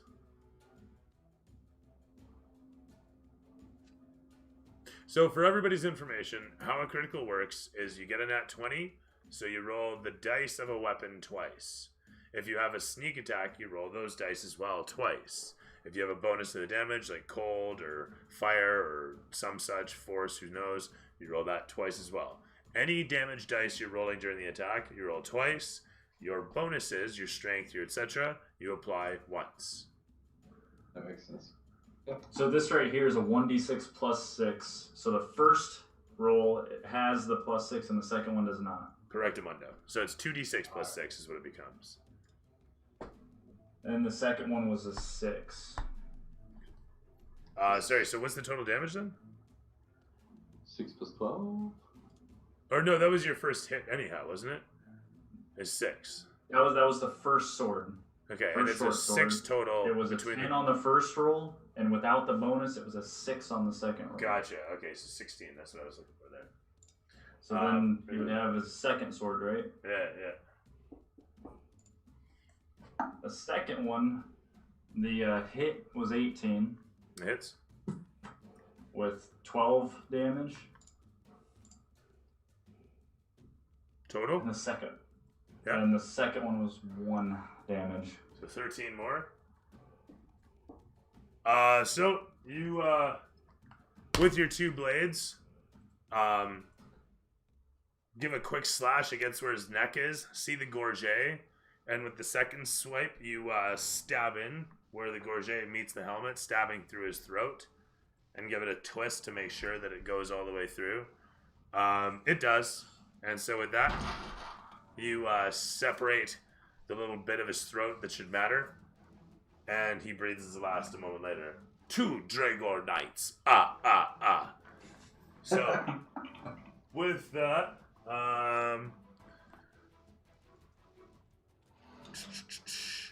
that's the Grashes over to Orion. Camera pans against where you're located there. How you doing? Good. Well, quick question. Did Sorth get a turn? So it comes after you. Oh, you're after me. Okay, just making sure. Okay, well, Bjorn isn't loaded into the cart yet, is he? No, he is not. Okay.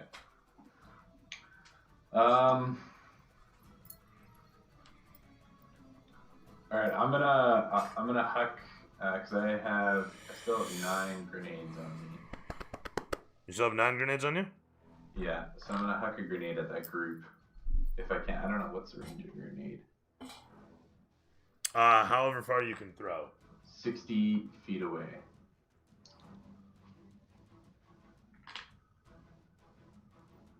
And then it's a 20-foot radius. Correct, Amundo. So I'm gonna throw it right in the middle of that group as long as it's within 60 feet, which it looks like it might be. What the bloody blazes did I do with your miniature? Am I on the card? You are, but that's the disguised one, and I can't find yours. Yours. It was too sexy, so I stole it. How could you? I didn't even see it happen. You sneaky bastard. Yep. I rolled a that one and you still didn't see. It's amazing.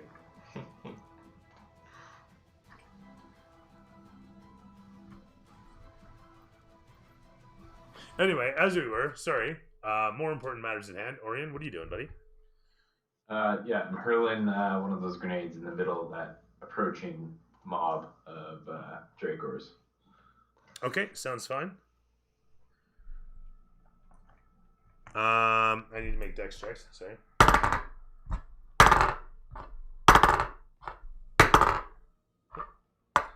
Two make it, two do not.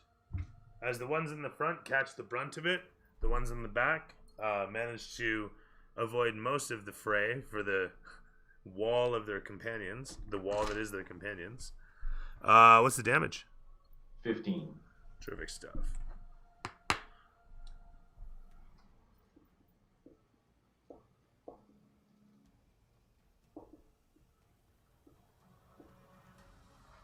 So this is going to be 15, 15, and 7, and 7. As the sudden explosion blasts off in front of you guys, a bunch of shrapnel heading off in all directions. The Draygors do their best to hold against the pair in the front, taking the brunt of the blast and being blown to the sides. They recover a moment later as the camera pans against you. You've just thrown a thing, but you still have all your other actions. Yeah, so I can still like attack still. Yes. Okay. No, that was your action is throwing Okay. the thing. You still have a bonus action.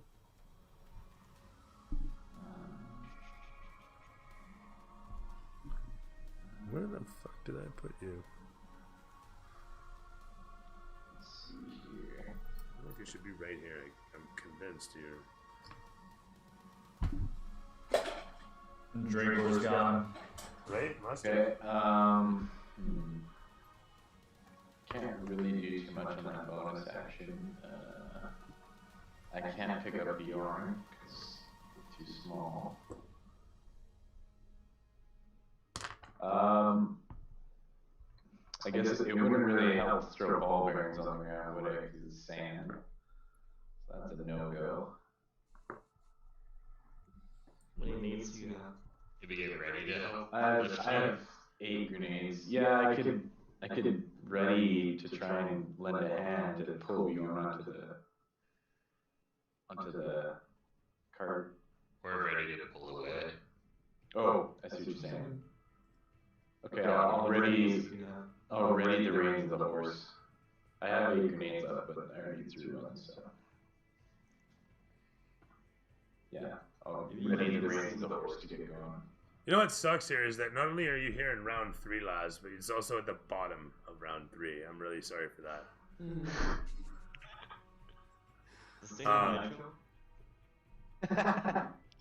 You know something? I wonder if he shouldn't even roll initiative because he's not really even in combat yet. Well, he's at the bottom. Well, he did roll it. If he hadn't rolled it, then I'd be having him roll it when he arrived in combat. Right. Yeah. Sure. Regardless of such, you're just gonna get ready to help with the body. Is that what I'm understanding, or are you just looking where your position I'm is? gonna ready the reins because I'm clearly too small to lift Bjorn. That's fine. That's fine. I don't really have. So you're ready to take off at a moment's notice. As you reassure yourself that you're prepared. What's your passive perception? 10. It's average. You look forth towards your horse. It's not looking very energetic. You expected it to be more lively given the explosions and whatnot going off. But that said, the camera pans over towards Sorth. Awesome. Still on the cart. Yeah, Bjorn's pretty much beside us now, right? Yeah. Awesome. I'm gonna hop down real quick and cure wounds on him Alright. for 10 HP. Ooh. I'll go back. Not today, friend. As you're walking down towards the docks, there's a sudden bright light that careens across the whole of the space and washes away the ocean in a bright flash, erasing the path in front of you and replacing it with the sight of the sky overhead, the bright Kalashite sun beating down upon you, and though you're cold for the moment with the smell of the salty sea and the breeze of the ocean being replaced contrastly a moment later by the heat of your armor.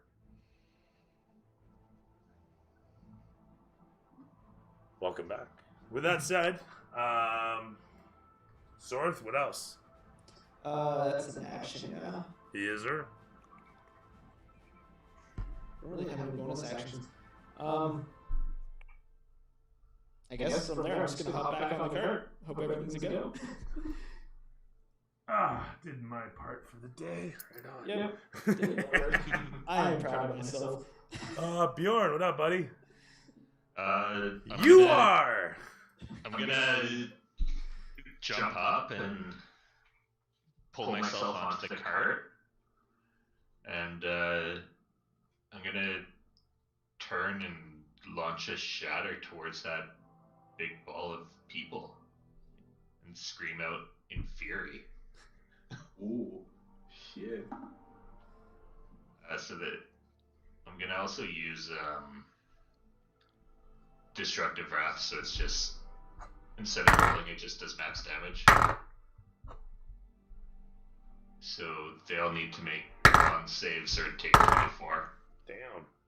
2 make it, 2 do not. Once again. The guy in the front rolled a nat 20. The guy in the back, he rolled a 13 plus bonus because it's con.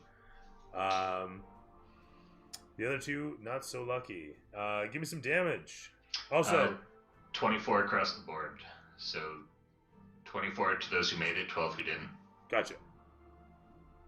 Or other way, but yeah. So be sure to pick up another chip of mica next time you're in town. Or another platinum mica, I guess. I don't know. 24. Yeah, it's the material component for the spell. I have a pouch, don't I? You do. I'm just bugging. No. Okay. As long as you like refill your component pouch every so often, it's one of those things, right? So 24. So this is gonna be 12. Bring this guy to 27. 24. This guy's gonna be bringing him to 39. Oh no, hang on. Sorry, 24. 30. Shit. 1. And again, this is gonna be 12. So 19. A lot of math there. All right. Good times. As the shatter explodes against them, moving in upon you, they halt as the one fellow dictates that they move to cover. And the camera's going to pan from Bjorn to Laz in the distance as we now see the bus careening up towards you guys. But it's still about 100 and... what is it? Still about 240 feet away from you guys. Just pitched as fast as it can get. 240, I meant 120. This thing moves 120 feet around. 120 feet of movement, I should say, at full speed. That said, it's coming on fast. He's still 120 feet out from you guys. And back over to the barrel.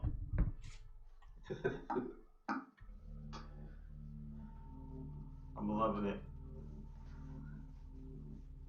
The mystery deepens. What is that? Is that not, there it is. I have this sound in here, and I never know when I'm going to need it, but I'll use it today. No, that really wasn't it. The hype.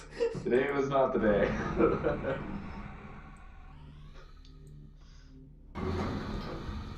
The lift comes to a stop at the bottom. The whole of the barrel jolts all around you. And you hear the gubba-guying for a moment as you hear the scraping of other boxes on other boxes being lifted and dragged and carried out off the platform. You hear several voices now. Not as much armor and clattering and clanging and clinking.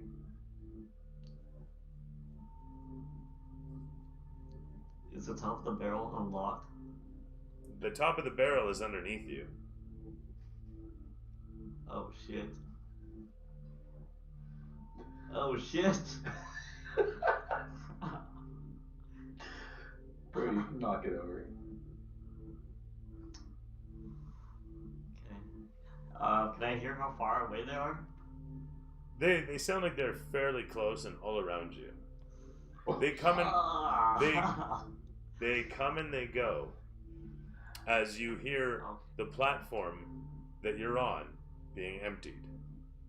You can literally hear it and feel the platform itself swaying more and more as stuff is offloaded from it. Will I fall out since the opening or the latch is like beneath me? I guess effectively if you could unlatch it some way from the inside, although nobody really covered that, so I didn't assume that the lid was really on that tightly to begin with. Maybe it was just like lightly crimped back on. Yeah, it'd be enough for him to like kick his way out. Yeah, so the point is, if you applied enough force to stand, you'd just stand up. Like you'd probably end up looking like a droid with legs or a barrel with legs. Old Star Wars fell droid. on it while they were moving me, I would fall out. Fairly near me. Yeah, but my point here was that they put you down and then flipped you up, and it was on your lid. Okay, so 1v10 with a barrel in my head. Dude, if you wanted to I'll break stay out, in the barrel. Be no life forever. this is my life Barrel now. life. So, what are we doing? Okay. Well, I'm kind of impatient now, so I'll just. Fuck. Yeah, I'll stay in the barrel. Alright. That's what my character would do. From there,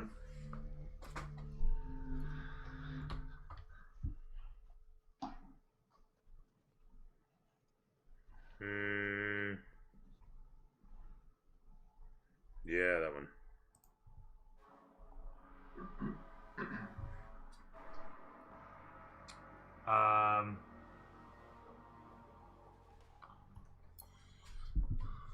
Croman, seeing what's just happened, simply says, enough of this nonsense. Destroy them all. Or, sorry, enough of this nonsense. Destroy them all. At which point, the camera pans against these guys. Who...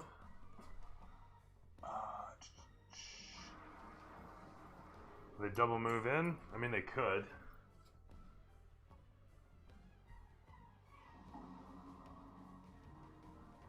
This guy's gonna fire again on Orion. It's gonna be a 6+6. Another bolt goes sailing past Orion, this time flying off past you, narrowly taking out your head. He will then move in upon your location, closing the distance upon you. Croman, he will...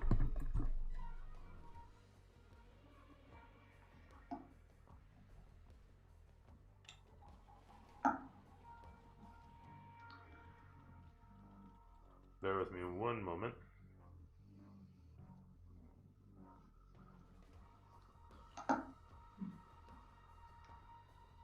Hope he doesn't have an AoE. What makes you say he does?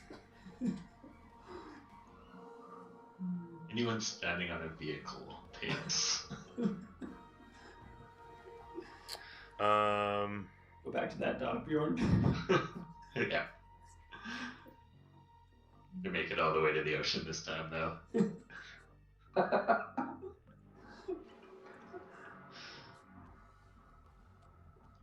Sorry, bear with me here. Not if Laz gets here in time. He's like, it's like the 18. He's Mr. T rolling up. Fast as you can.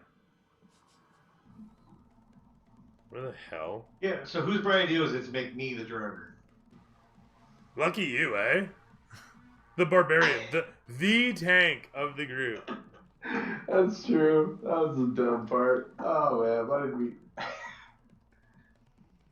Yeah. There's There's who else questionable would drive? decisions.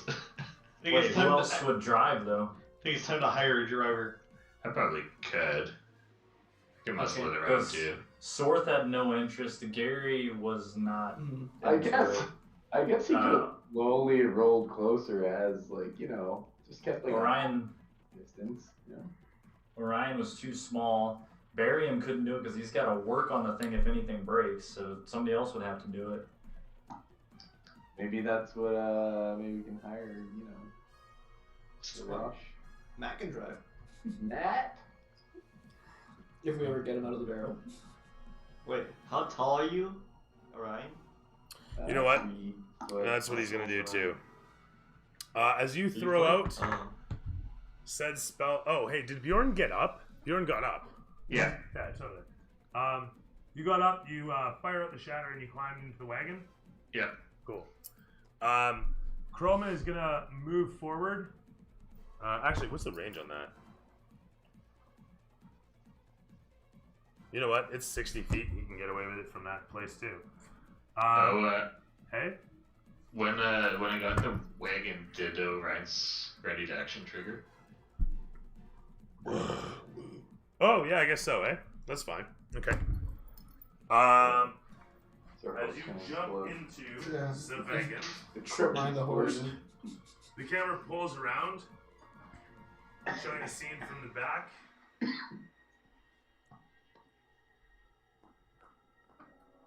As you guys fuck the fuck off as fast as you can. The horse is going to careen away at a double move.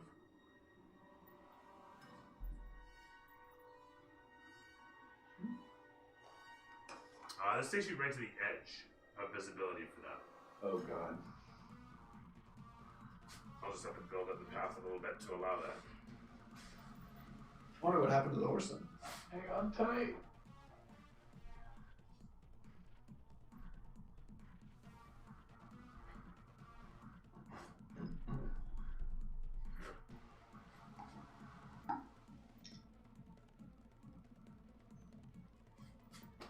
Literally the edge of visibility. As Laz is coming in. But as you guys are careening towards him and he's careening towards you guys, and you guys are peeling out as the horse does its best to draw the cart as fast as its powerful horse legs can. I was gonna say, right, Croman, he'll simply step out. Oh no, what am I doing? Fuck, sorry. And him. Yes. Sorry, I have to build that up, but first, you snap the reins, and you realize your horse doesn't respond. Ah, for fuck's sakes. Totally forgot about that. As Croman simply takes a few steps towards, he totally doesn't, total coat of paint, but takes a few steps towards, and gives a smirk as he folds his arms. You give another snap of the reins, and you look to see your horse is actually kind of droopy. Like it's asleep. Fuck. Sork bites ass. I'll look back at my companions. That worked so well last time. Stinky's asleep! He's asleep! Wake him up! Who knows how to wake up a horse? Stinky!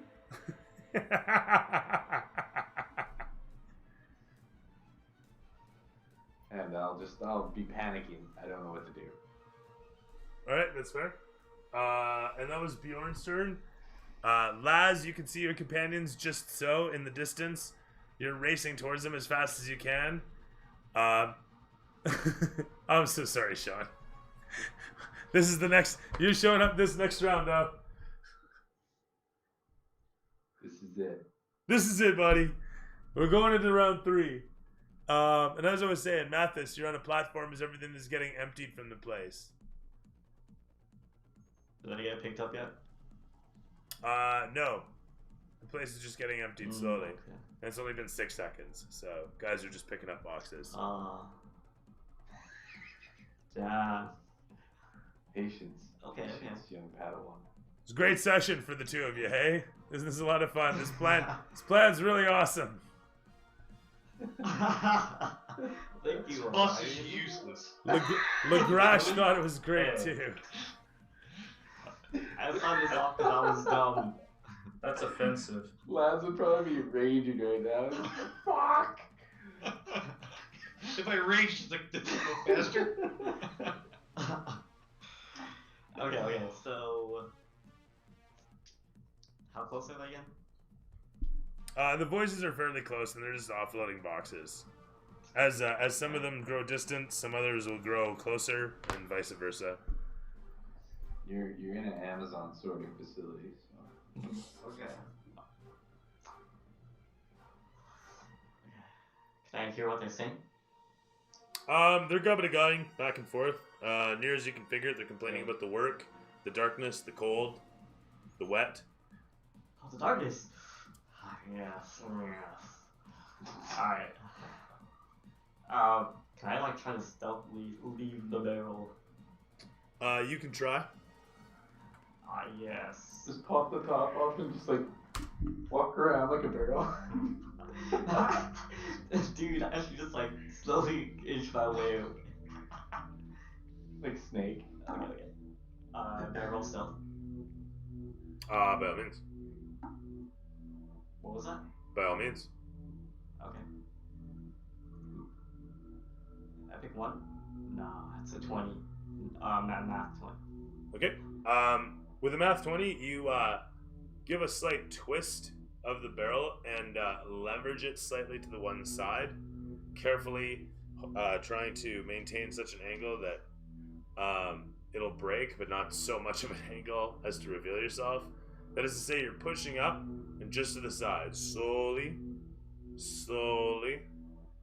It's still creaking metal, but timing yourself just so, you manage to do it in time with the platform's sways and creaks, and pop the can from the bottom up with a strength check. Epic. My strength is amazing. Please don't miss. I got 11. Right on. You just managed to creak it out of the lid. You're wearing a can at this point. You still can't see anything.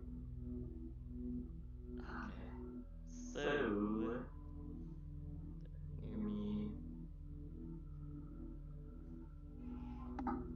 Do I have a general bearing of You have no earthly idea where anything around you is. You have no clue. Near as you can figure it, there's voices to your left.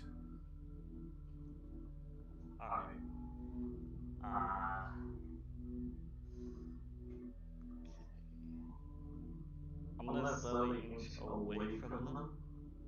Very slowly.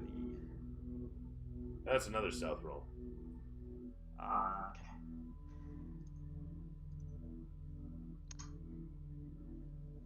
Okay, that's 17. Timing it just for when the voices aren't directed at the can, you inch away from where the voices are present. Best you can, you move, it seems, 5 feet before dunk, you hit the edge of something. It feels like a railing, if you were to guess. So I'm definitely dying off the railing. Thank you. You're gonna dive? I don't know. I'll try to like leave the barrel and like hang off the railing. So what is that? You're gonna crouch down, tilt the barrel over, and try to get out of it? Are you gonna take it off while standing, or? I'm gonna tilt the barrel and just like slide myself out from the bottom of it, and using my dexterous toes to just be railing to like pull myself out. Okay. Or, yep. You know, Something like that. I mean, you tilt yourself over and push yourself out from the bottom out. There's really no way to do this carefully that I can think of. I mean, you're just kind of toppling over. I honestly, I can't envision a way to do that quietly. But why don't you go ahead and roll me stealth anyway? Let's see how it works out. Throw it at disadvantage. Whoa. Disadvantage? Yes, please. Okay. I got you.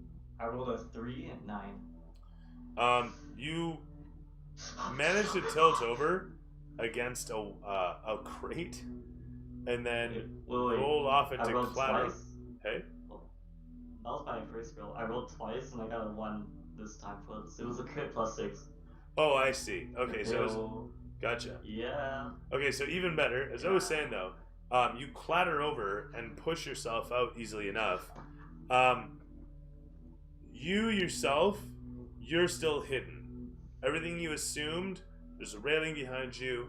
As you tilt away from the railing and push yourself off, you land in in the darkness underneath a platform that you can see. There's a large chain leading up the side of a support structure of some sort that leads up to an opening not maybe 50 feet above you.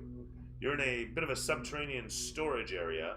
You can see a large hall leading away from the lift, and you're in a bit of a rotunda where this lift comes down to meet. The area is more or less hewn, and there's a bit of a platform built into it where the lift comes to a stop, and the platform has a doorway adjacent to it, where the platform has a bit of a causeway leading to it. That doorway leads on, as you can see, to more storage areas. More storage. Was a crit fail? Yeah, they totally. You can hear them gumming and guying about the barrel and how it's busted open, but they didn't see you. That's the point of that. Oh, that's epic. Got a 1 and I still survived. Let's go. Next time. As the camera pans against you, thereby, and then cuts away to show your companions up top. It is over to moi as this guy walks forward and the camera pans against as he snaps his fingers and does the same as Bjorn did actually a moment ago. I'm going to need a save from Orion, and your horse fails. Okay, what's the huge save, is it? Sorry, it's gonna be 14 or better, or 15 or better for him. And then What con save, sorry. 14 or better con save. Okay. You can roll 17. It's a good fucking roll. Holy shit. Oh, I got 13. Fuck. 17 points of damage explode in a thunderclap, not unlike Bjorn's own. As he returns the favor, 17 damage explodes against your horse, and the cart takes 34. The harness and everything explodes, and the horse, asleep as it is a moment ago, is knocked over on its side. The cart shatters at the harness, and the horse is blasted onto its side. It begins to panic and kick.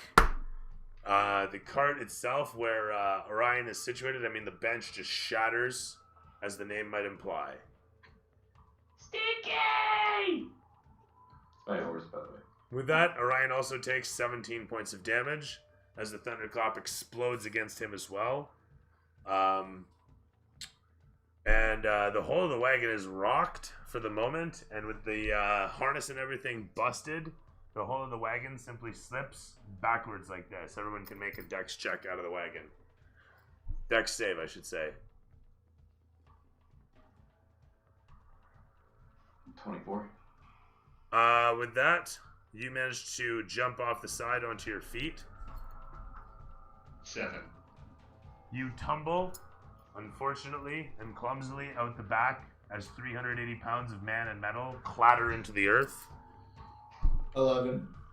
Sorth, you fall in upon him as well in a heap, and Legrash.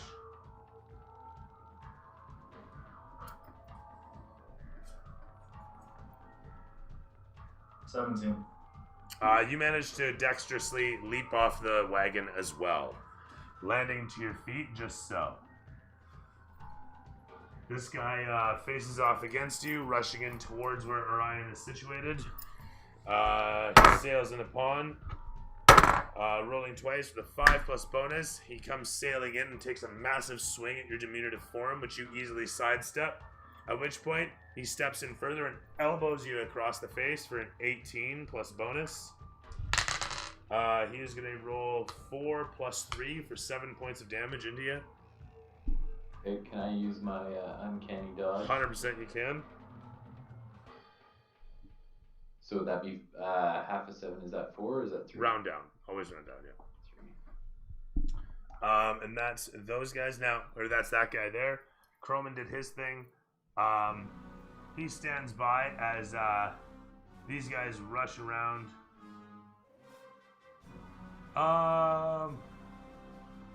These guys move forward, a single movement. And they're going to pull out crossbows.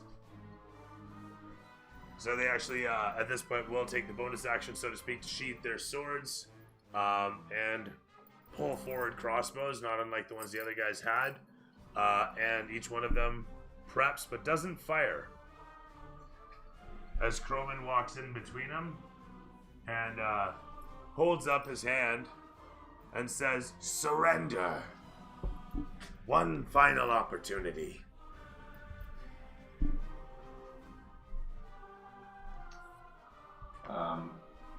I'll look back at my companions, looking to see what their thoughts are.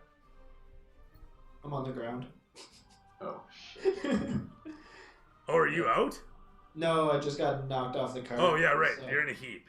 Yeah, not really paying attention to who's around me. So Bjorn and Sorth are in a heap, while Legrash sits just behind them, stands just behind them. Legrash, what say you to our enemies here? We must stand our ground. Yeah, Legrash is in a bad spot, but he doesn't have any love for Draygors. Still, your mother would be very sad if you didn't make it home. I was hoping you'd say that. No, he doesn't have to say that. It's up to Rick how Legrash is played. I'm just saying, this is what's going through Legrash's head. But ultimately, you're in charge. 100%. But also surrendering probably would not lead his way home. They're not gonna be like, "Oh yeah, we surrendered. Okay, see you guys." No, Legrash is a smart business guy. He'd be like, if there's a way to get them later or something like that, he'd be all for it. I'd still say stand. Okay, by all on the means. ground. Cool. Can we hear Laz approaching at this point? 100%. You can hear the roar of the engine echoing along the place. Okay.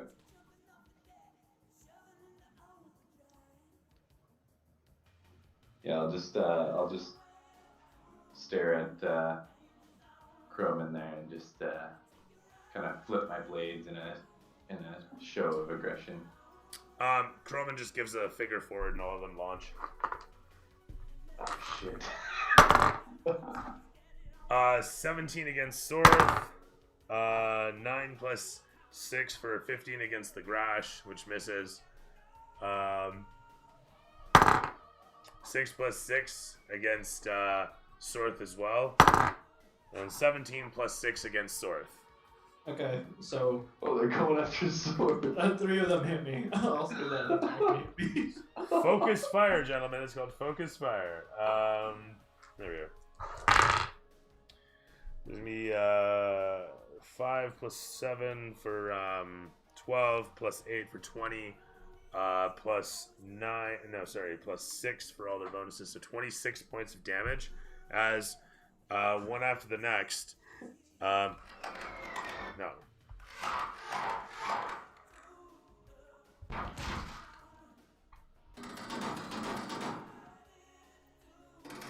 It was 4 of them. I think I'm just gonna rest here for a while.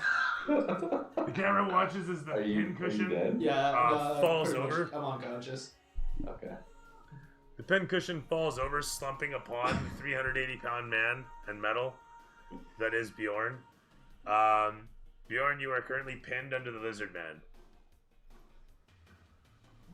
He With took that the said- arrows for you, and he brought you back to life. What guy? I'm dreaming of me. Oh, shit, almost forgot. Legrash. Oh, right. 11 plus 5 just misses, as from the distance, there's a loud clap of wood echoing, and a ballista shot fired from the fort flies past Legrash. What the It smashes through the cart's wall and embeds itself into the earth as shrapnel and shards of wood fly past you. A moment later, a second one launches. It's a disadvantage, but with a crit fail. Oh. We watch as the clap of wood explodes and the ballista malfunctions. The guy manning it has his head taken off, because why the fuck not? So that's one ballista down anyway. I'm sure it's happened. in real life. One ballista is down. One. Just make sure you note that. So Grosh is the luckiest person on this battlefield. Yeah. Actually, I would. That second shot was meant for Bjorn. Just saying, he may be down, but Ballista proof. it seems to me, yeah. Get me. What is it? Valkyr watches out for his own. Yeah. From there, is that all my dudes? That is all my dudes. It is over to Legrash in this case. Leave. Just run. I don't know, these fuckers. Start running. Walk. This is the first day you met us. This isn't worth it. So what do you do? It's hard to say what this dude's personality's like after one session.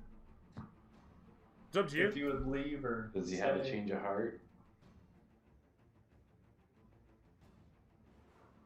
It is 100% up to you, brother.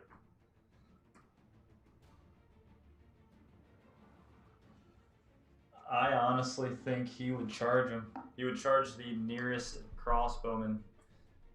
Well, if you look at the They're all- situation, you got all the crossbowmen and you got Croman, and then you got the one dude across from Orion.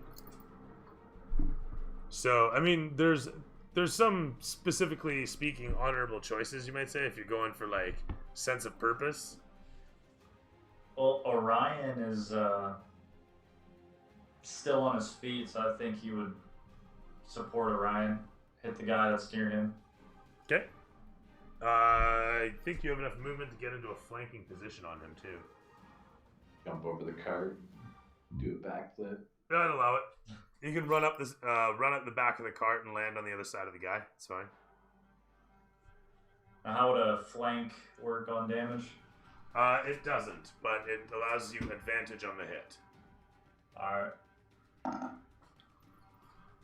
You do so, jumping onto the other side. You find yourself situated with advantage to the strike. Camera sweeps around to show you, preparing to slash down upon the Draygor soldier. The first roll was a 24, 8 damage. And so I'm rolling advantage on both strikes. Yeah.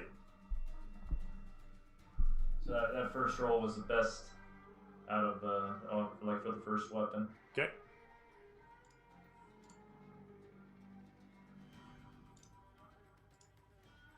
And so the advantage is for hit, right? Yeah. Alright.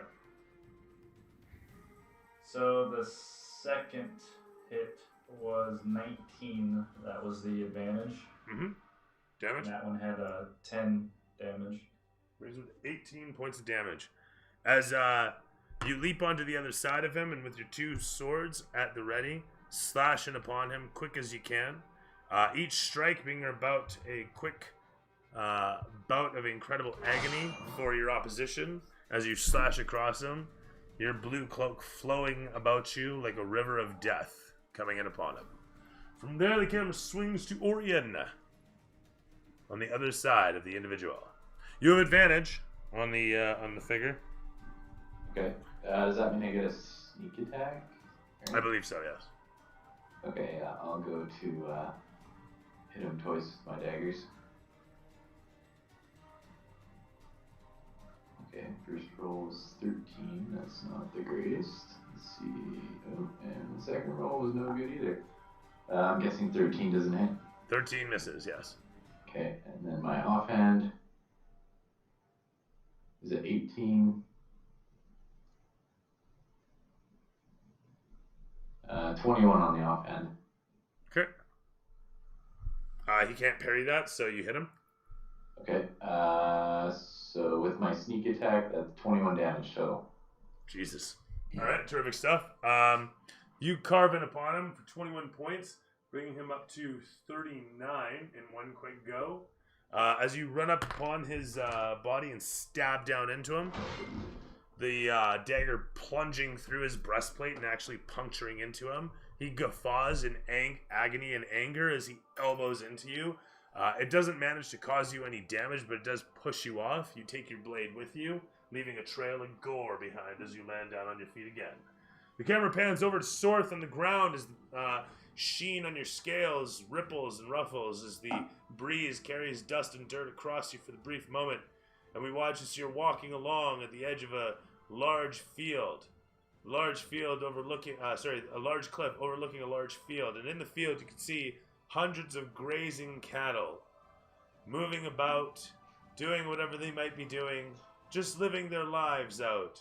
And you feel an intense hunger as you suddenly step off the cliff and find yourself down amongst them, grabbing a hold of one and just pulling the head off it, gnawing upon the head idly, as the rest of the cow, headless now, just walks along and enjoys itself, grazing with a bloody stump where a head might be, as you carry the head and gnaw on it lovingly, the ear first, maybe licking the bloody stump, as a lizard might, making his way amongst this massive herd all around you for as far as the eye can see. Jersey, brown, I don't know the types of cows, but, many different types. And so it is. As the camera pans against you, you can make your death save. Yeah, I failed. Alright, terrific stuff. As you continue to gnaw on the ear lovingly, the camera swings to Bjorn, the ballista proof, on the ground next to you, very much alive. Alright. Under you, sorry, you're currently pinned under the unconscious Sorth. Okay. I'm gonna cast Healing Word on Sorth and tell him to get up, because the fight's not over. Right, sounds good. Nope. Are you sure it's not over? So that heals him for 4. You give him a little bit. Walking forward. Yeah. Give him a little bit of healing love. Right on. I'm gonna stand up and God, I don't know. What's up, Violet? Bibby Thumps. I got feet in the chat. And a joint effort. That's nice. Ms. Lenity, how'd you do? And the sad girl. And the saddest kitty. A lot of sadness in there. And the silly gnome. Still got What's up, 5 of them, eh? Yeah, and like a power mage. He's actually not that strong a mage, to be quite honest, but he's strong enough. He killed the Yeah. horse. He's no stronger than you guys. He's literally one-on-one with you guys. Alright. I'm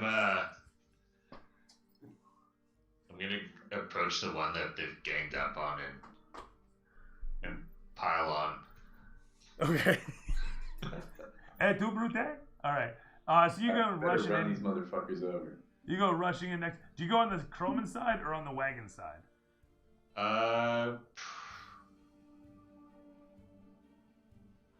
Probably Chroma sad bet. Okay. Yeah. Running in between your companion and Croman, you jump in upon with the rest of the fray. Hit me! Alright, so I'm gonna use Booming Blade.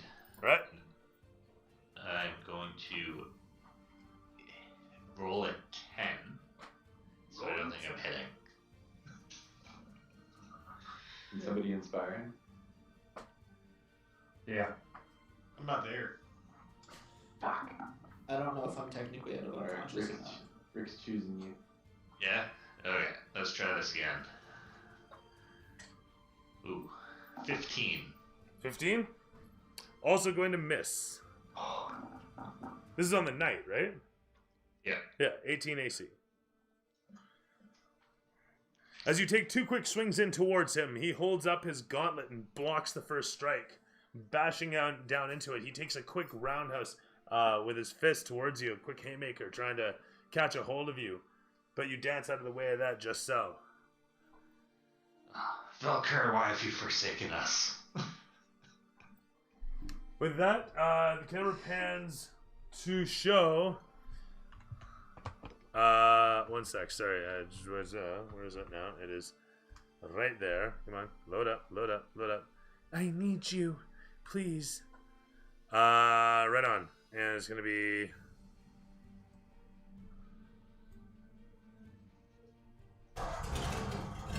No.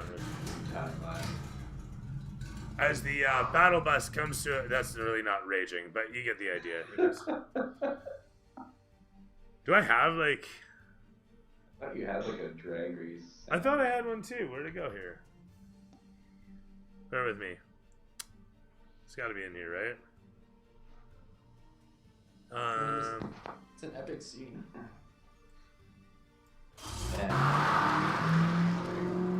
So you arrive. Point being.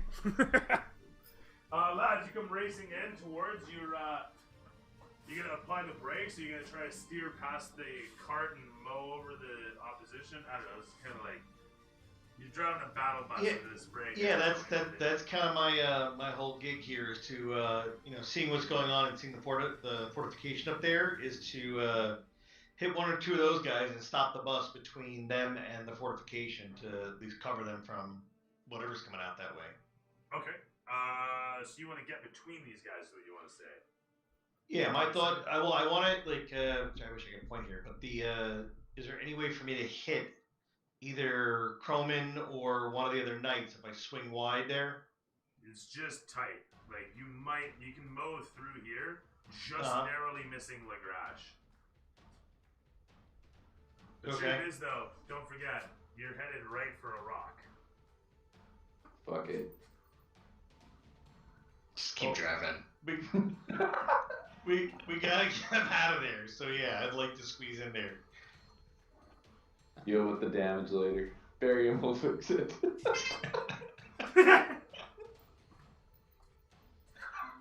Barium's not gonna be happy about this. He'd be less happy with the dead crew. Yeah. The bus wouldn't come back if we all died. He's gonna put you all to work. Infiltrated. Yeah. The distractions worked. He's gonna put all of you to work. That's fine.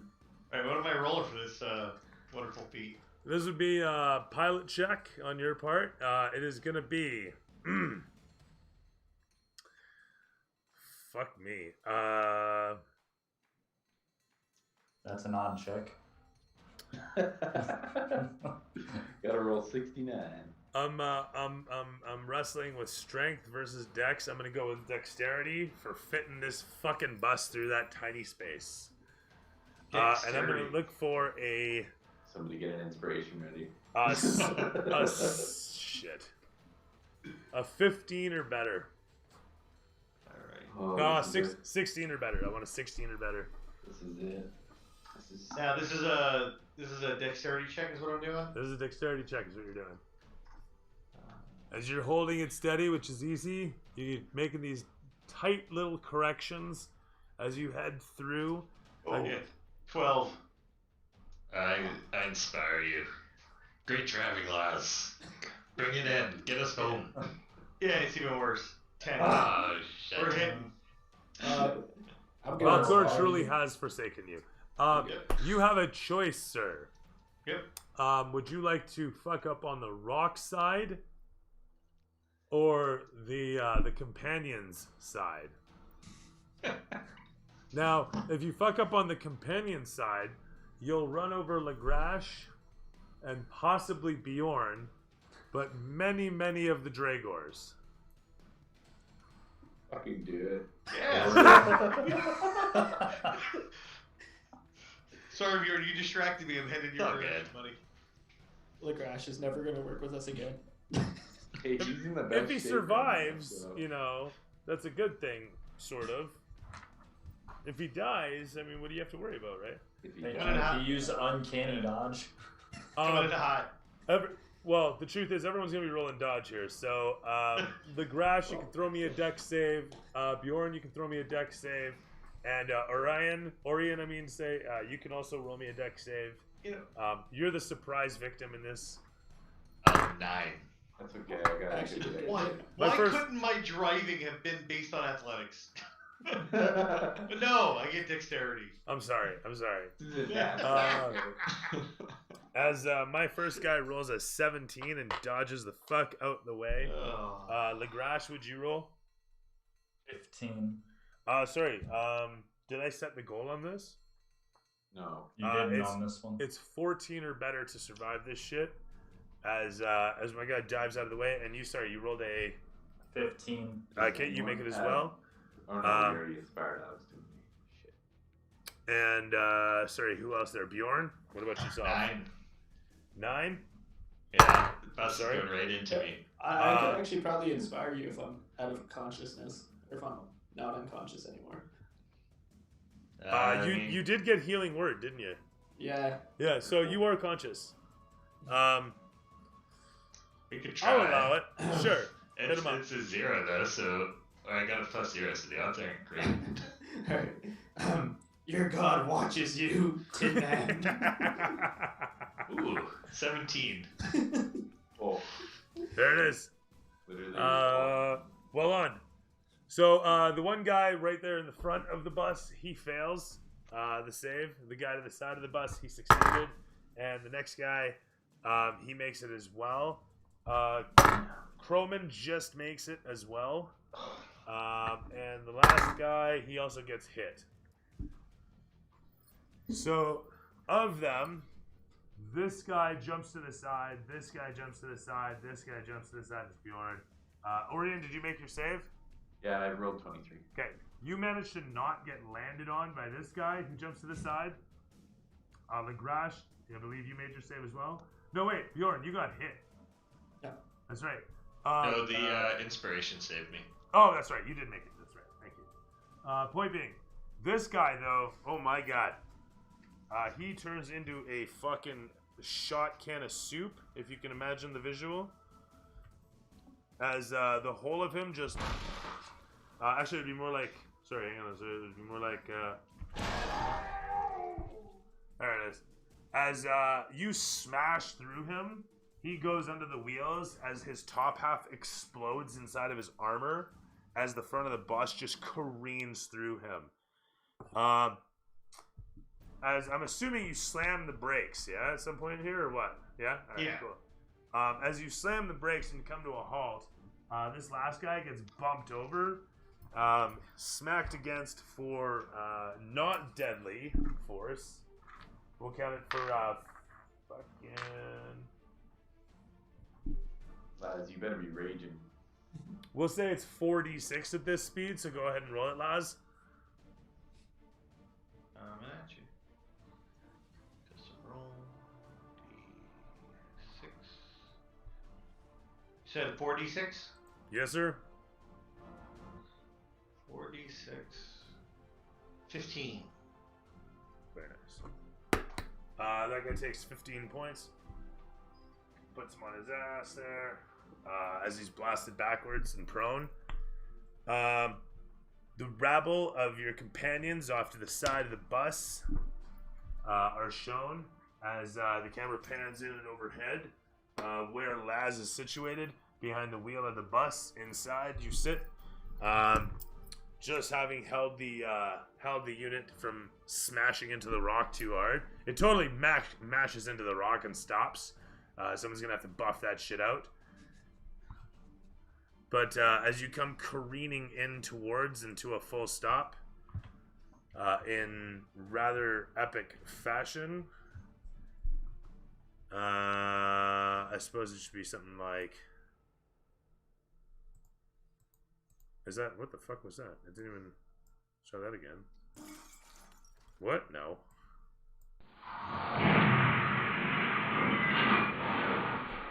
Ish? I It's guess. like when I ran into you, Laz. I can't imagine how loud that is for the stream, so I apologize if that just blew your eardrums. That was not bad. No, you guys I'm not sharing audio Oh. with.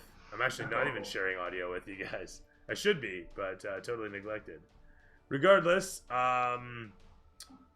where are we here? Is Laz smashes into position. A bunch of the rock flies away as the front of the bus smacks into it.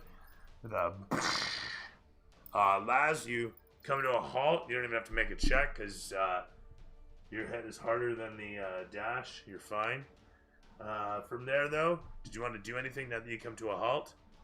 I want to crack the door open. I mean, I want to get this thing open and get people loaded in, so... That sounds fine. You erupt from the seat and rush over towards the door and slide it open, such that, and that's actually the side. As the van door opens up, you can see all your companions splayed out on the ground. And from there, it's over to Mathis once again. Alright, the barrel guardian back at it. Okay. So somehow nobody noticed me flailing around in the back. Nobody saw you slip out of the barrel into the darkness. They just saw the barrel open. People are putting two and two together, though. As you see a guard walk over to where the guys are shouting out about it. Okay. You're probably about 30 feet away. Is there any cover? Sorry? Is there any cover? So I was going to say, you're probably about 30 feet away down a slope. And the platform itself is 10 feet above you. And then it's a sloping surface down for about another 10 feet. You're in pitch darkness. Okay. So I can't. Oh, pitch. I can't see. Where am I? You don't see too much around where you are. I don't know if you have dark vision of any sort. You can see the platform overhead. The platform overhead is easily lit, or easily visible for all the lighting around it. It's lit by a bunch of torches, as well as the area around the platform is catching some residual light. Okay. Do I know how many people are walking over? You can see that there's about 3-4 laborers, it looks like, that are just moving boxes, or were, until the disturbance. They're now collecting about, having a look at... they're just gawking at the guard, as the guard is having a look over the barrel to see what's going on. Okay. Start walking my way towards the light. Okay, you still, you make your way up towards the platform. There is a ladder on the side of it that leads up to the deck of the platform again. Again, it's 10 feet up.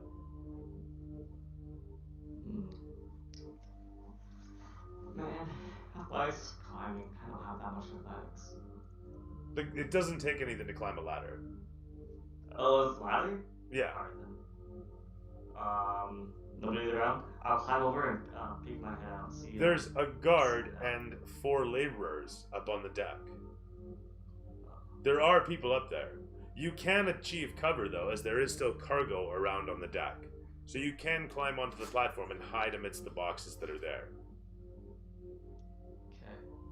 Do I see any stragglers, or are they all just bunched up together? Sorry? Are there any stragglers, or are they just all like together, like in their own? Oh, the gawkers are together in a group watching the guard. Okay. They're very focused. Okay. Okay, I'll try to slip past them.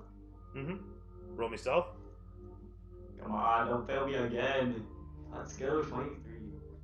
Perfect. You managed to slip past through the darkness of the area around this place, not to mention their distraction. You slip past through the opening that leads into the tunnel. The tunnel itself widening open into, as I said, a cargo space with several tunnels leading off from it.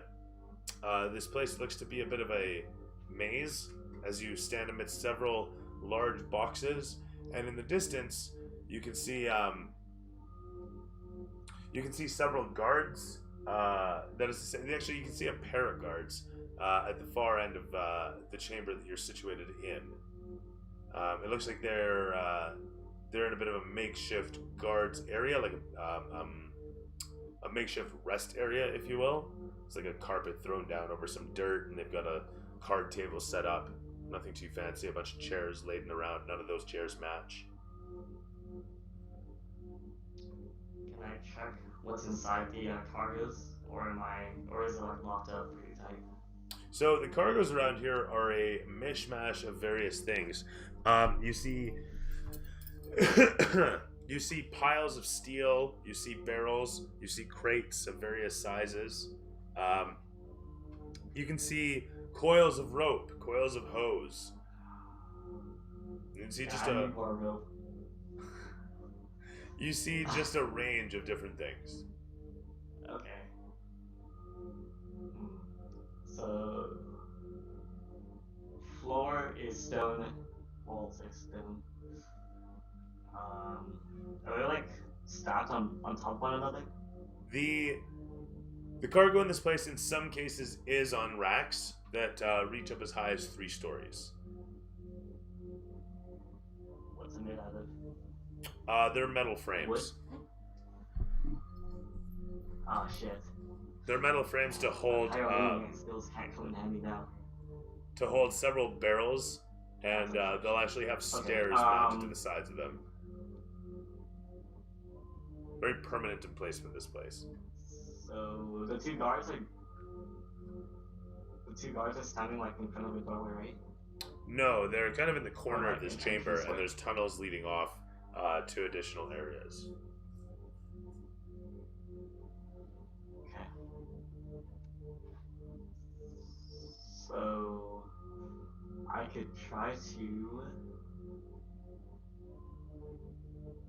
go up real high on the scabbard and then just like slightly push one of the boxes off to distract the guards for me to climb back down quickly and sneak past them while they're distracted by the barrel falling. There's enough shit in this place. You could just make a stealth check and move past them. Oh really? Yeah, there's lots of stuff. You can easily sneak past them. Yes, I got 16. Okay.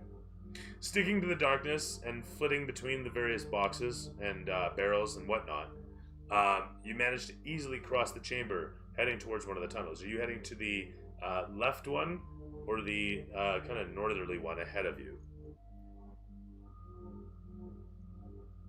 Now, looking northerly, is there any visual differences between the two? Looking to the north, you see that it's more of the same. Looking to the left, it looks like it reaches a causeway, and you can see that there's actually, you can just see that it reaches a causeway leading across a bit of a gap. Okay. The one left then. Okay. You head left. Reaching the causeway, you can see that it reaches across a gap, as I said, a ravine, a subterranean ravine.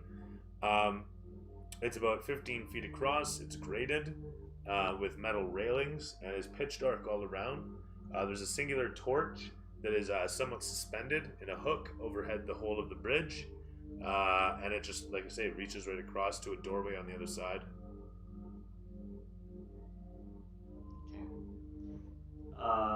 Can I jump across? Or is it too large? It's a 15-foot gap of a bridge. Oh, there's a bridge? Yes. Okay. No guards around. I'll just walk across the bridge. Okay. Your feet clatter loudly as you make your way across the metal bridge. Again, all around you is pitch darkness, save for the singular torch overhead. As you get to the door, the camera pans from you back to the battle at hand.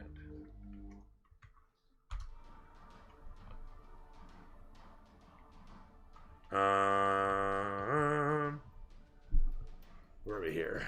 Holy crap, there's a whole bunch going on, eh? Alright. This guy gets up, this guy gets up. Croman gets up. And immediately he's gonna what is he gonna do? Shit. Immediately.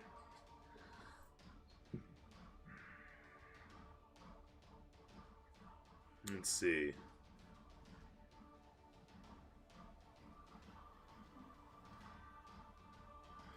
Laz, throw me a wisdom save, 15 or better.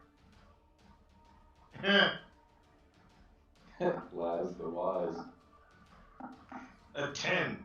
Croman looks at you and says, "You should drive out of here as fast as you can." Alright, everybody on board.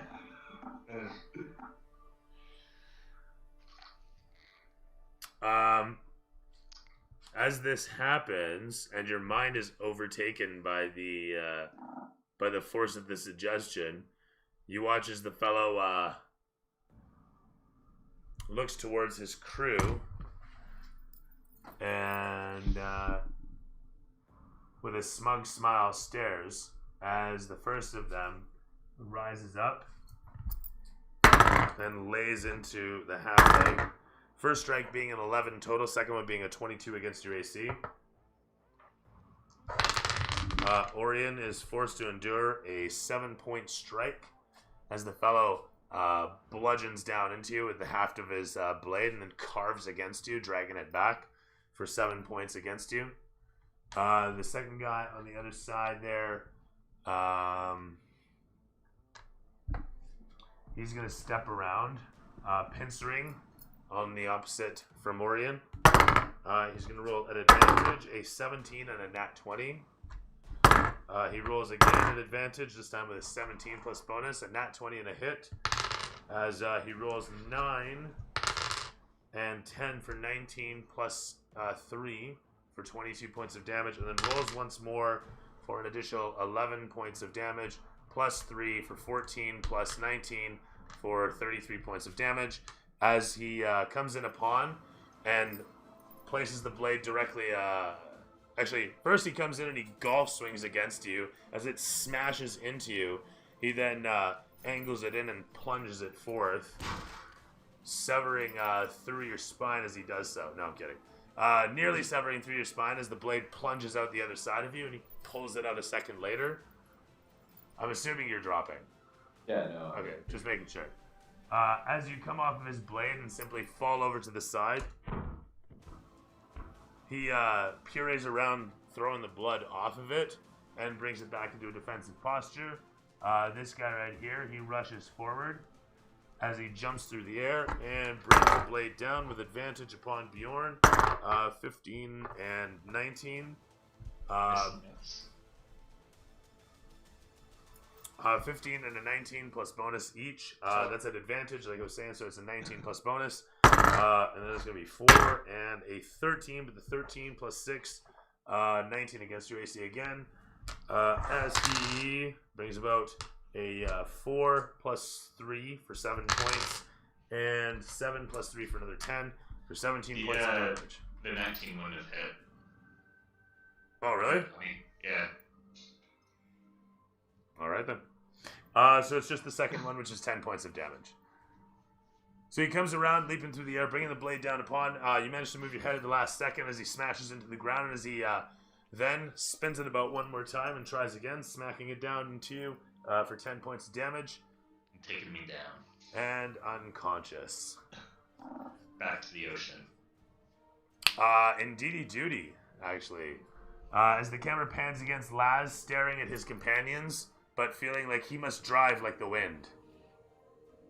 The camera pans across to show Legrash just yonder, as suddenly, from the distance, a bolt sails out from the ballistas and smashes into the side of the battle bus, ricocheting off and causing the whole of it to swing harmlessly. From there, it is Legrash. What up, buddy? I'm gonna charge the guy that just took Bjorn out. Is that in range? That's literally in between everybody. Bro, throw me in the bus and run. Get out, seriously. So, like, literally, there's a circle of dudes, and that's Bjorn. So I mean, you pick your dude. This is the dude right here, one of them. But he's not the one that killed Bjorn. Bjorn, this is the guy over here. So you could like clamber. Actually, no, because this is supposed to be like this. So technically, you can parkour it back over the cart. You could land where. Yeah, I'd allow that. No, this guy's actually 10 feet away, so still wouldn't work. You'd have to leave this guy's threat range to reach the other guy.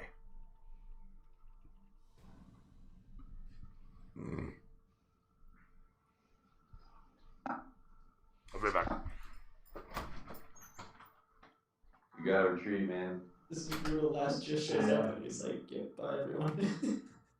This is Hey, rough. so when you guys are gonna flee, I'm just gonna be chilling in my bed, alright? Oh, just hide for a while. just escape in the night. Yeah, bro. I'm already off the scraps. Yeah, I'm just gonna grab Ryan and like throw him on the bus. Where's Sorth? Sorth, are you near Bjorn? I'm laying on the ground still, I haven't gotten up. Really? Nice, I think I'm lost. Yeah. Fuck. Like, I'm conscious, I just You can try and make peace at this point. Alright guys, we surrender. I'll just say no more bloodshed. We'll leave. We'll leave. Okay. We'll go peacefully. It's a good game. You guys win. All right. Real sorry. It's okay. We didn't mean it. It's just a joke. Definitely Man. We're- did. yeah, it was just a prank, bro. Ruthlessly Just a prank. pinning around that one guy. Just that didn't happen. Oopsies. I'm gonna grab Ryan and throw him on the bus. All right. Legrash can throw a quick strength check. Only 69 pounds, bro. Really, just don't fuck it up is all it You is. can do this. Just rolling strength. You rolled 5. Sorry, it's athletics. I keep forgetting. It should be athletics, right? Athletics. Yeah. So you're adding your bonus.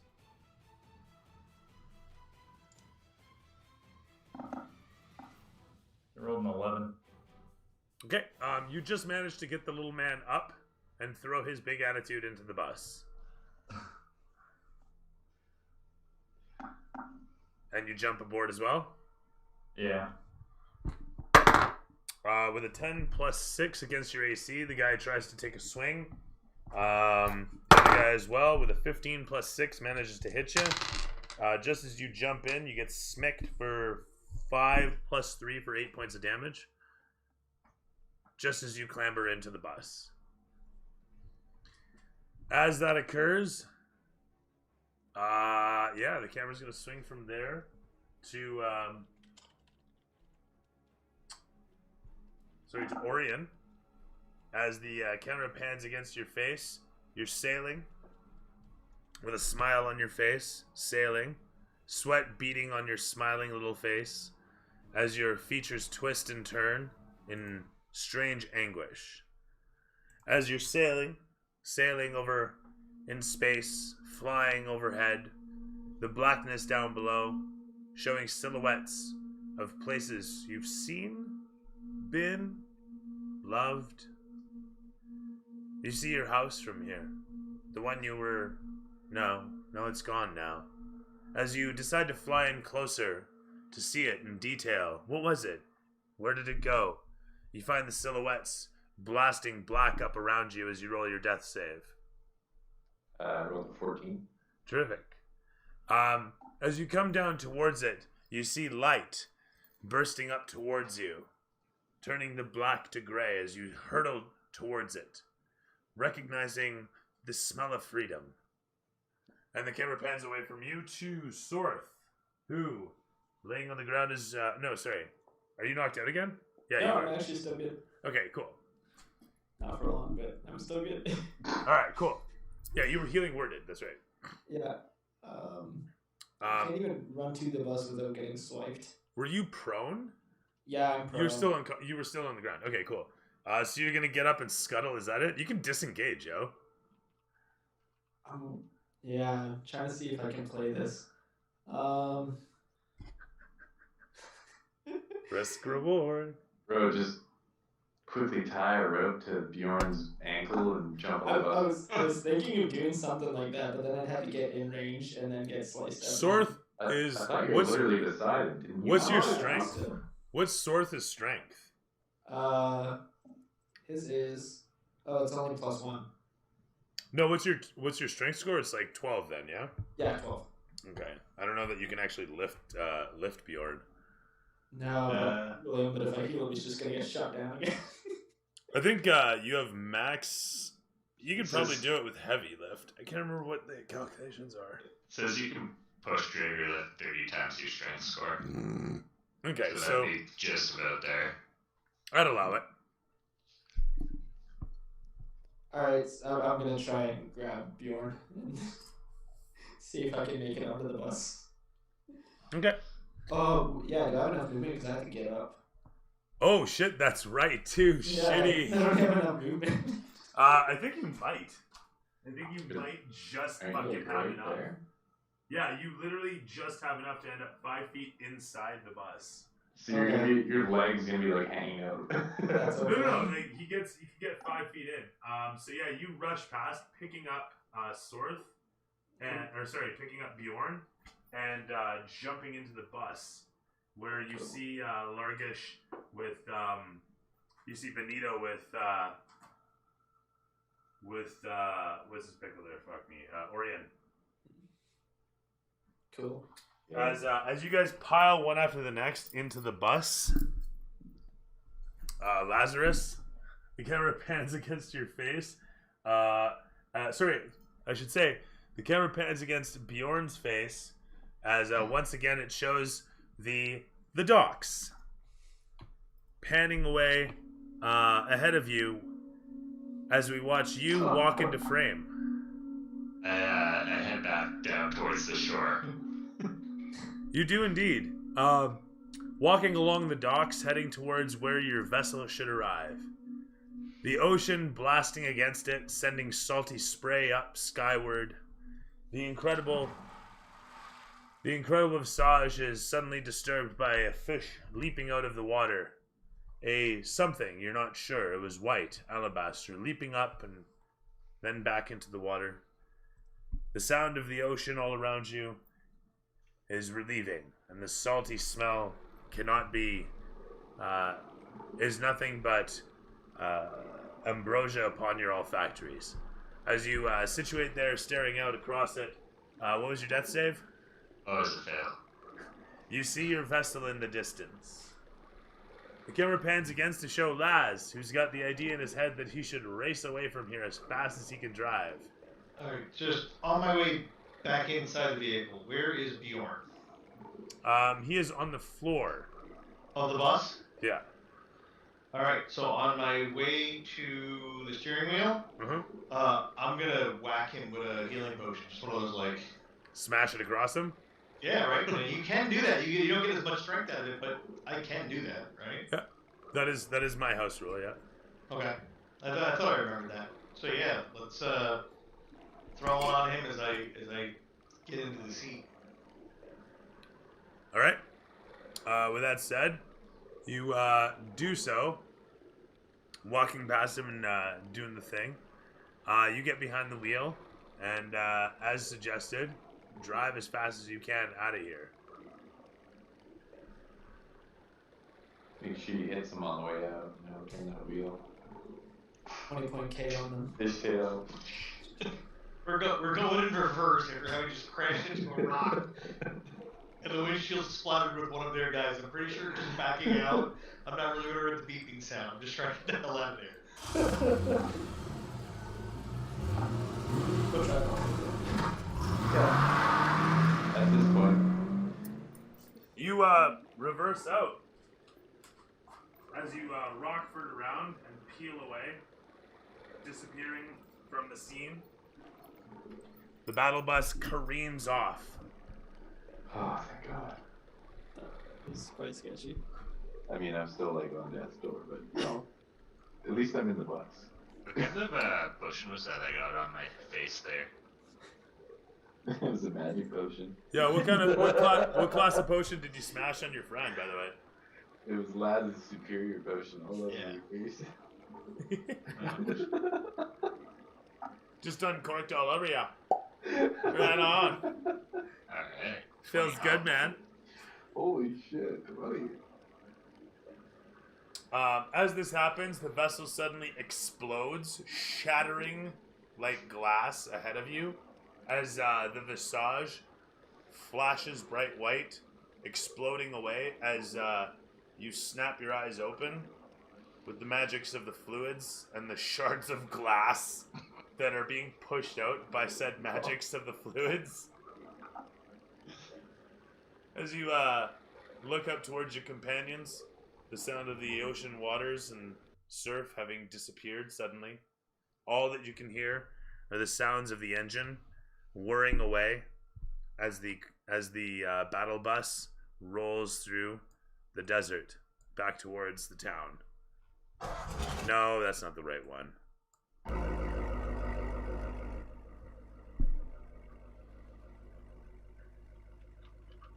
Was it worth it?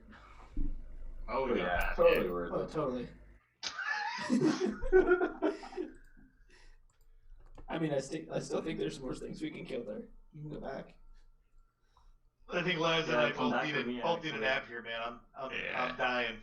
Yeah, pretty much. Yeah. It's almost 4:30. Yeah, no shit. Sorry, guys. It is really late, and I apologize for that. Where's Matt?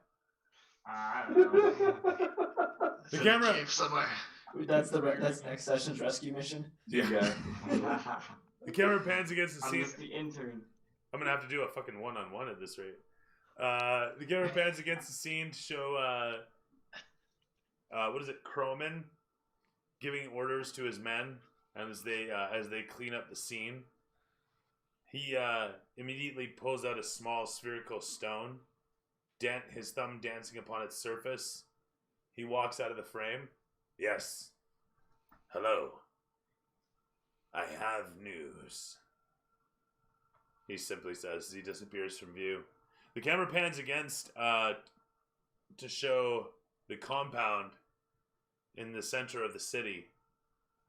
The Pasha, Hamid al-Jabbar, situated in his office as he sets a stone down on the table and looks up towards his vizier and simply says, "We may have a problem." And he gives a nod, and the vizier with his arms together says, "We may have problem. We have problem. But we will deal with it in the race. For now, you should reach out to Samara." And as this is said, the camera pans against Al-Jabbar's face as he looks up towards the vizier and says, "She does not like us. You know this." To which his vizier simply says, "True. However, this is strange times." And he simply gives a grin at this. As the camera pulls back from the office, we see you guys rolling along, making your way back to the Fuels Master, where you see Legrash's men hanging out. Nothing's changed. The one guy's still maintaining his crossbow as you come in close, and there's now 4 barrels of fuel prepared. Oh my god. As you guys come in towards the workshop with the battle bus coming to a halt and disembarking, the camera cuts and the credits begin to roll. Don't worry, guys, I'm safe and sound. Good. That's The good. camera, I was gonna say, the camera crossfades up from black to show your crow friend making his, or sorry, your Kenku friend making his way through the darkness up to the door, where it shows your reflection in the door's surface. It is a metal, iron-banded door with a rough surface that has been hammered by many hammers.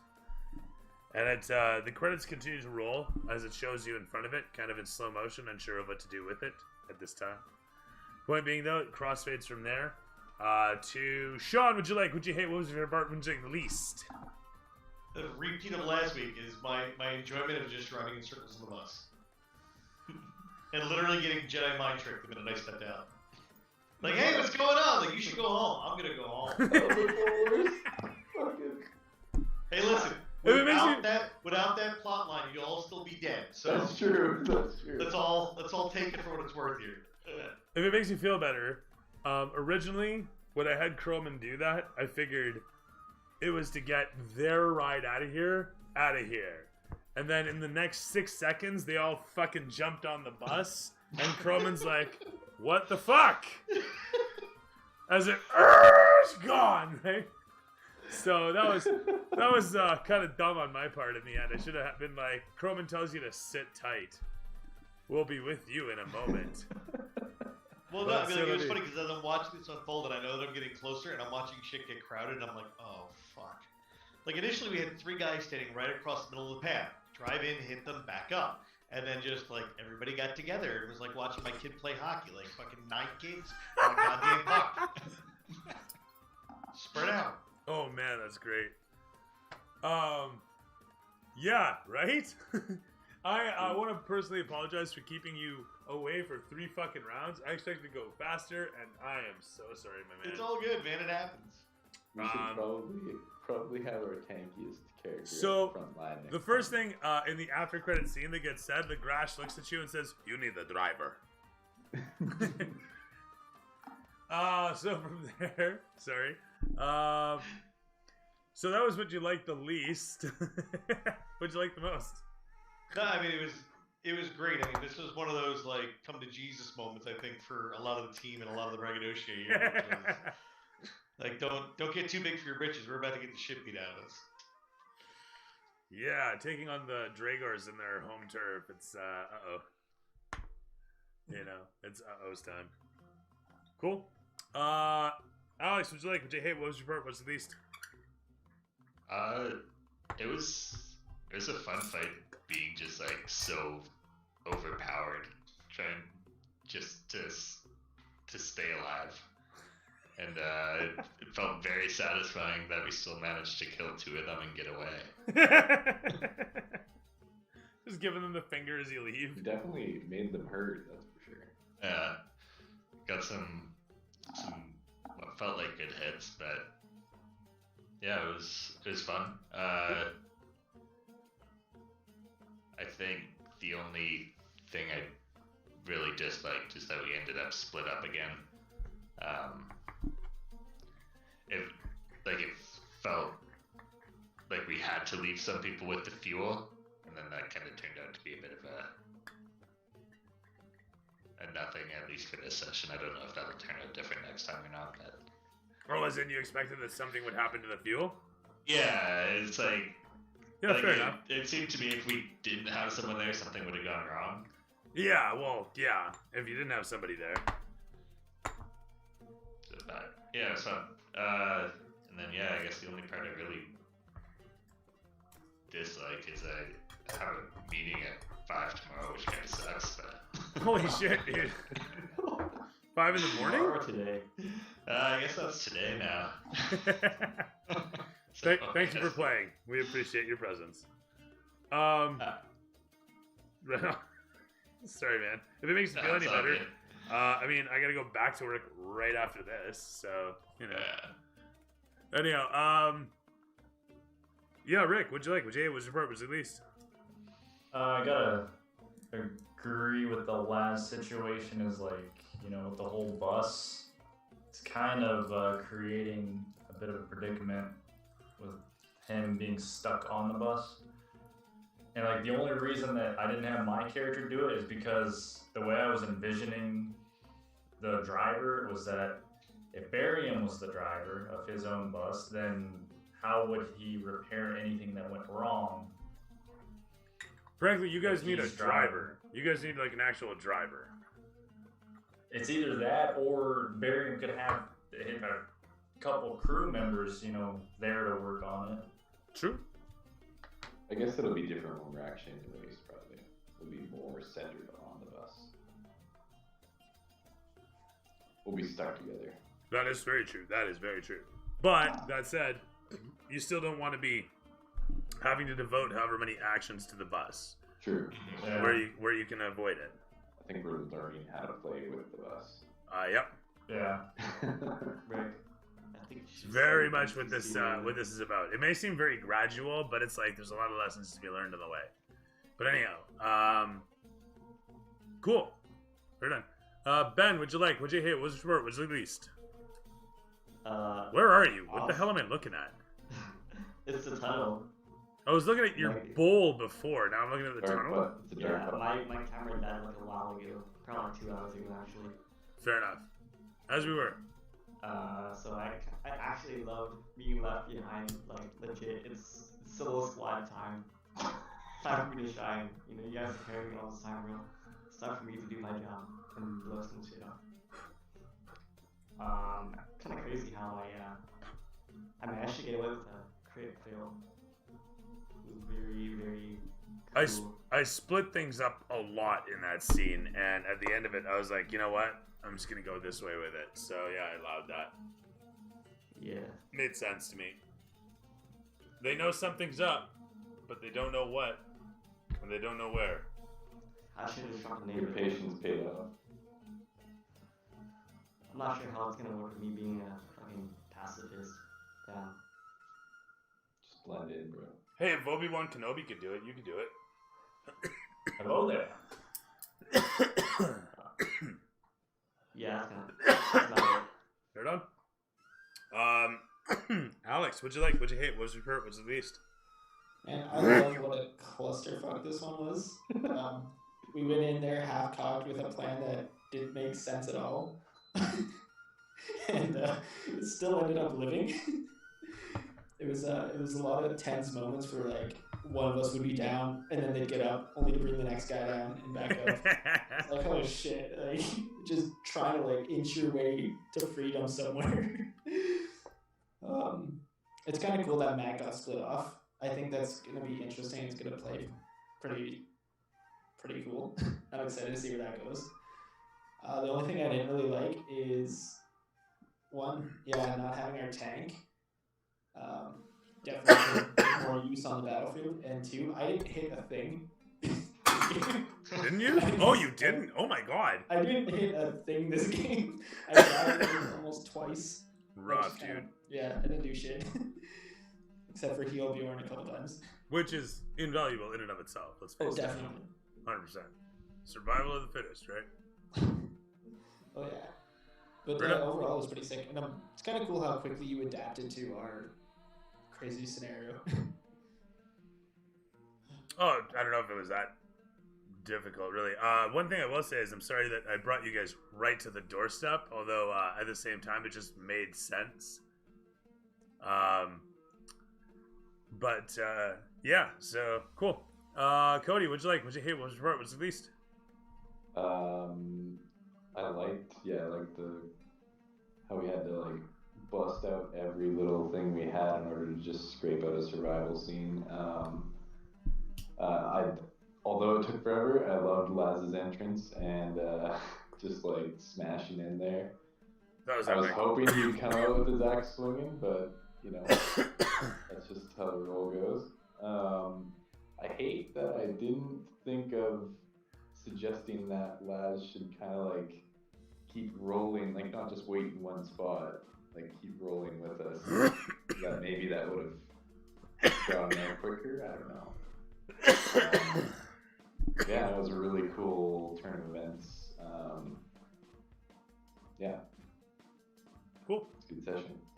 I like the pacing. I like that everybody enjoyed the combat. I liked pulling off the sleep on the horse. That was fun. I was trying to play a benign sort of mage. I wanted to make it clear these guys wanted to take prisoners, so to speak. And in the end, despite all your murderous intent,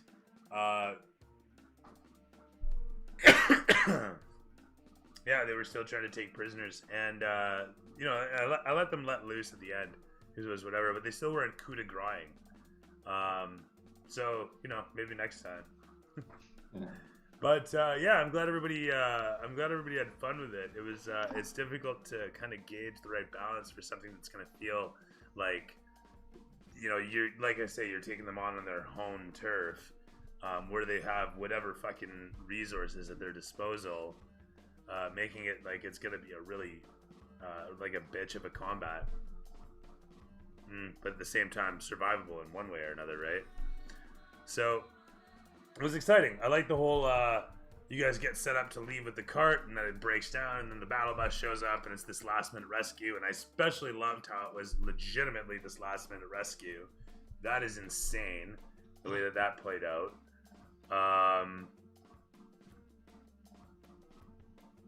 Shit, I just realized I was supposed to make an attack of opportunity. Ah, well, whatever. I'm glad everyone had fun. Everyone takes another 400 experience for a job well done. Oh, sorry. No, you guys take 800 experience now. You guys are like level 5, are you? Yeah. Yeah, you guys take like 800 experience now. Even Barium? Even Barium, who is working hard in the workshop. He actually accomplished something. Learning lots. I'll catch up to you guys. I must say the horse cart thing was awesome. That was probably my favorite. The whole approaching and leaving. I mean, I thought the plan was okay once you guys had a plan. Once you guys had a plan. Those rolls worked out and I crushed that guy. That was awesome. That was actually pretty epic too. Hitting him with the wheel, that was great. That was really good. Could have gone really wrong. And I especially like the can of soup dude who exploded against the battle bus. That's always good. If I find a toy turtle van, that'd be great. But like one of the smaller ones, like a play school one. Anyway, play school bus. Actually, that'd be a good place to start. And then you take off the wheels and put bigger ones on. That might be an idea. Kit bash some kids' toys. Right on. Gentlemen, I've kept you long enough. It is fucking late. I apologize. Have a wonderful night. And we will see you next time. We got a week to sleep. We're good. Yeah, exactly. You're all good. Good night. Good sleep. Good night. See you guys in the Good night. Oh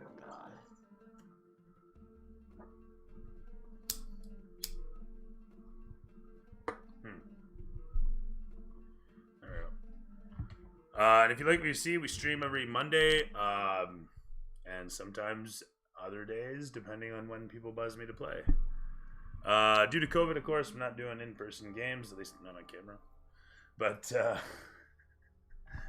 long and the short, I'm here for a moment while I finish a smoke. Anybody have anything to say? Any comments, questions, criticisms? I'm open to it all. What up? Go with him. How about have this too? Joint effort. Ms. Lenity, Casino, thanks. What up? Bing Cortana. Man, this thing won't stay lit for the life of me.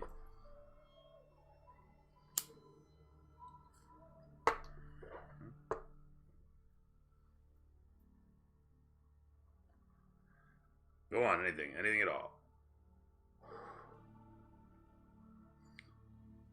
I first got into dungeon mastering back when I was 10 years old. I had a Dungeon Master's Guide, and I had played some Dungeons & Dragons with a friend of mine who's from the UK, and he introduced me to 2nd edition. And that was a good time. I enjoyed that.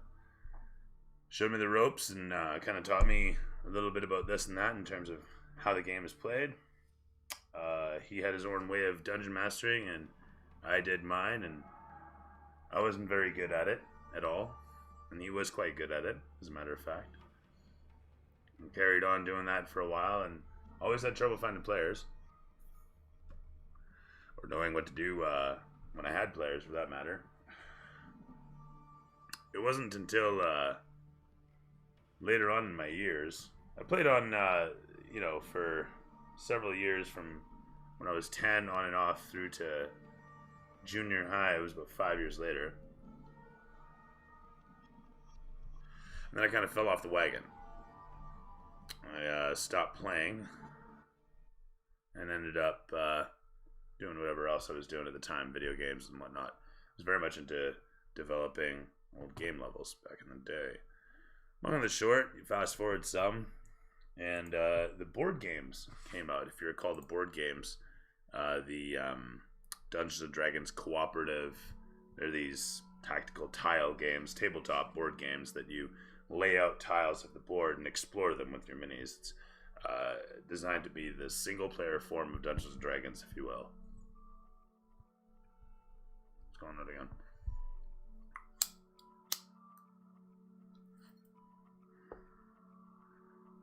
So in any event,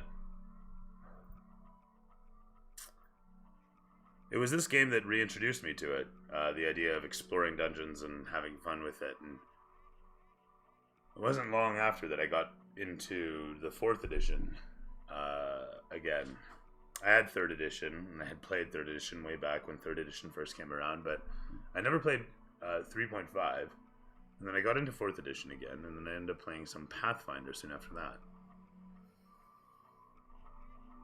It was a lot of fun, that game. I very much enjoyed it. I enjoyed playing with other players, and playing Pathfinder was very reminiscent of 3rd. It's regarded largely as 3.75, if you will.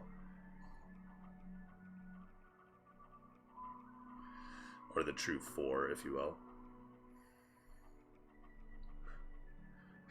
In any event. It was soon after that well, I say soon after, but it was more like 3 years after that Unearthed Arcana started coming out. But it was just the beta test back then. Now it's known as Unearthed Arcana, but beta test material, the beta test of Dungeons & Dragons, the first white papers came out, and I was keen on what this game would be like in 5th edition. They had streamlined it, they said. The first editions of the Dungeons & Dragons beta were amazing, to be quite honest. I absolutely adored the direction that they went in, where it was this open framework of expansion for your characters. And so you generate a fighter, gain levels, and then choose to take lay on hands as an ability. You'd gain levels, and you'd choose to take a steed. You'd gain levels, and you'd choose to take some stealth-based, some sort of thing, lock-picking maybe, that sort of thing. So now you started as a paladin, and you went into rogue. But you're not multi-classing, you're just playing it similar to, if you recall, Ultima Online and these sorts of video games where you develop towards skills. And I very much like that idea, that every time you gained a level, you just took a class ability, or a facet of a class, if you will. Things like Channel Divinity from a cleric might cost X amount of levels, and so forth. That wasn't how it worked. It's just, theorized. Now I'm spitwadding. I should warn you before I start doing that, maybe. It's it's back in the day when they first came out with the beta, they had a largely different idea of what they wanted to do with the game than what they ended up doing now. You understand? Is now it's back to the sort of regimented class and structure, and another starting to experiment with different avenues. That is to say, they've got this new way of doing race, they say, and I'm curious to see if it's not a big borrow steal situation of take what you will, a la carte facets of different races, and saying, your genetics are made up in such a fashion because of whatever genealogy, your lineage being, whatever races make up your history. And I think that's fine and fantastic, and if that's the case, I'm all for it. I don't mind that at all. I think having a streamlined gameplay system where people can develop their character in whatever direction they choose is terrific. I think it provides a much better example and opportunity of the sort of game that a lot of people want when they play this sort of game. One thing I always appreciated about Shadowrun, despite the whole of the game system being a complete clusterfuck of a dumpster fire, is that it was a very open-ended character creation system. The character creation system thereby had a very nice and robust array, a dizzying fucking array of different skills, attributes, 9 of them I think, plus 3 just additional ones that were based on, so you had a grand total of 12, but then on top of that, there was 3 other ones that were a mixture of some of the first 6 combined together to create these sort of interpersonal skills, things like judge intention, which is like intuition, right? But it's not intuition, it's judge intention. For example, there's a couple of these. Like I said, there's 3 of them that I can remember, but I can't remember what they're all called, unfortunately. Yeah, it just escapes me completely. But Shadowrun was exceptional for that. When people talk about what a crunchy game system is, what they're talking about is a game that has a lot of numbers. And so you're crunching numbers to get to your result. And so in this case, I mean, this system is very crunchy. I mean, you think about the fact that you have to combine skills to make new skills just to have a skill check. That's your explosions are insane in that game. I've explained them a couple times because the way that they're calculated is just mind-boggling on some level. Is that you have, let's say, a room, you detonate an explosion. The explosion is supposed to bounce off of surfaces. This is real physics. This actually happens, and it can turn a body into meat sauce. If you're inside of an enclosed space with an explosion, the force reverberates, and so what you end up with is this mixture of forces cycloning around somebody, eviscerating them with the concussive blast force. I meander on this point a bit, but the bottom, the end result is you have this long ass process of calculating out the rebound of an explosion amidst the surfaces of a chamber to come to a damage for whatever gets hit by it. So everything has to be measured. This individual's this far from this wall. This individual's this far from this wall. This individual is this far from both walls. And it's based on the strength of the explosion. So the explosion has an amount of strength, and that equates to a number of feet. And so you have to measure the number of feet from the explosion to the wall, passing through whatever on the way through. So here's your target, here's your blast. Your blast goes off, passes through the individual on the way through to the wall, hits the wall, bounces back. You now have to calculate the distance coming back from the wall. Now the reason this matters is because for every 10 feet, it loses a bit of damage, the explosion. Let's say the explosion starts at 10. Every 10 feet, it loses 1. Okay, so after 10 feet, it goes down to 9 damage. Okay, and then when it hits the wall, it loses another damage. And then 10 feet from the wall, it loses another damage. Okay, so if you are, let's say, I don't know, 20 feet away from the wall, right? It's going to lose 2 damage on the way there. Now, let's say, again, it's a 10 damage thing, right? Deuter is 10 feet away, and then the wall's 10 feet after that. The math is pretty simple here, right? Pretty simple. Now let's make it a bigger room with a whole bunch of people. So that's a grenade. I mean, you want to bring the game to a stop. You know what I mean? I throw and everyone's like, But it you know, being a crunchy game can be a good thing. If people are used to this sort of calculation, I can only imagine some people out there just having whatever innate ability for it because they've had to do it so many times in their life, and they just look at it and they say it's 32. No, it is because it's 8 and blah blah blah. You know, like, you never know. I get a headache just thinking about it. Honestly, it's a crazy concept. But again, it's good to have that level of detail for some people because they thrive on that. They want that. They want that sort of not viscera, because it lends to a more visceral game too. But that attention to detail, that consideration, even if it's not perfectly realistic, it's an attempt, and that matters. So anyhow, those are things I can appreciate about Shadowrun over and above Dungeons and Dragons. Like, I like simplicity. I love the simplicity of Dungeons and Dragons 5th edition, and so it's this thing of balance. I mean, you wouldn't want the explosion rules from Shadowrun in this, unless they were applicable in other senses. The thing about Dungeons & Dragons 5th edition is it's several systems, several modular systems of rolling dice and applying pluses and minuses, if you will, pros and cons. Used to be you'd add, +2 or -2 to a situation, +5 or -5. Those still exist, but now it's more accentuated with this advantage-disadvantage thing, which is a quick one-off, and somebody has a thing, some sort of advantage being, you roll 2 20s and take the higher, as it were. So it gives you a slightly better than 50. It gives you a 65% chance of success over whatever 1 in 20 is. 5% chance, whatever. So kind of funny that. What the heck was I saying there? Sorry, totally yapping out here. Train of thought. Oh my gosh. You know, the more you think about something and the more it recedes away, because I've read about this, it's actually a thing, which now I can't remember either, and of course now I'm just going to forget all about it because I'm trying to remember it.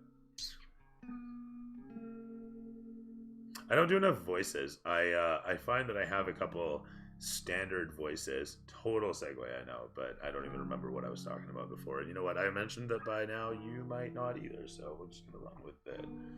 And if you do, well, I mean, there is a chat box, but no one's using it, so I'm just going to keep going and assume that you're here for ASMR purposes, really.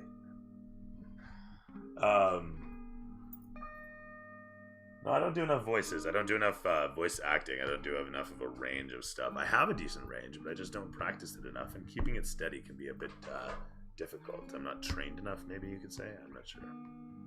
But I will say that if I did more voices, if I had more fun with it, it'd be a good thing. I'd get more practice out of the way. I just don't have enough practice going on.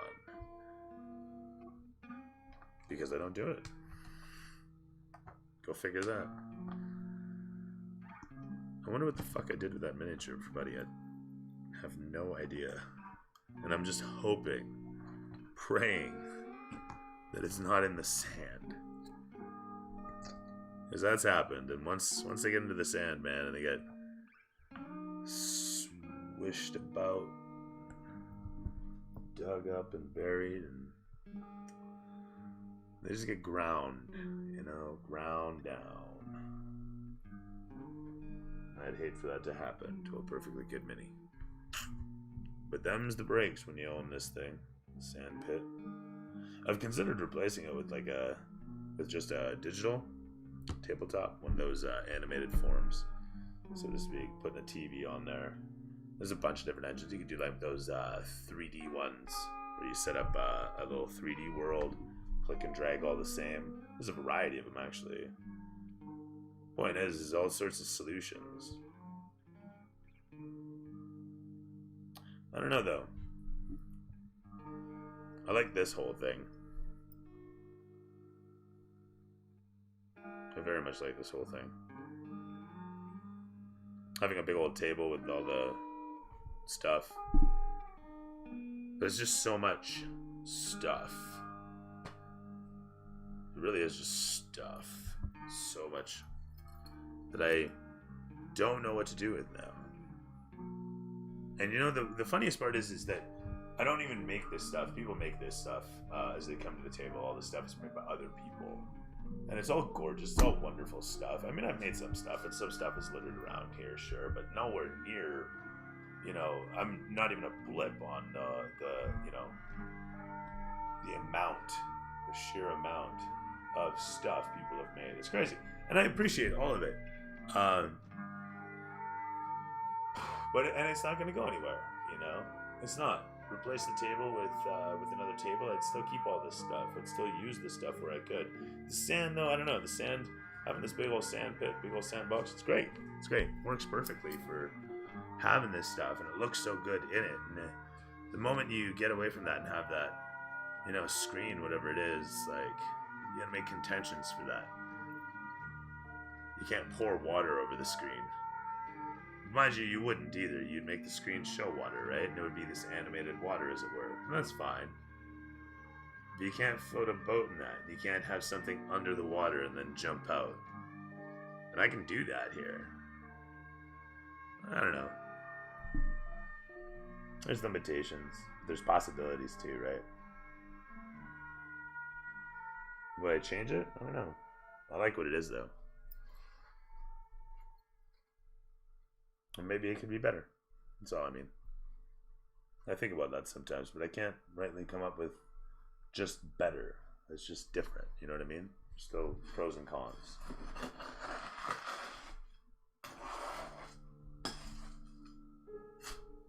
Anyway. I think I've babbled on enough.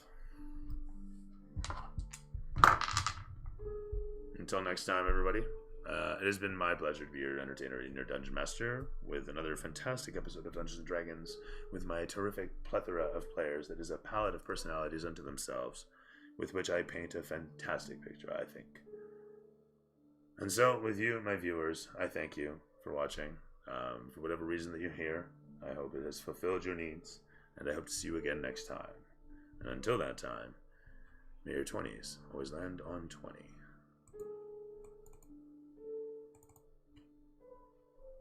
Have a good night, everyone.